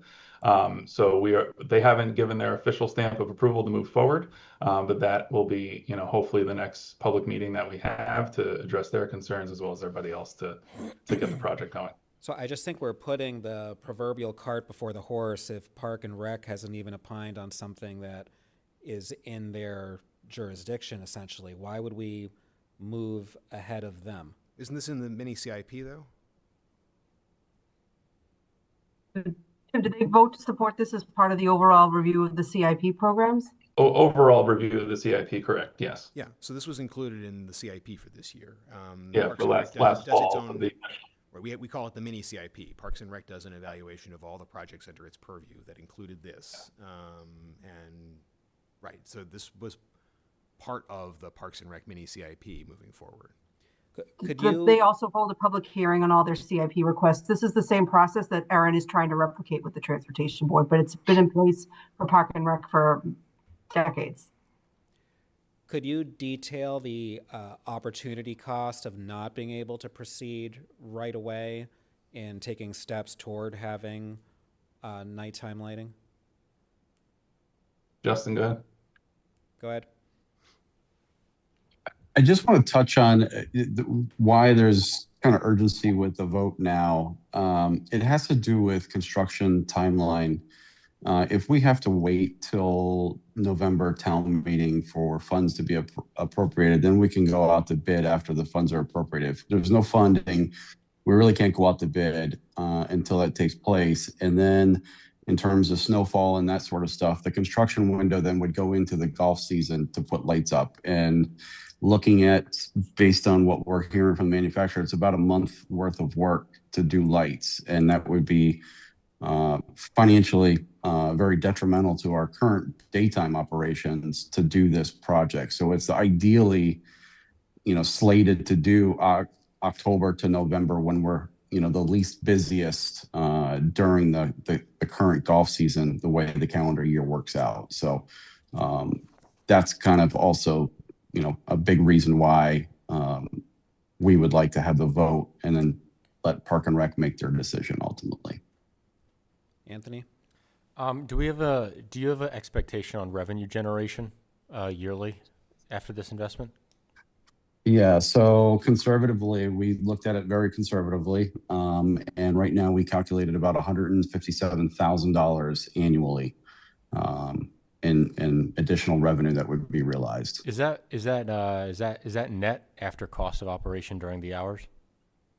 No, that would be gross. The cost of the operation would be, very minimal manpower. We can operate the range with one or two staff persons. And then the cost of, the energy costs would be not very expensive because they're all LED lights. So it's not a huge energy pull. Okay, but you couldn't give me a number on what it takes to get me to a net estimate? I don't have that information. We haven't gone that granular because we're still finalizing how many actual lights and the final design of the lighting package. I gotcha. I'm just trying to make sense of. I understand like the golf course wants to expand its revenue generation in order to protect its services, and I totally get that. I'm just trying to see if this is the right path, given the community feedback is fairly not positive. And so I'm trying to just see if this is a good way to invest the capital you have. That's the calculation I'm trying to make in my mind right now. But thank you.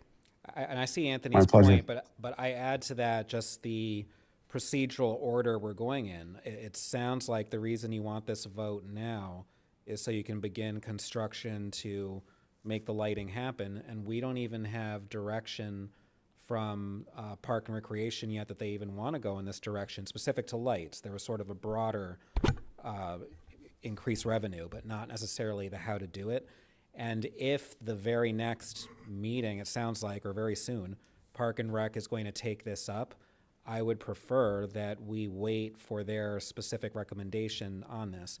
And I appreciate what you're saying, that you don't want a lot of delay, and maybe Park and Rec can get to it before town meeting even. Looks like you have something to say. No, sorry, go ahead. I'm sorry, go ahead. No, that's basically it. Yeah, the sequencing. Yeah, I think the sequencing is a problem. You don't have another meeting before the deadline closes on budget amendments, right? So you won't have the opportunity to take, we would ideally like you to take a position on this beforehand. And I think the last, to your point, right, the opportunity cost of, or the potential cost of saying yes here, I think is ameliorated by the fact that, okay, suppose we do this, Parks and Rec meets, after town meeting or whenever they're next scheduled to meet, and they say, you know what, we've changed our mind. We know this was in the mini CIP, but we don't see a way of clear on this. So we're going to say no, we're not going to do this. At which point, okay, the money is not impacting other town projects because it's coming out of a different source of funds. It will stay in the CIP, or where it can be reappropriated for other purposes, and the project just won't move forward. There won't be a cost to doing nothing on this, other than, the time invested to date in moving forward on it. But to the point of the rec team, if they don't have the ability to move forward once they get a green light on it until November, that's pretty significant, and that's why we're in the position that we're in. So, I'm sorry. I just had a logistics question. This is not, AC puts forward the main budget. Yes. And if they do not have this article of appropriation, it would have to come from the select board in order for town meeting to vote on it. Or another member of town meeting, yes. We would be amending the budget. Yes. We would be amending the budget, which is why we have the same deadline. Yes. That we would need to do. Correct. Okay. And one other clarification of what you said, it's coming out of the Golf Revolving Fund. And if we approve, if town meeting approves it and the Recreation Department or us in one of these checks is like, nope, this can't go forward, that money goes back and can be spent on non-golf related expenses? No, we would essentially close the account out in November. We would basically ask town meeting to revert the funds back to the Golf Enterprise Fund. Because it can't be used for non-golf purposes. I'll just finish with here. I don't think I'm comfortable voting on it without seeing a net revenue calculation on the money generated, because then I'm not convinced that it's a good investment. So that's kind of my position. I'm very comfortable voting on it. I'm very comfortable voting on it as well. Yeah. Yes, I mean, so this is, and we can't nickel and dime, them. I mean, the costs are, according to Justin, relatively minor, whether it's, 25% less or 10% less. I mean, it's still a good deal for the golf course. Do we know when specifically Park and Rec will be taking this up? head on? Tim? We don't know specifically. Again, we're still flushing out the actual design. We're having some holdups with that. So, we're hopeful in the next few months, but I can't dedicate myself to an exact date right now, unfortunately. Could we perhaps try to bridge this gap by including another condition that before the golf course takes any action, there be a meeting by Park and Rec where they do a thumbs up, thumbs down on this approach? So are you asking basically the golf course to not start their other processes, environmental review and so on? No, specifically the moving toward construction of apparatuses for lighting until we know that's the direction Park and Rec will even go in, and apparently that's imminent. But they can't do that without going back to Parks and Rec and us anyway.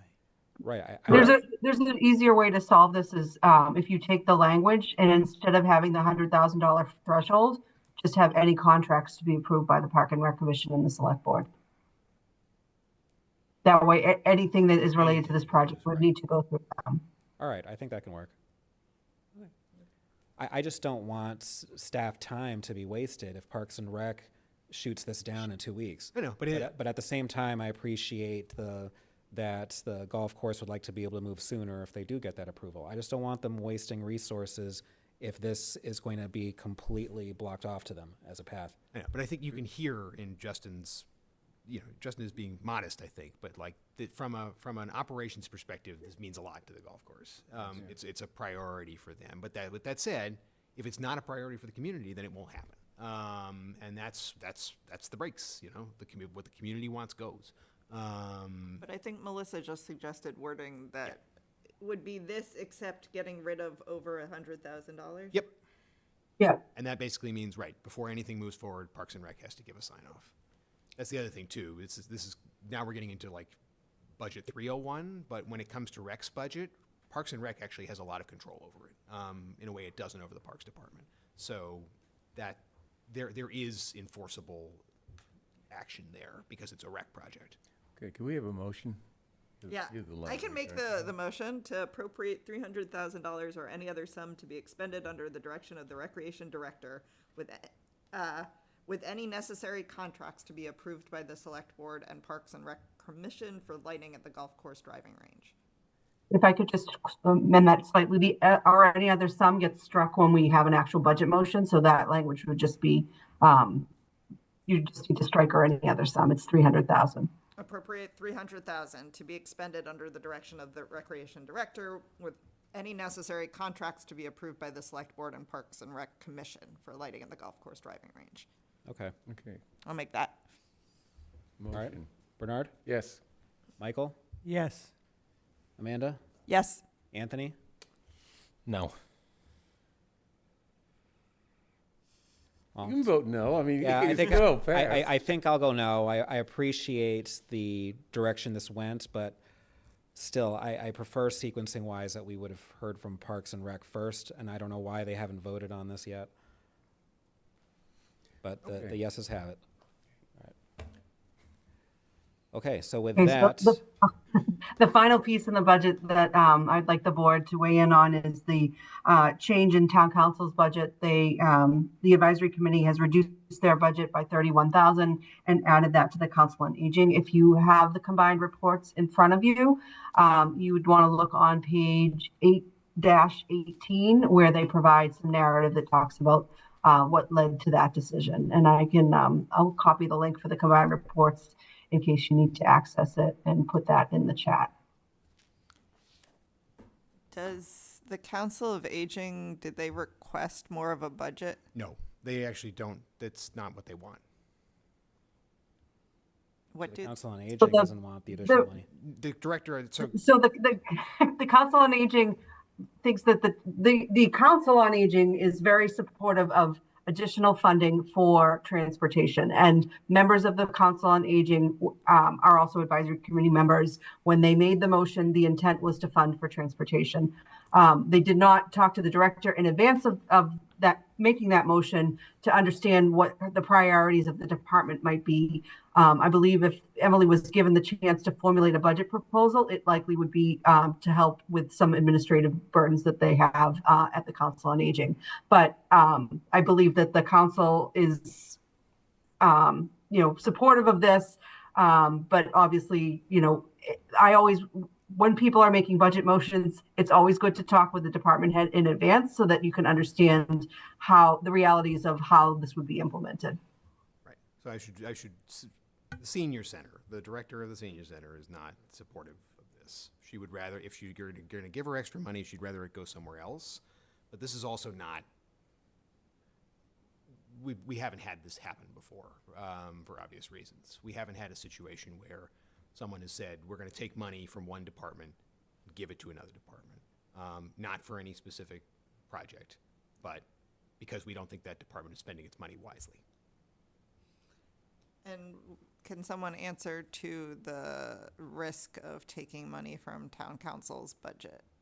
So town council is a good steward of money. He turns back money on a regular basis, but he has plans that he would like to continue to expand outward. He would like to continue to have legal interns and continue to do, these projects. It creates less of a cushion. We don't know what the expenses will be in any given year in terms of his budget for outside investigations or needing outside counsel or what have you. So if you reduce this, the other thing he's expressed interest in is he would like to reclassify some of his staff, and he would take money out of this line item to do it, but he wouldn't have that money anymore, so he couldn't reclassify staff. So those are the concerns that he's raised. Michael? Is there any argument for making this transfer besides the AC's opinion of the town council's capacity to do their job? I don't see anything in the report. I don't know what the discussion was like.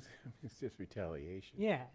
So I mean, let's be honest. Let's and that's a bad precedent. Yeah, it's a terrible precedent. All right, so I think we see the will of the board here. So does somebody want to make a motion on the AC amendment regarding the 31,000 reduction to the office? How would we make a motion that says no? Would it be no action on the amendment, or? Well, it's not an amendment; it's their budget. When we've had these issues in the past, the select board just submits a substitute motion, right? I would provide amended budget tables that essentially restores the original appropriation recommendations, which provided 31,000 to town council and would reduce 31,000 in council on aging.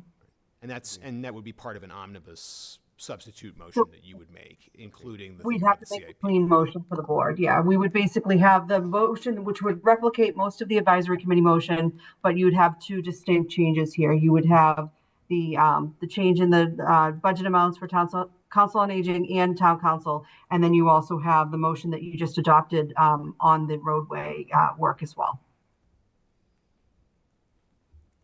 So what do we need to vote? I guess I'm not. So you would just vote to make a substitute motion that restores $31,000. Okay. I move we make a substitute motion restoring $31,000 to town council by reducing the council on aging budget by the same amount. And including the CIP.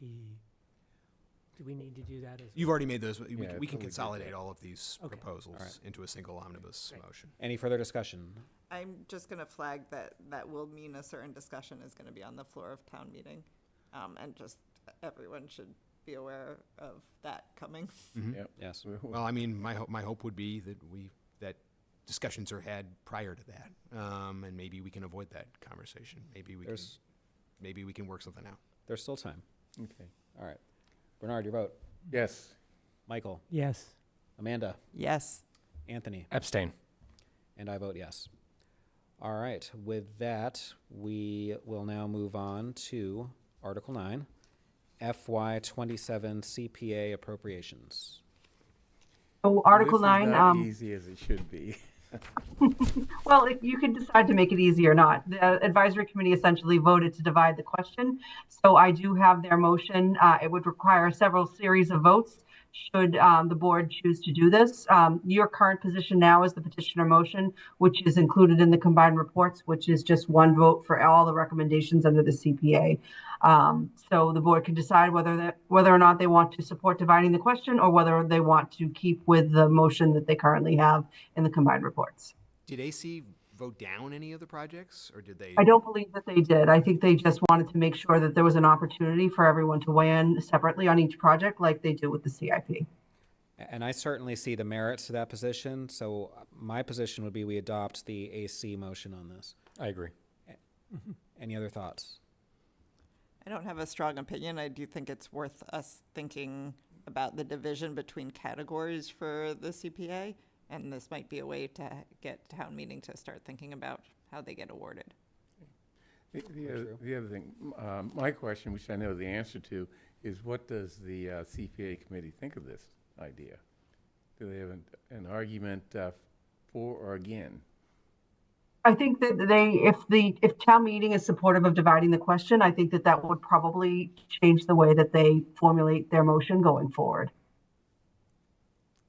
I'm sorry, formulate their motion going forward in subsequent town meetings? In the same manner. Basically, if this is the desire of town meeting is to have the question divided so that they can individually vote the projects, then I would imagine that would inform the way that they work going forward. Okay, so you're saying that they don't really have a really strong objection to this, or you're not saying If the motion is going to be made every year to divide the question in this manner in order to be able to do this, then I would imagine that they would probably want to just move forward and present it in that way.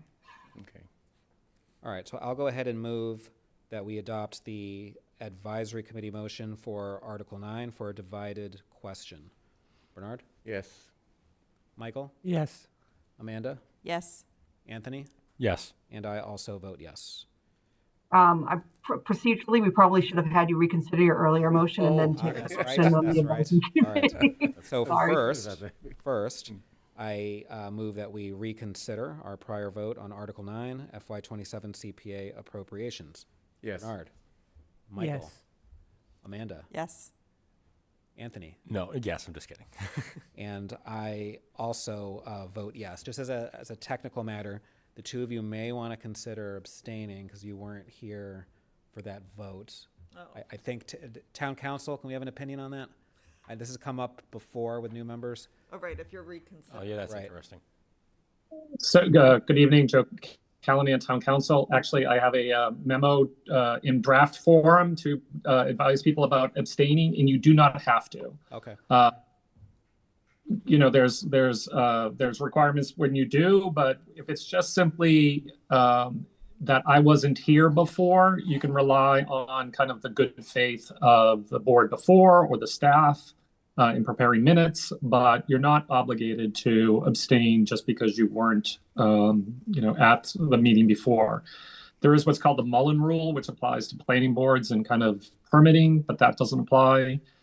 So my advice is if you can, trust the staff and your prior board, you could, vote on the question before you, even if you weren't here at that meeting before. All right, thank you. Okay, so now then we can vote on adopting the advisory committee's motion for Article 9 FY27 CPA appropriations. Yes. Bernard? Yes. Michael? Amanda? Yes. Anthony? Yes. And I also vote yes. Thank you, Melissa, for catching that. So with that, we will now move on to Article 11, Committee on Town Organization and Structure, Charge and Composition. I'm going to turn this one over to Dick Benka, who I think provided you with an update and a memo. Thank you very much. And I see that Rebecca Stone is also here, the lead petitioner on this article. Rebecca, I'm happy to just do a quick summary if that's okay with you.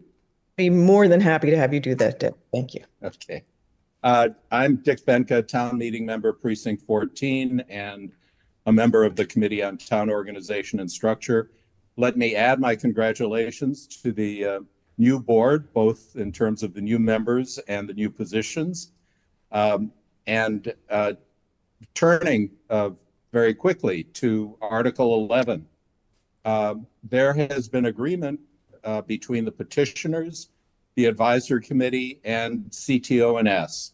And that agreement is set forth on page 550 out of 573 of your packet for today's meeting.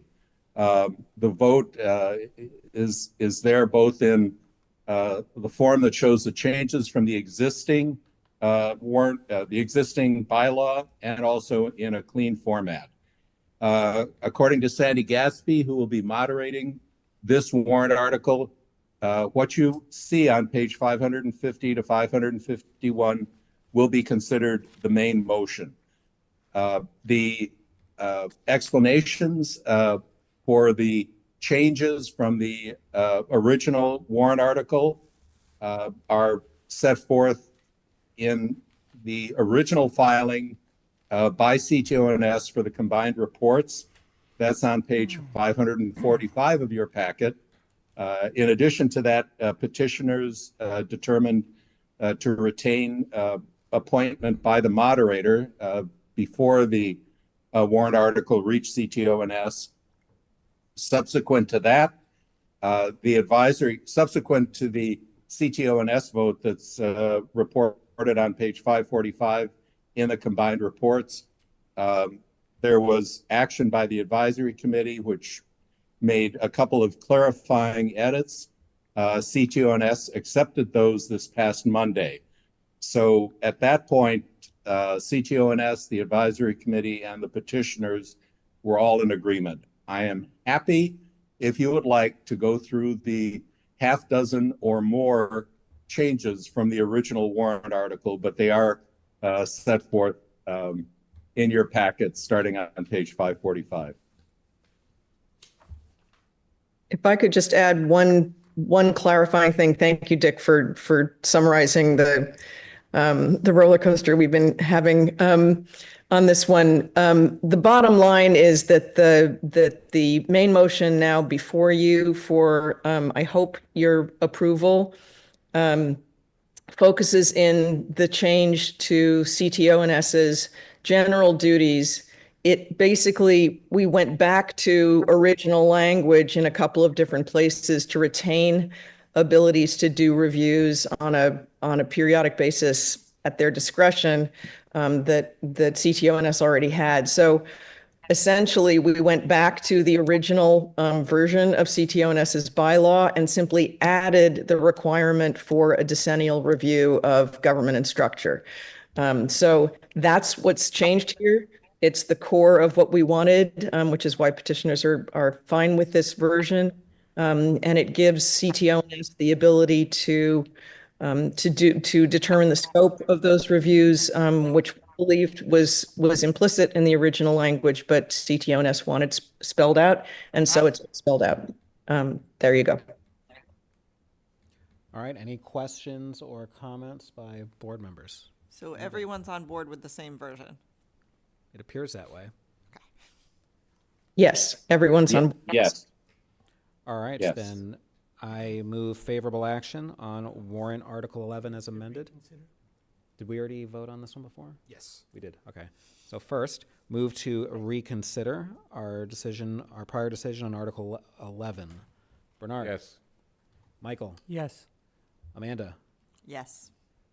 Anthony? Yes. I also vote yes. All right, now I move favorable action on Article 11 as amended. Yes. Bernard says yes. Yes. Michael? Yes. Amanda? Anthony? Yes. And I also vote yes. Thank you very much to the petitioners. Thank you. With that, we now move to Article 12. We put Article 12 on because we were anticipating that the advisory committee would be taking a position. I don't have a report from them yet, so I have nothing to share with you. So we can just skip this and have it at your next meeting. All right. Love that. Article 13.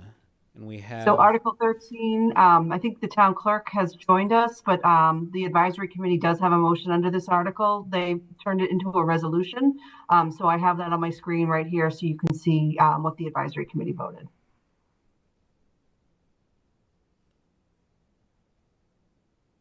All right, thank you. And we also have the petitioner for warrant Article 13 present, as always, whether she's a petitioner or not. Regina, would you like to be heard on this?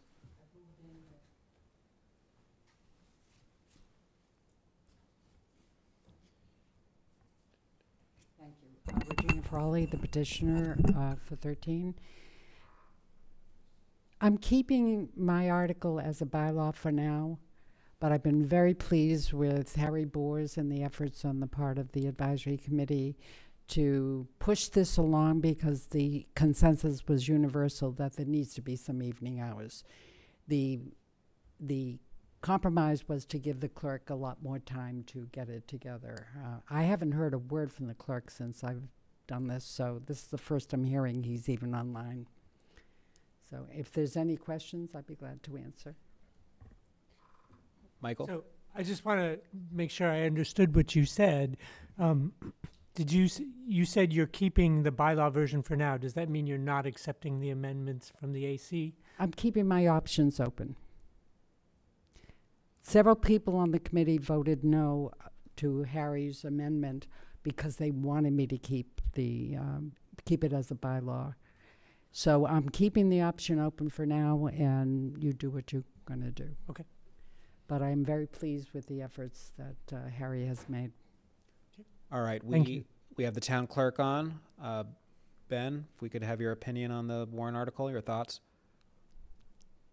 Sure. I shared much of my thoughts in the memo that I sent to the select board. I think a couple weeks ago, you guys had a meeting shortly before the election. I was unable to attend due to it conflicting with the deadline for vote by mail ballots to be sent out. But in the memo, I outlined some of the cost constraints that this would impose on the clerk's office. Even if it was a situation where we simply offered overtime to staff, it would run close to $10,000 on a budget that my office currently doesn't have, as well as some of these staffing constraints. It would be likely subject to collective bargaining, and there's been a general shift among staff away from being interested in taking overtime, even when it is paid at that overtime rate. So having staff available for these evening hours would be a burden on the clerk's office. At the request of the advisory committee, I reached out to a number of neighboring and peer communities to ask them how they operate evening hours. A number of our neighboring communities, Boston, Newton, they do not offer evening hours. Wellesley used to offer evening hours, but they saw low utilization, so they've actually stopped offering evening hours as well. And those communities I was able to speak to, which were mostly peer communities, Belmont, Plymouth, Dedham, Arlington, and Lexington, all shared three things in common. The first was that in no situation is only the clerk's office open evening hours. In many cases, it's actually the entire town hall, or at least many departments within town hall. In all of those communities, they accommodated this by adjusting the operating hours of town hall itself, often either opening later, closing earlier, or being closed entirely on Fridays.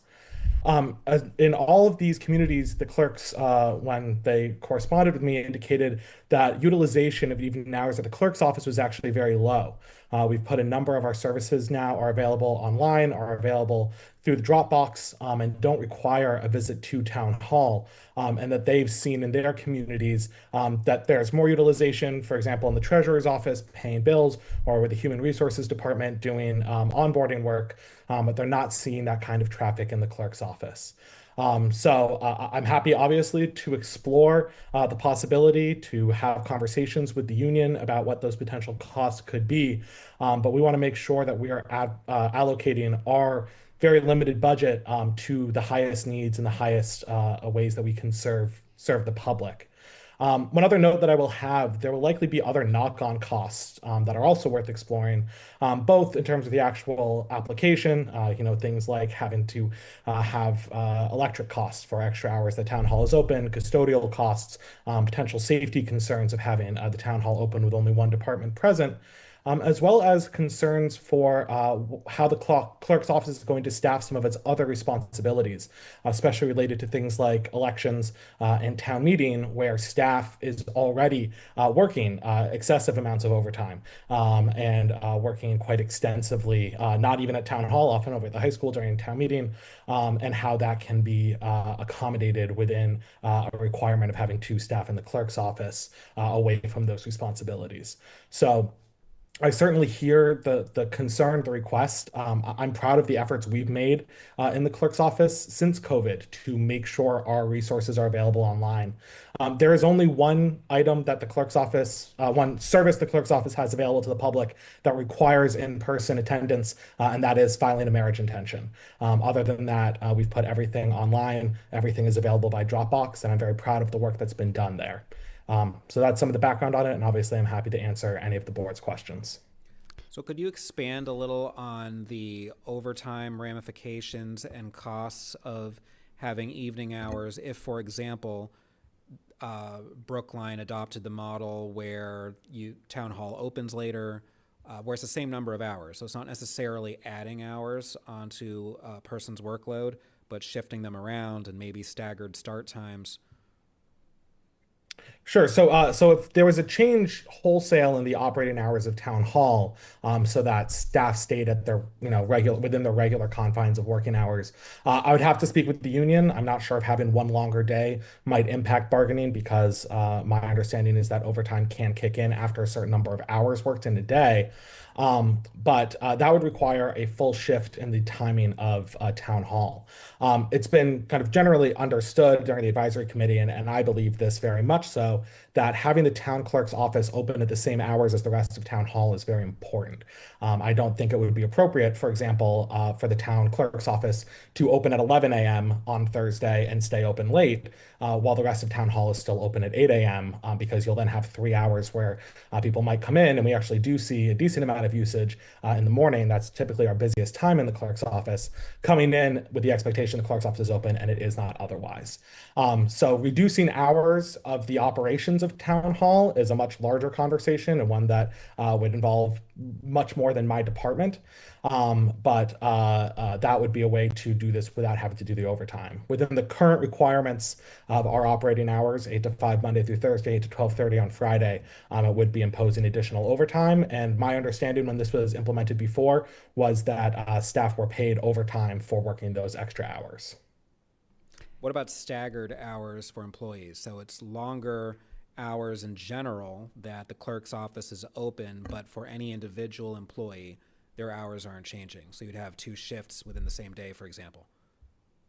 Certainly. One of the reasons why we do not like doing that is because of the volume of work that comes into the clerk's office. We typically see our largest amount of visits, whether it's at the counter or on the phone, happen in the morning between the hours of 8 and 10.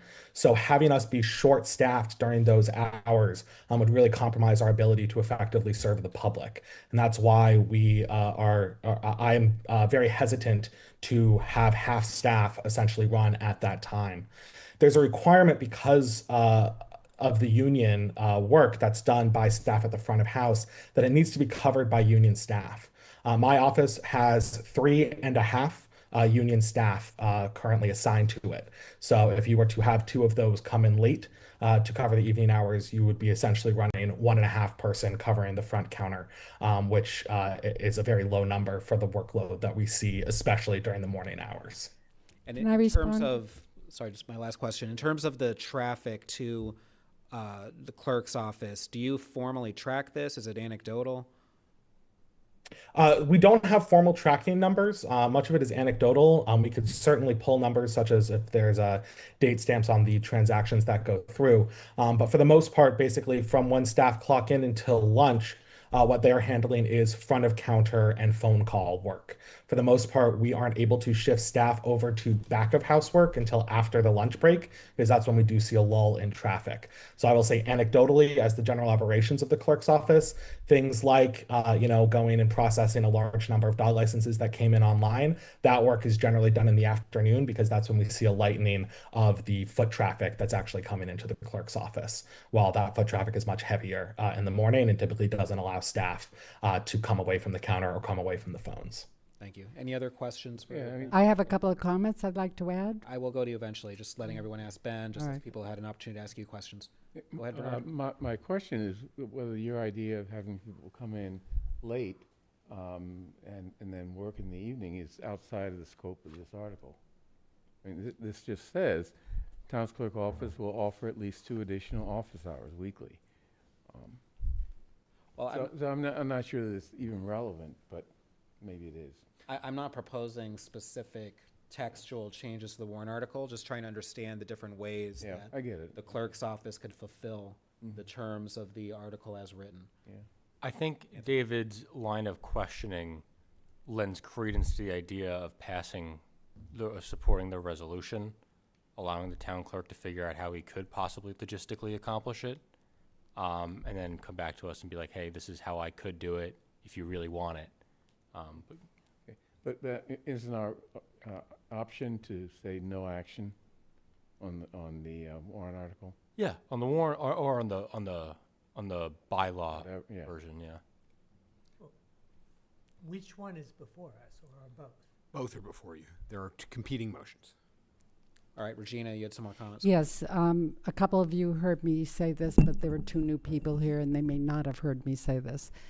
I went out and spoke at length with former town clerk Pat Ward, who for 30-something years had the evening hours. He did not think it was a problem. He said that it cost him overtime for about 2 months. And then he made it a condition of employment, and they rotated so that the staff would rotate as to which one stayed at the counter. And of course, the town clerk or his assistant has to usually be there for any questions that the staff is not always trained to answer, as many of us know. So he did not see that as a big cost, the way we're hearing it here, because it wouldn't end up being time and a half later. Did he give you any indication as to utilization of those evening hours? He said it was very busy, and several people, town meeting members, because town meetings were not done on Zoom, as they consistently seem to be now, but in fact, every night of the week there was something going on in person at Town Hall. Many of us use those services. I have found that when I've gone in, even during the day, to see if I could look up meetings, unfortunately, the staff had not kept a book. They didn't know what I was talking about, but it used to be kept all the time at the counter, and you could tell what meetings were on that day, what time they were, et cetera, et cetera. So that was one of the main things that many of us used it for. But ultimately, this is a service to the public. It would need time to catch up on it, but ultimately, we need to be able to provide a service. And if every other community is doing it, and we always did it very successfully, and it was within budget, why are we not even considering doing it? At least the clerk has made it very clear he doesn't want to do it. Michael? I'm wondering, in your conversations with the clerk, whether you established, of the services that were being offered and people took advantage of in the evening, how many of those services are currently available online? I'm not sure, but I'm the worst person to say go online. I don't believe in it. I think that we should make it for, I have constituents who don't have a computer, and I have to call one in particular to tell her anything because she is adamant about not having one. So, I mean, you have to go to the least common denominator for some things when it's a public good. And I think in this case, allowing people to be able to have their job and be able to show up for only 2 hours. The previous clerk had it for 3 hours every Thursday night. So I've only asked for a couple because when I researched the other communities, they were all offering only 2 hours. And I thought I'd stay within that, not go back to Pat's original 3 hours. Thank you. Yep. Any further questions, comments? I would just jump in. I want to jump in on behalf of Ben because he is a department head, but he's different than other department heads. So he's more constrained in terms. He's free in some ways, but he's constrained in others. He's elected as opposed to appointed, but he is a department head, which means in some ways he answers to the structure of the select board office. I just really worry about a slippery slope here. I don't think we should be legislating the hours that offices are open. That's a core operational function. The town clerk is elected to set those hours. If people disagree with those hours, they can vote for a different town clerk. So my position on this is I am very supportive of the gap that the petitioner is trying to fill. However, I agree with the town clerk that there are various ways that need further exploration to figure out what would be the most sensible approach to fill that gap if we decide to move in that direction.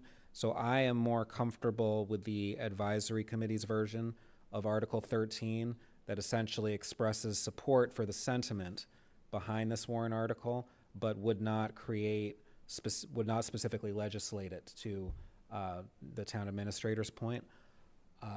So I would like to move favorable action on the advisory committee version of warrant Article 13. And this one we haven't taken up, so no need for reconsideration first. Any further discussion? All right, Bernard. No, because I'd like to say no action on both of them, but so no. Okay. Michael. Come back to me. Oh, we can do that? Amanda. No. All right. Yes. Anthony. And I also vote yes. So Mike. Up to you now. That's the downside of this.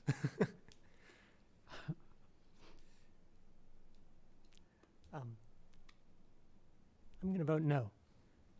All right.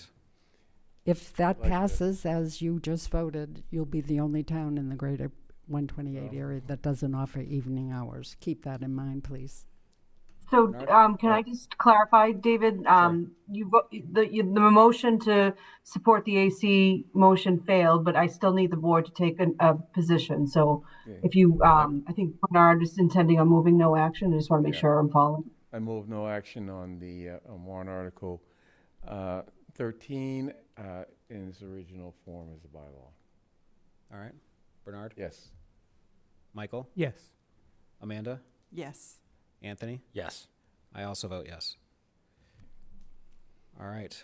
With that, we will move on to warrant Article 22, the Proposition 2.5 resolution. And we have one of the co-petitioners here, Bradford Kimball. You have the other one online. All right, we have both. Yep. Good evening, everybody. Bradford Kimball, TMM Precinct 1, and one of the co-petitioners of warrant Article 22, along with Rob Schoen, TMM 1, who's on Zoom as well. We came to the Select Board a couple of weeks ago, but I'd like to give sort of a re-summarize what our warrant article does, why we think it's a good idea, and sort of where we stand. So our warrant article 22, as amended on the combined, as available on the combined reports 22-6, calls for the Select Board to create a new town committee that would study the feasibility and possibility of creating what we call a municipal core services cost index, essentially a single statistic that would track the effect of inflation on the town's budgets, whether it comes from employee compensation, capital costs, utilities increases, et cetera. And so we think this is a good idea because this singular metric would show the gap between cost growth and existing services and the Proposition 2.5 levy cap, improve the override discussion, providing a real helpful benchmark and singular statistic that would help with transparency, enables comparison to peer communities, and provides an important data source for any discussions about Proposition 2.5 in town and also regionally and beyond statewide.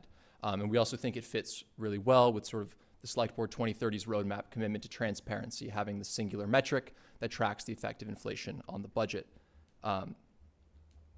So that's sort of where we are. That's the summary. And my co-petitioner, Rob Schoen, met with the town administrator this afternoon. Thank you for doing that. So he might be better equipped to answer some questions that arose in that meeting as well. We also want to specify that this committee's charge would be limited and specific. It's to create a singular metric, and we think that this committee could do it, and that the town and town citizens have the capability to produce this metric with hopefully minimal effort from town staff, though we acknowledge that the town administrator has some concerns about that as well. All right, any questions or comments from board members? Anthony? Only comment I have is I love the idea as someone who reads the CPI prints the minute they come out from the Bureau of Labor Statistics and is genuinely excited for non-farm payroll stats. Any municipal indices like this are right up my alley. I believe they're super important for good government. I love quantitative metrics like this that helps us communicate the growth of costs. And I think it's really a good way to bring the discussion of Prop 2.5 up to the focal point. And I think it's a great idea. All right, so when we last discussed this warrant article, there were some concerns about staff bandwidth for interacting with the tracking of this, with those who would be monitoring the tracking of this. Could you comment more on that? Yeah, I think, and I agree that it's a value. It would be, the idea is valuable. The idea is valuable. The aims of this are laudable. It's to try and, get some data and use it to good ends. The concerns that I have are, one, I do think that it would require more staff time than the petitioners think. It's almost always the case. It's not their fault. But I think it is the reality of the situation that when you create a committee, you have two choices. You can let the committee do its own thing, which can result in the committee then getting away from you and doing something that you may not want it to do, or you can staff it. And that requires someone to be at every meeting.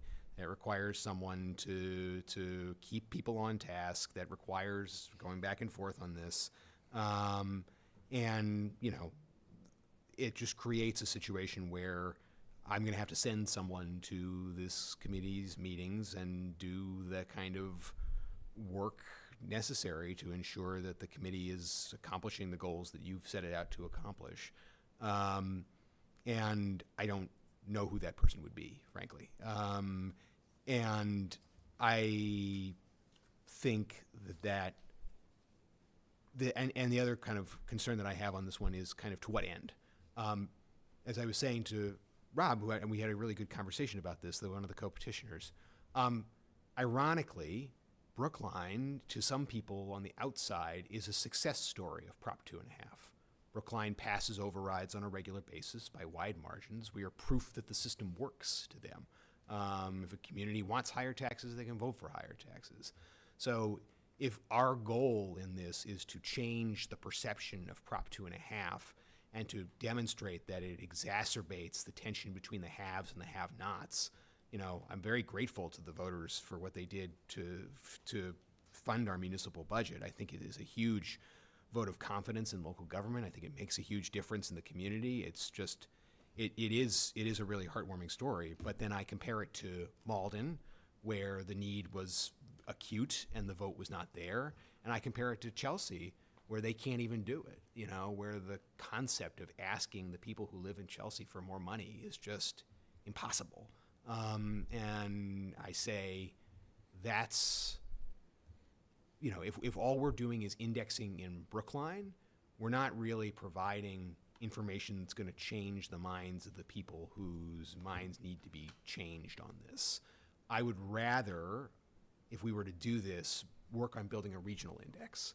I would rather work with the Metropolitan Area Planning Council, who run the Metro Mayors Association, which is now up to, I think, 18 members. And it includes a diverse array, a basket of communities. It includes Chelsea, it includes Malden, it includes Everett, it includes Lynn, it includes Arlington, it includes Braintree, it includes Boston. And I think the conversation that we've had in those meetings about Prop 2.5 and what could be done to address it at the regional level have been productive. And I would be happy to take the subject of this and bring it to that body and say, hey guys, like we pay dues to be part of this organization. Can we work together and build this index on a regional level? But I think just the information from Brookline is not necessarily going to be helpful in the broader discussion. And I don't necessarily think on the education level, although I think Rob can prove me wrong on this, but the lesson that I took from this election is that it was a turnout election. And that I don't think a lot of people's minds were changed on the doorstep about the override. I think it was a question of getting the base out. And in this instance, the base that was gotten out was a base that was very pro-override. And again, I'm grateful for that. But I don't necessarily know how the cost-benefit analysis of getting that additional information out there is going to change people's minds, because I think the conversation is still going to be the same that it's always been since Prop 2.5 was passed, which is, I don't want my property taxes to go up, this is all I have, or I need property taxes to go up because this is how we fund the services. So I see that co-petitioner Rob Schoen has his hand up. Go ahead. Yeah, I don't think Ches takes enough credit for the job that that he and other people did in communicating ahead of the election the benefits of voting yes. And I know personally, I told Chaz this, is I had just had conversations with friends of mine that were firm no voters. And by explaining this inflation issue, I was able to change, I believe, I mean, I wasn't in there in the voting booth with them, but I feel like I did manage to change some minds. So I'm thinking ahead to like, we're probably going to have future override votes. And I feel like this would be a tool that would be really helpful in future override discussions in Brookline. And then the other thing I would say is that while, I was surprised that the margin that the override did pass by, I feel like it still was a very divisive vote. I mean, we still had what, 40% people vote no, and there's a lot of people in town that are still kind of sore about the override. And so, I would like to do, if there's something we can do to change some of their minds by helping them explain the inflation component of these budget situations, I think that would be a great thing. Go ahead. Yeah, I think addressing the town administrator's first point, this committee, right, is not necessarily intended to be a long-lasting body. It has a very specific charge, the creation of one metric, which could be broken down into several metrics, but it doesn't advocate or make specific recommendations outside of that specific mandate. So it's extremely limited in scope to this one metric that we think would be extremely useful.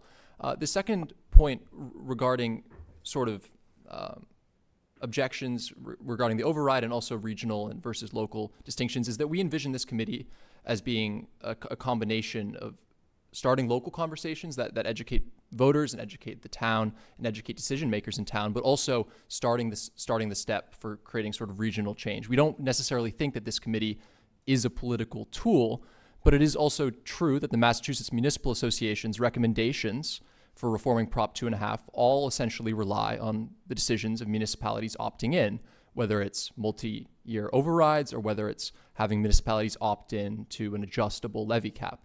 These are likely not recommendations that would be passed in sweeping fashion statewide, but recommendations that could be adopted by individual municipalities. So if Brookline has this index, it would provide a really strong foundation to see how does one municipality sort of tackle the effect that inflationary pressures have on the budget. And then the second part about voter education is that I think a common objection to the override was, why not just cut waste? Why not cut discretionary spending? And I think this metric would help voters understand what is discretionary spending, and then what are the cost drivers that come from inflation, and there's a difference there. Michael. So first of all, thank you, both of you, for bringing this question forward.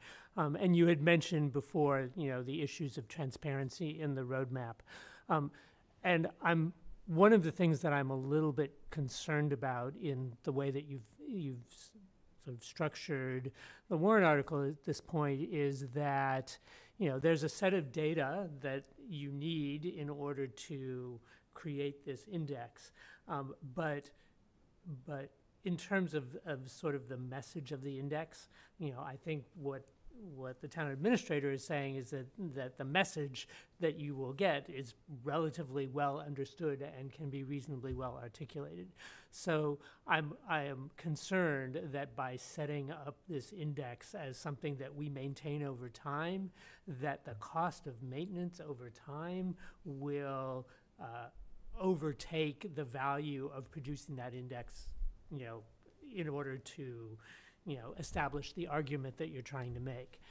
And so one of the things that I am wondering about is, and I don't expect an answer right now, but I'm wondering whether there is some way to separate the question of what is the data that the town needs to expose in order to produce this particular index, and is there a way of exposing or releasing or sharing that information such that it is generally available not only for this index but for the potential of other transparency ideas that are brought forth by the public. I think the one area here where you're going to have the biggest problem is with the schools. The schools are going to have to play ball with this. And one of the biggest drivers of school costs, as David knows, is special education and transportation, particularly for medically fragile students. And I think you will run into a great deal of resistance from the school committee to give you that data, because the school committee will say there are privacy issues involved even at the statistical level, and it creates this idea that special education is something you're going to see all the numbers, and you're going to see special education volatile year over year, but generally going up, sometimes by double digits, even as a result potentially of one student moving into the district. And people are going to say, well, there's your waste. That's not waste. That's a kid. That's someone who needs to be cared for. I worry that when you talk about the data that is to be provided, that's an area where you may wind up inadvertently needing to do remedial education, because when you see numbers go up by that eye-popping amount or down by that eye-popping amount, people say, what's going on here? And maybe that is helpful in the long run. But, I've just, I want us to be mindful of the fact that we are required to provide everyone with a free and appropriate public education. And that sometimes means spending a lot of money. So I think you'd run into resistance from the schools when it comes to what needs to be given. And I think that then does potentially make this more of a political project, right? How can we get information from the schools? Why aren't the schools giving us this information? If the schools want an override, they better give us this information. I could see that getting ugly. Yeah, David? Bernard? I mean, actually, it's not just the schools. I mean, it's the town, too. I mean, our procurement rules increase costs of everything, and that creates sort of a political situation where people think that there's waste in town services. Yeah, but I think that's easier to explain though. I think, Maybe. When we were on expenditures and revenues, we did this exercise on the town side. I think Dick Benka did a really good job of presenting, for example, here's all the town budgets that went up since last override by more than 2.5%. Can I understand why? And we had to answer that question. It was a good question to ask, and it was a good exercise for us to be able to answer that and say, yep, this went up by this amount for this reason. And you could see that when you did that exercise that there wasn't waste or bloat. There wasn't just, adding positions, that the budgets went up for good reasons, but when you looked at them from numbers on a page, it might have looked like, whoa, what's that huge increase doing there? So building an index that accurately reflects, the costs, but then also does the work of educating, is tough. Not impossible, but is going to take some doing. Could you explain why you see value to this exercise at a regional level rather than just at the hyper-local? I think that then demonstrates that it is not just rich towns, poor towns, towns that have commercial development, towns that don't have commercial development. This is a problem across the Commonwealth, and it's going to require, to your point about the MMA solutions, I think what the legislature is going to say to those opt-in solutions is that exacerbates a have and have not problem. It's the same reason why they don't allow us to raise the meal tax and the hotel tax. That's why they're not letting us do the governor's proposals on municipal excise taxes, because they know that there are communities that have that stuff and communities that don't, and they don't want us to be continually leaping out ahead. But if we're able to demonstrate that, no, there is a through line here, doesn't matter if you're Braintree or Brookline, the problems we experience are universal, then there is a universal solution, whether that's something like what New Jersey has, where they exempt healthcare from their version of Prop 2.5. Like, that's a potential solution that I could see working with the political will there, but that has to be buttressed by the right information. Anyone else? Amanda. I like the idea of this, and I hear what you're saying, and I hate committees, just as a general rule, if there's a different way to do it. I don't know that I can wordsmith what the solution I would like to see is, but I kind of like where Chaz was going, of saying if you could make and we maybe work with the petitioners offline to say, essentially a resolution directing the select board or to get in conversations across the region to create this sort of information structure, so that it would accomplish the goals of the petitioners, but more in a regional fashion, and also wouldn't involve committee members that may or may not know what they're talking about, for lack of a better way, and to be able to do it a little bit more quickly. I'm not sure. To your point on the regional approach, so sometimes there have been town meeting members and others who come forward and say, what are we getting in return for our Norfolk County dues? And Elizabeth Childs does a nice job of explaining that. But I wonder if we take this regional approach, could some of our dues money to Norfolk County go toward this effort of what you're concerned about with staff bandwidth, and then maybe do it on a county-wide basis? I would love to talk to the county commissioners about that. I can send them an email. I think regardless of where this goes, I do, like I said, I think this is a good idea. And so I'm more than happy to continue to work with the petitioners on this. You know, I think if this moves forward, that's fine. I mean, it is what it is. And so I'm not, as I told the petitioners, I'm okay with this. But I would prefer that we do it on a regional level. And so regardless of how this moves forward at town meeting, I've made a commitment to the petitioners that I'm going to reach out to MAPC and talk to them about this and see where we get. So, you know. And David, we have no say over the Norfolk County assessment. It gets taken off the cherry sheet. So we don't even get a choice. It's already deducted. We don't get a say in giving our money away to Norfolk County, but we can ask them to use it for a certain purpose. Right, that's what I mean. I'm not suggesting we remove it, but given that we're paying dues, maybe this could be a task we give them in part. Michael. I'm wondering two things. The first thing I'm wondering is whether this is something, you know, when we talk about a committee and the cost, if we decide to continue the work of the Expenditures and Revenue Study Committee, whether this is the kind of analysis that would be appropriate for that committee to take on, such that it wouldn't require additional staffing support for setting up another committee. So that is my first question. And the second question is, given your commitment to continue working on this, and that the article itself is a motion to refer this to the select board, it seems kind of silly to offer a motion to referral, since this is already sort of a motion to refer something in and of itself, whether the select board actually needs to take a position on this warrant article at all.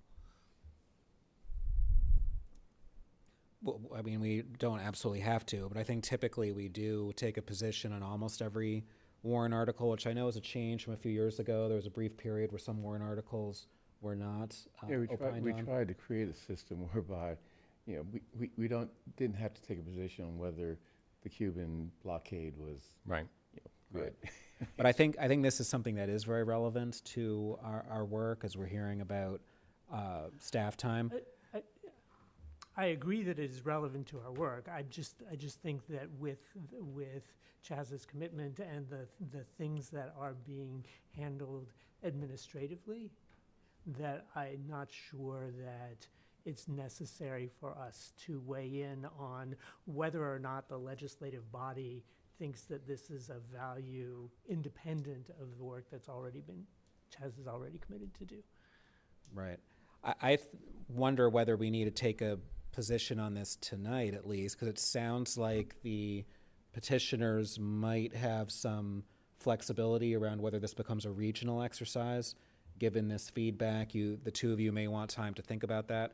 We don't absolutely have to vote on this tonight. No. And perhaps some further refinement, if that's a direction you want to go in, something to think about, of course. So my recommendation will be that we not vote on this tonight, but possibly we take it up at a future meeting. We're good with that. Okay. Yep. All right, so why don't we move on then to warrant article. Thank you very much to the two of you.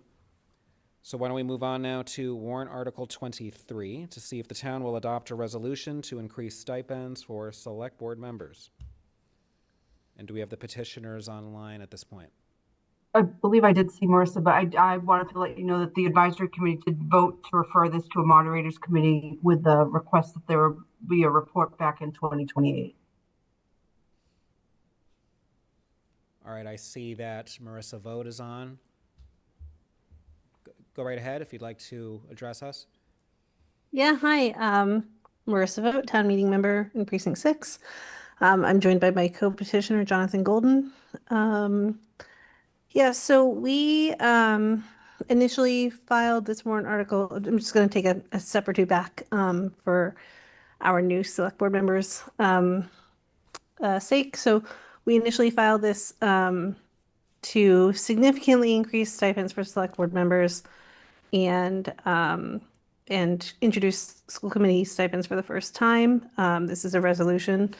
The stipends would not go into full effect until FY 30, which would give the town some time to find potential revenue source.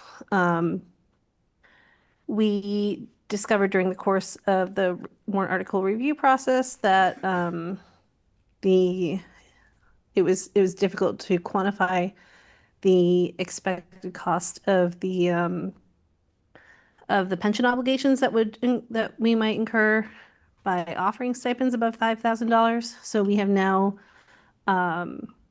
amended the article to offer stipends of $4,999 for all select board and school committee members. And we also have some language in there that would refer, that would not refer, that would create a moderators committee to study the other outstanding issues of things like how much the pension obligations would be, make recommendations for how to increase the revenue or where expenses could be cut that would offset the costs of these increased stipends, and also that the committee would consider additional compensation beyond that $4,999 stipend amount.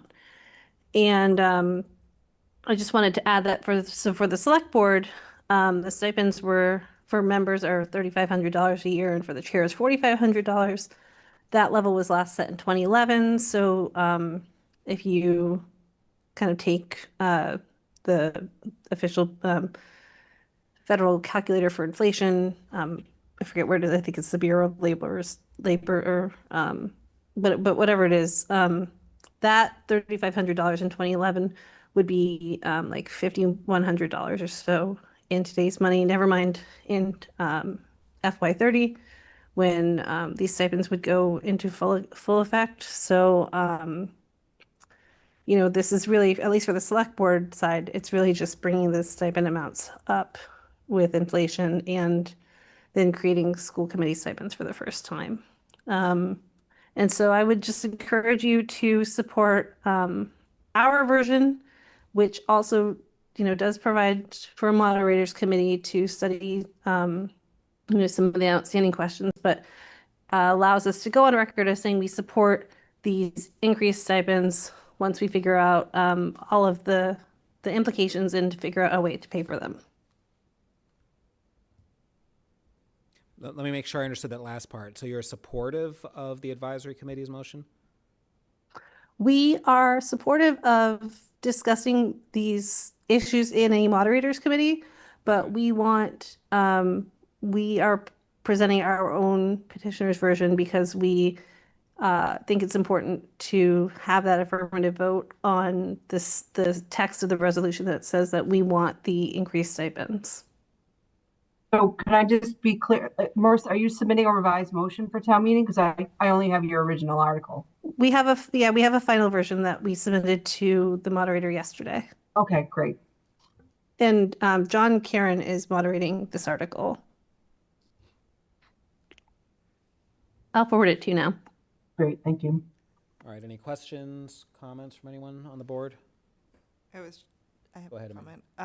I feel like if we're going to abstain on any warrant article, this is the one we should be doing. Just, it seems a pretty clear conflict of interest. So I agree with you in spirit. Town council explained at a prior meeting that we actually could vote on this, at least those of us who would be facing an election before it would be implemented. So that might be different for the two of you. But for the other three, we technically could. But in spirit, I agree. It's something I'm uncomfortable with as well. So I would be inclined to abstain on this. I don't know how the two others who technically could vote on this feel. And we're talking about pennies, Yeah. right? And you know, it's a principle.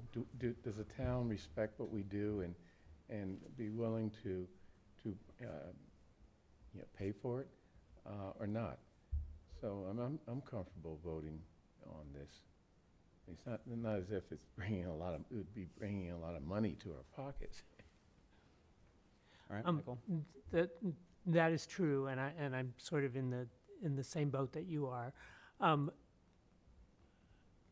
mean, I think the original motion and the whole question of at what level we should be, the town should be compensating select board members and school committee members is like probably worthy of some committee considering as they're proposing. So I think I'm sort of in the same boat. I mean, I don't feel any more or less valued based on this particular increase to $4,999 because I also believe that the people who would actually be affected by this change as to whether or not they feel like they have the capacity to enter, you know, to run for these positions and to perform the duties thereof. I mean, the difference between $3,500 and $4,999 is not going to change that population in any meaningful way. All I think right. you already said that we can't anyway, so it's a question of I wouldn't say you you three. can't, but whatever you want. All right, Did so you say we can't or they No, can't? the two of us can. I'm not 100% sure on you. Okay. So I'm not sure we can vote on this before we actually see the language. Right. Right. Okay, so why don't we put it off? Yeah. Okay, why don't we hold this off to a future meeting? Also clarify who can actually vote on it. I think only two of us can. It's hard to know until we see the language. And Right. we should see the AC's motion and we should see the petitioner's revised motion. Agreed. I see, Marissa, you have your hand raised again? Did you have something else? Yeah, I just wanted to clarify that we're going to be voting separately on the select board stipend part of the article and the school committee part of the article at town meeting. So, you know, you could, as a board, decide to weigh in on one or both parts. So did the moderator endorse dividing the article in that manner? Yes. They're And that was dividing the intention when we filed it. I just made an oopsie. All right, so do we want to take a position on school committee stipends? Again, I think we should see the language before we answer that question. All right, agreed. Anyone else have strong opinions otherwise? All right, then we will take this up at a future meeting. Thank you again to the petitioner for coming on and talking to us about your warrant article. Article 24 has been withdrawn. So you need to reconsider and vote no action, if that's what you want to do. So I will move that we reconsider warrant article 24 for no action. Can I actually move this? So what was the... So the original vote was Paul Warren's amended language, which just took out the words evaluate. So if you voted for that, you were in the majority. You can. Yes. All right, I did vote for that. All right, so I move reconsideration on warrant article 24 to see if the town will adopt a resolution which advocates public bodies' usage of a town email address to archive electronic communication when generating public records. Bernard. Did I vote for that or not? Well, I moved. You did. so You can voted still for it. vote. Michael was Yes. the only one who was. Michael was the only one who didn't. Yes. Okay, yes. Michael. This is for reconsideration, so that you can open up and vote no action because. It's Can not I being moved. can I vote yes? Yes. Yes. Amanda? Yes. Anthony? Yes. And I also vote yes. All right. I move that we recommend no action since the warrant article is being withdrawn. Bernard? Yes. Michael? Yes. Amanda? Yes. Anthony? Yes. And I also vote yes. With that, we move to warrant article 25. Last one. Exactly. Resolution response to federal immigration enforcement and police protocols. Do we have one of the petitioners, one or more of the petitioners available? You should have material in your packet coming from Chi-Chi. She did revise her motion. The board's current position is no action, and I think you also received comments from public safety about the composition of the committee that's recommended in the revised motion. Yeah, I will forward this to you too, since your email addresses aren't up yet. But both chiefs have weighed in, and they're not. They are concerned that the current version of the original version that the select board voted no action on was a resolution calling for a number of things. This new version calls on the select board to appoint a committee to address whether or not they should be doing these things, and it lists a number of people who should be on the committee at a minimum. The chiefs still don't like this. They point to the fact that some of the whereas clauses continue to, make accusations that they don't agree with. They continue to say that it's, they're concerned that by basically dictating the membership of the committee and putting so many people on there that, it's preordaining a certain outcome. If this were to go forward, their recommendation would be, if you were inclined to support it, which they would recommend you not be, that you would strike that language about who's on the committee, and you could decide for yourselves who the committee would be. But again, the ultimate recommendation of both the fire chief and the police chief, for the reasons that they've stated many times previously, is that this is just, it's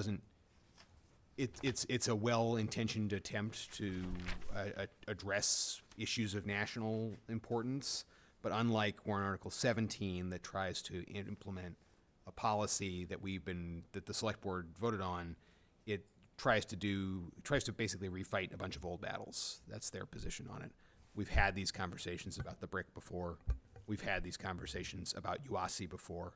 The conversation about fingerprinting is new, but to the chief's point, we'd lose our accreditation if we stopped doing that. In all of these cases, I'm supportive of the chiefs on this issue. So just to be precise about the proposed membership, it would be a select board member, a member of the Commission for Diversity, Equity, Inclusion, and Community Relations, a member of the Police Commissioners Advisory Committee, an expert on immigration law, and representatives for immigrant communities. Doesn't state how many. Right. But again, how many people is that already? How many more people? The chief of police's point was none of those people are necessarily, how many people who have technical expertise about these issues? How many people, and then at what point, how big is your committee? Are you going to appoint 13 people, 15 people, 20 people? Like, you've already stacked a large number of people to be put on this committee, and then there's the impetus to say, well, all right, we got a bunch of people already. Why add more? Well, it looks like the select board would choose. Yes.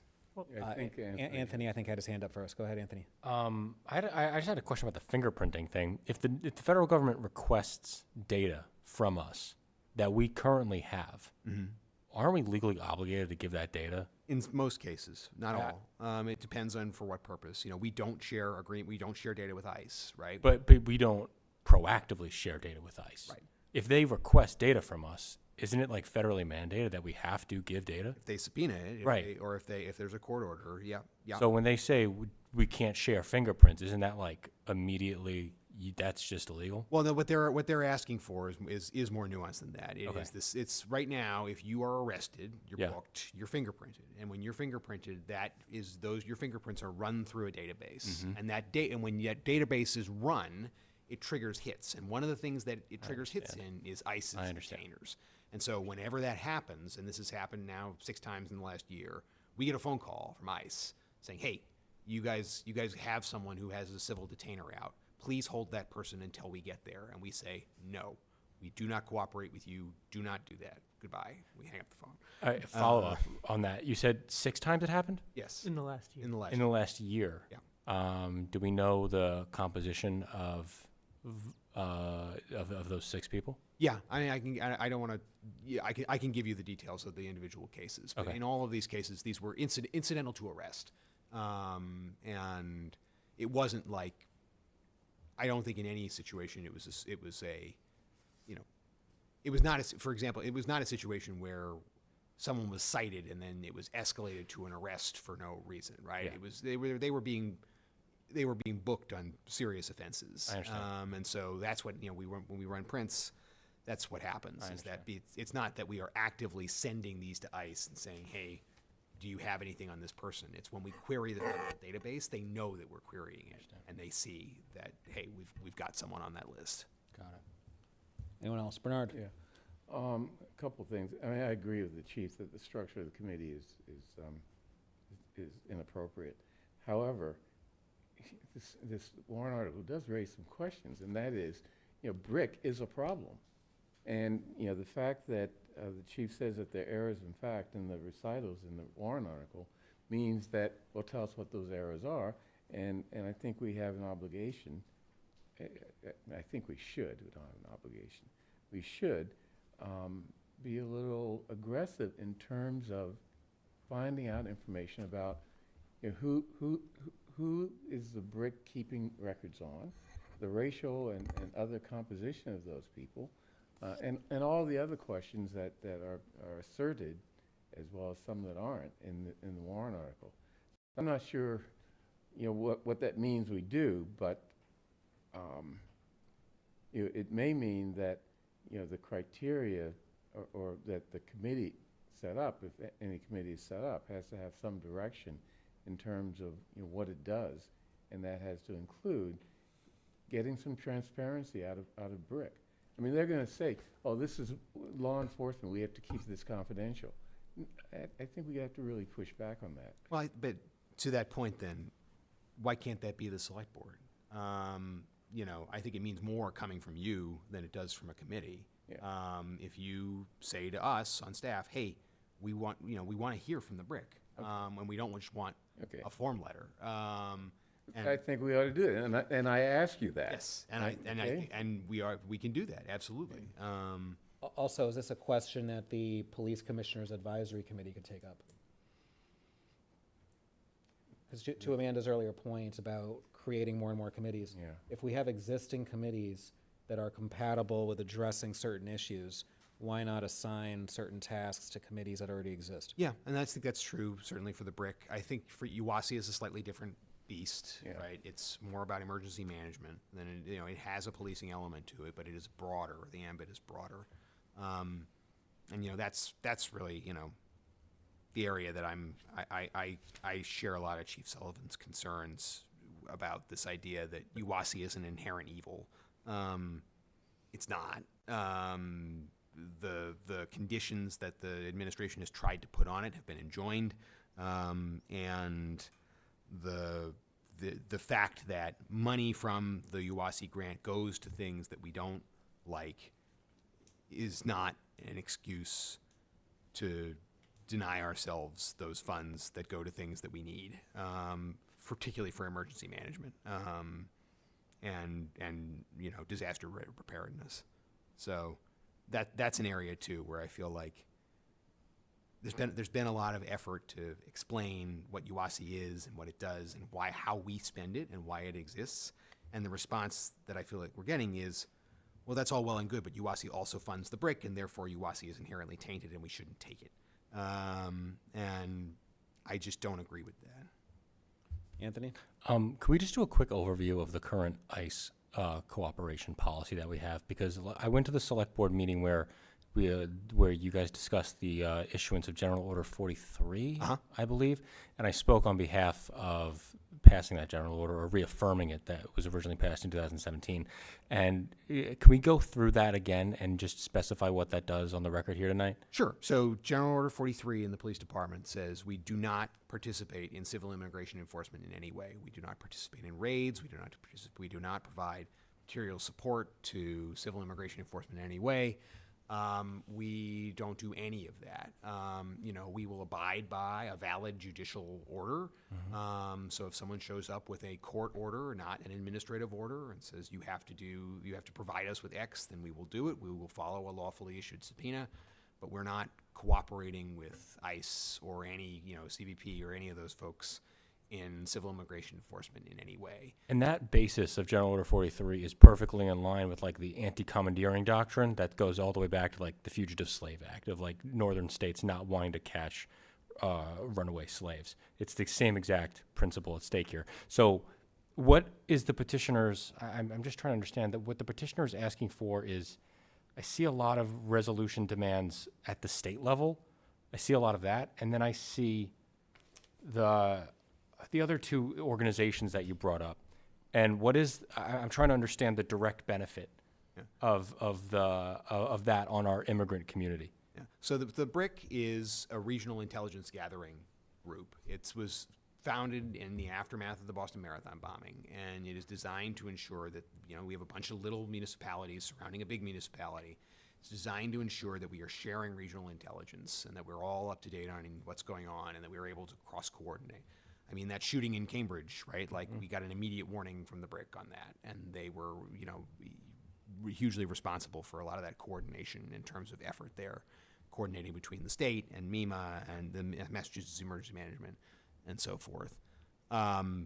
So the BRIC, with that said, when the BRIC was founded, there were concerns that they were keeping a database that it was easy to get into and hard to get out of, right? Where if you were associated with a gang, then BRIC would put you in a database, and that would mean that you were eligible to be surveilled, that you were, that there were more, that you were subject to heightened scrutiny, and there was nothing you could do about it.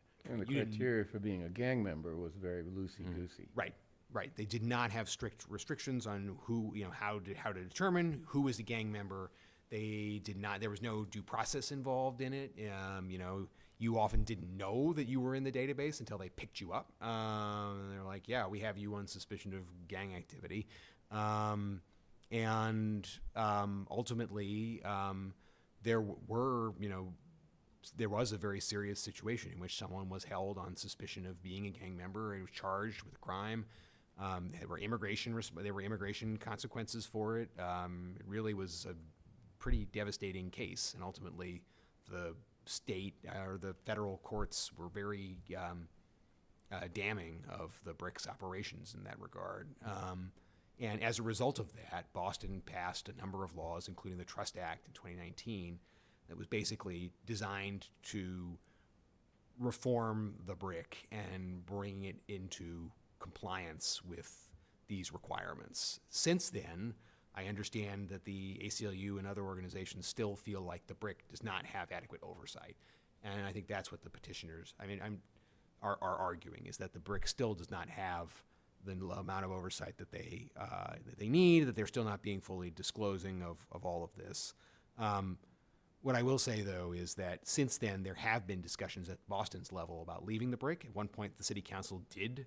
That was UASI. The city council voted to stop accepting UASI briefly and then reversed itself. But there have been discussions about the BRIC at the Boston level, since it's their center and we share it with them. And they have not taken those steps. They have definitely held hearings. They have called for greater oversight, but the mayor has not called for the BRIC to be abolished. And the mayor just got reelected.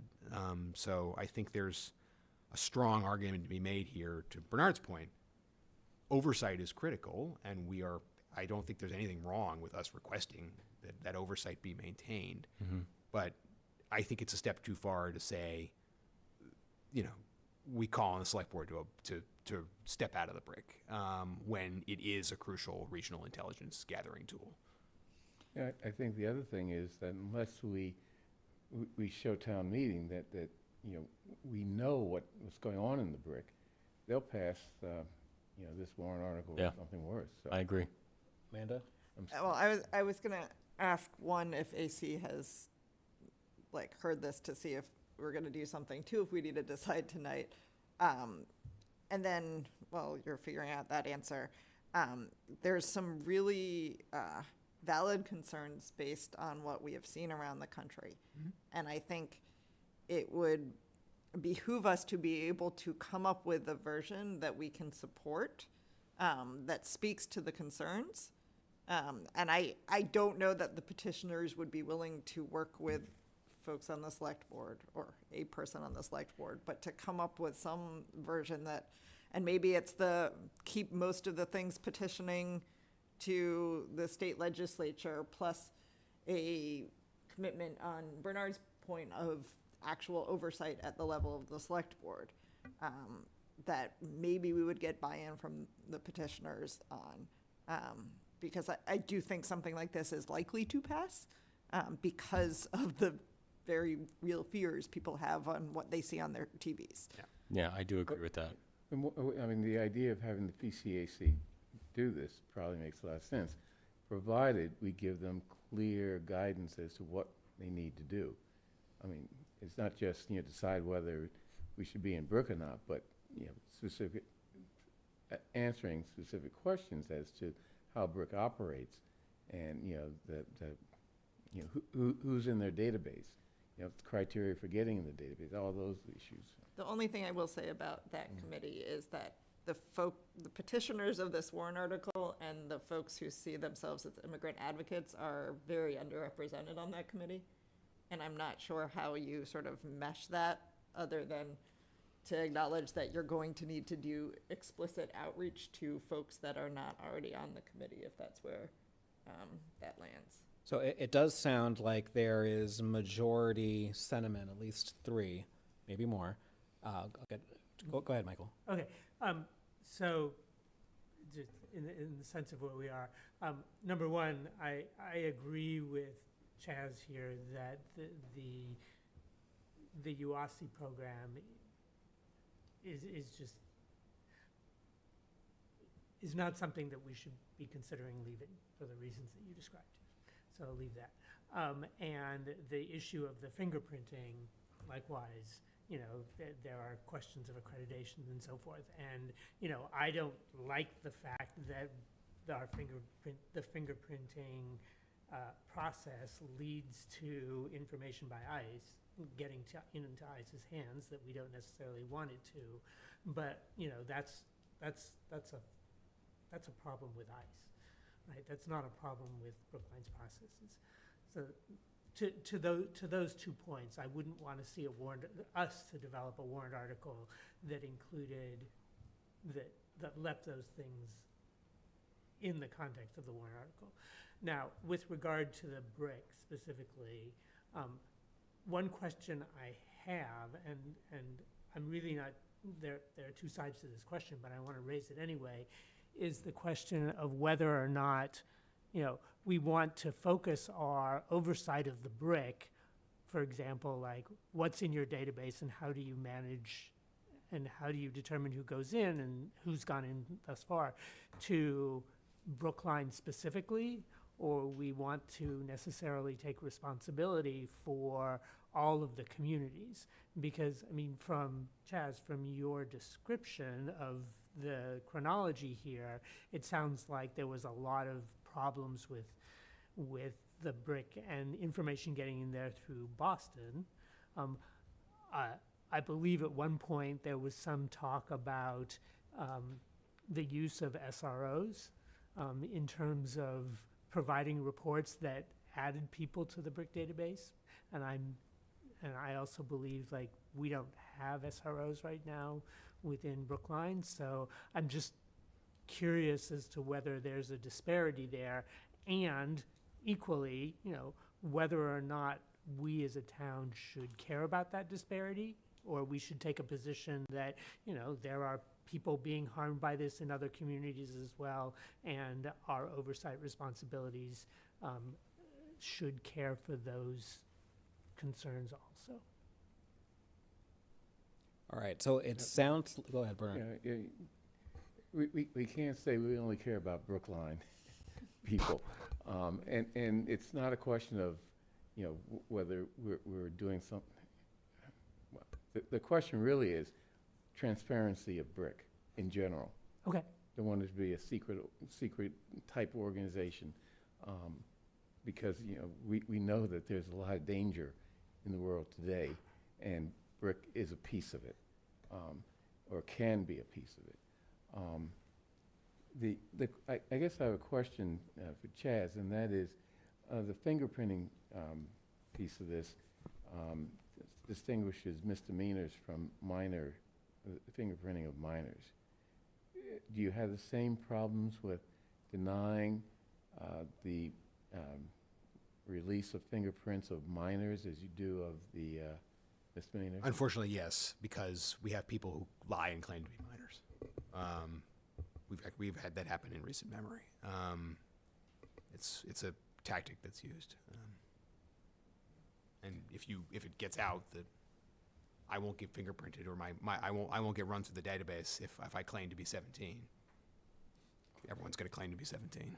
Can I also make a strategic point that this type of stuff, which I am highly in favor of in trying to block our cooperation with ICE at all levels possible, is seeming to be better handled through general orders. And I think that is a good sentiment that we should try to get out to town meeting, because I've seen the success of that. And I think it's also just strategically more effective in the practicality of it, rather than these types of resolutions that are calling for like the most extreme, which then damages the position in the public's eyes, which makes Brookline a target for other things. You know, so I think that the general order way of going about this is probably for the better. Just in terms of what we're specifically considering tonight, it's whether first to reconsider Article 25, because Select Board already voted on a prior version of warrant Article 25. So first we would have to vote to reconsider and then perhaps opine on the current draft. It sounds like at least 3 members were interested in approaching the petitioners about a compromise Select Board version. Or isn't there an option of us sort of setting up or directing the PCAC to do this and making it possible for the petitioners to withdraw their motion if PCAC, what we set up, is going to satisfy their concerns? So we can certainly do that in addition, but in the context of warrant Article 25, which is what we're discussing now, I think it sounds like none of us agree with the exact wording as currently constituted. So I don't think we need to take a vote on reconsideration, given that we're not necessarily on board with the current version.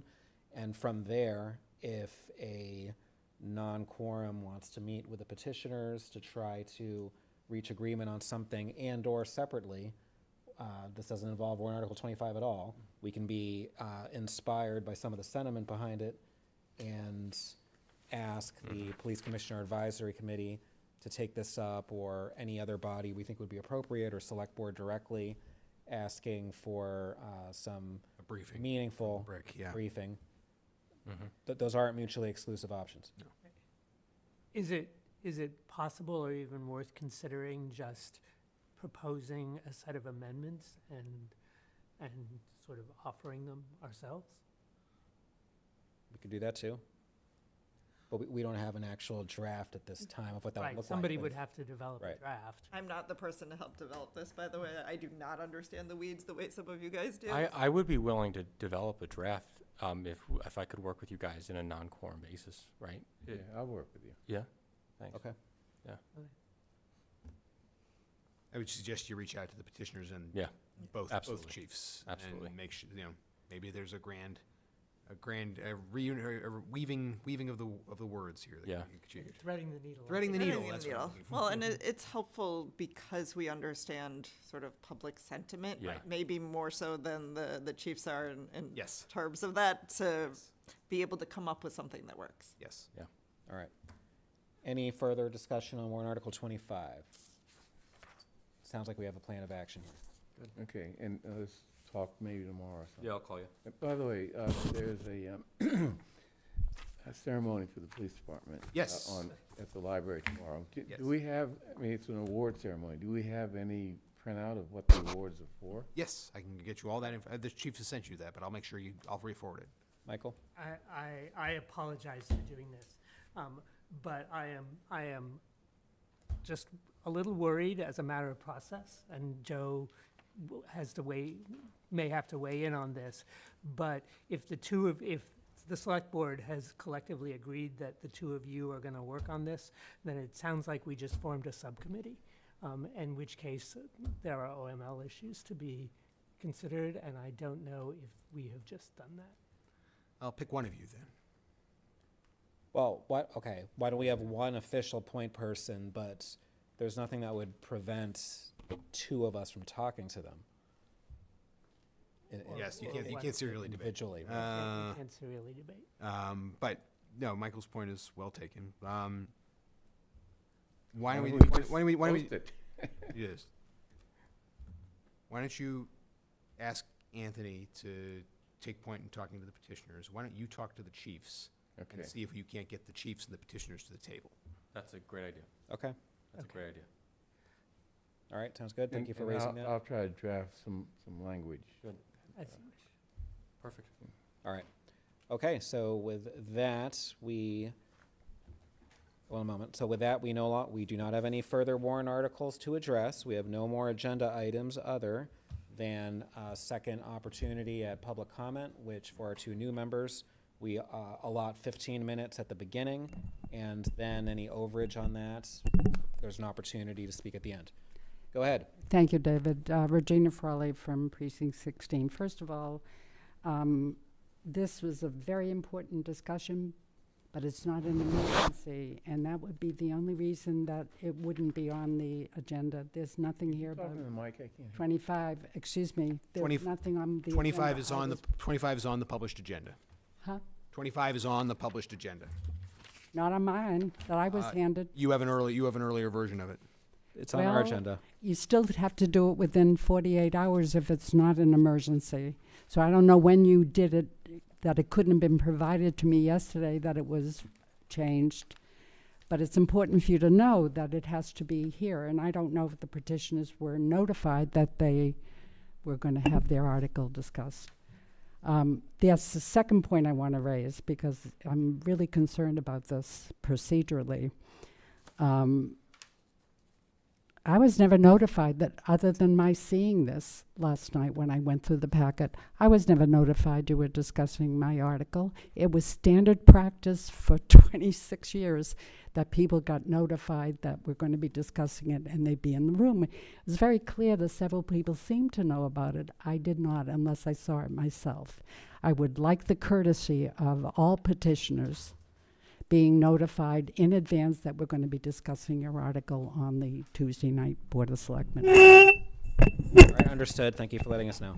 I beg pardon? No, understood. Thank you for letting us know that you weren't notified. Sorry about that. Absolutely. And finally, if it weren't for Dick Benker tonight, I would not know that there were over 500 pages in my packet, because I had none of the ones he referred to. Mine ended in the 400s. So I'm getting a packet that's incomplete to begin with, after I fought so hard to get the packet to begin with. So I would like those missing pages. It looks like it's about, well, I don't know where it ended with you, but it ended with what he said, 545, I think. Mine ended about 485. So to that point, my packet goes up to 564 pages, but the page numbers that Dick Benko was referring to didn't seem to match up with the page numbers I have. So, and if you look at the combined reports online. Yes, go ahead. The packet has maybe 8 iterations, and it gets changed right up until the meeting. When Regina's packet is printed, it's usually presented to her on Monday. Okay. People are told that packets change. We cannot print 500 pages 5 minutes before a meeting. It is impossible for our staff to keep up with that.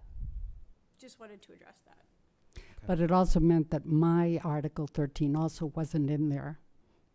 So again, along with not being notified, the actual text wasn't there before me, nor were any of the articles I heard discussed tonight. So I'd appreciate that be dealt with. All right, I definitely agree that petitioners ought to be notified of when their warrant articles are being discussed. Yes, and the other point didn't rise, and I'm grateful to what Michael said. There's a bylaw, I don't think it's been changed, that if you're going to vote for reconsideration, and it sounds like this Article 25 would have been a reconsideration of your original vote, you can't do it without notifying the petitioners in advance to give them a chance to speak and be here. So I don't know if you've done that, but again, it wasn't on my agenda. All right, do we have anyone else who wants to participate in public comments?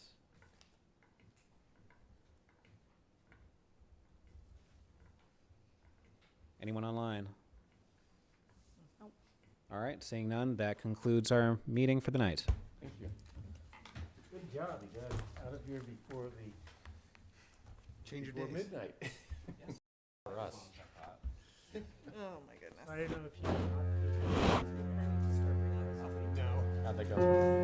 Recording stopped.